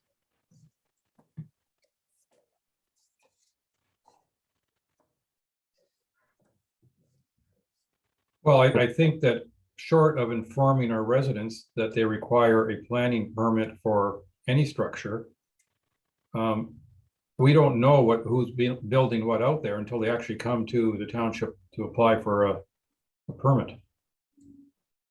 Which is part of the case. Maybe this isn't the right time to push this matter. These are kind of fees that have been figured out, but we have a huge gaping hole in our bylaws, or sorry, in our township, that people think they can build sub 10 square meter structures and do whatever they want. And people are building sleeping cabins left, right, and center. In fact, we had a company who was advertising in the springtime in the Gazette, telling everybody that they could buy one of these pre-built sub 10 square meter cabins with sleeping loft, and they didn't need a building permit. Well, in fact, they do need a building permit because it's a human habitation structure. And anyways, if I could ask Brad, please make a note that is an issue which doesn't sound like it's been addressed. It doesn't seem to be part of this fee structure. I don't want to get in the way of the approval of these fees. But if the intent of what our previous director of planning was trying to help us through, if that intent hasn't been sorted out yet, then that's an action item that we need to be looking at and bringing forward for review and approval. Okay, Councillor Douglas. Just so I can understand this, Brad, do we have a big problem with that, where people are building sleeping cabinets on the sub 10 square feet? I wasn't aware of that. Do we have a problem with that? It's rampant. Through the mayor to Councillor Douglas, we have received a few inquiries from residents looking to build structures that may not require a formal building permit to build. Staff do advise that the zoning bylaw is still in effect, and all development, regardless of whether or not it requires a permit, still needs to comply with the zoning bylaw. So with some of these fees, they could be applied to a zoning certificate in the future, but that would be a separate process from the actual fees and charges bylaw to create that process to go through. I mean, I'm certainly aware of a fair number of properties where small, under 10 square meters, the structures are being put up, and I certainly don't see any signs of a building permit. And I wouldn't be surprised if the great majority of those have not applied for zoning because they figure it's under the radar. And usually it comes out when those individuals apply for something where they know they need a building permit, or they know they need planning, and then planning says, oh, you got 2 more structures on your property than what's that aren't on the original survey or something like that. Anyway, that's a separate matter. That's not part of our fees, and I'm sure that will be discussed further. Councillor Bocek. Thank you, Mr. Mayor. Julie, I'm going to pose this question to you because of my ignorance. I did read over the report, and I noticed that some of the things that were brought to the attention during the draft process were not adjusted and just continued on. And I'm fine with some of those. I'm just wondering if you could help me here. I don't have the report right in front of me. The fire permitting fee, which I was very opposed to during the draft process, saying that, you know, the fire department is the one that benefits from people having these permits. And when they were free, that was a great benefit to the fire department. And I remember there being a fee put in for this budget for this year. Can you confirm that that fee is still there for the building for the fire permit? Through your worship, no, the burn permit recreational, which I think is the one that Councillor Bocek is referring to, is at no charge, same with prior years. The council did, though, agree that a burn permit for open air would have a fee of $100. So those are the ones that required inspection and a lot more of the fire department's time. Thank you. That was one of the stumbling blocks I had in raising my hand to this, but it's been addressed, and thanks for catching me up on that. Okay. Should I reread the resolution? All those in favor? And that is carried. Thank you. I believe, other than a couple final resolutions, we are basically done and have to prepare ourselves to go into close. Ms. Clerk, would you, or Madam Clerk, or Ms. Way, whatever you prefer, would you agree that I should now read the closed session resolution? And Yes, then we I have to do switch agree. over. Correct. Okay. Moved by Councillor Cooper, seconded by Councillor Douglas. Whereas Section 239(2) of the Municipal Act 2001, as amended, provides authority for councils of municipalities to close the meeting or parts of a meeting to the public if the subject matter pertains to a matter identified in Section 239(2). And whereas the Council of Township of Georgia Bay deems it necessary to close this portion of the meeting in order to address matters under the following sections of 239(2). We should get an edited version of this resolution. A, council closed minutes of August 9th. B, Planning Council closed minutes of August 10th. C, a proposed or pending acquisition or disposition of land by a municipality or local board, advice that is subject to solicitor-client privilege, including communication necessary for that purpose, litigation or potential litigation, including matters before administrative tribunals affecting a municipality or a local board. And that's with regard to Island 195. And pretend I said the whole thing all over again with a couple extra words.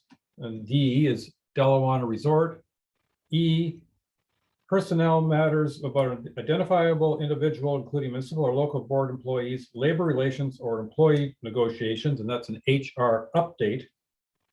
Now be it resolved that the Council of Township of Georgia Bay moves into closed session of council at 2:13 p.m. All those in favor? And that is carried. So now I believe we'll just zap out of this and then hit the link that was provided to us, I think, by Sydney last week to go into closed. So we'll see you all shortly.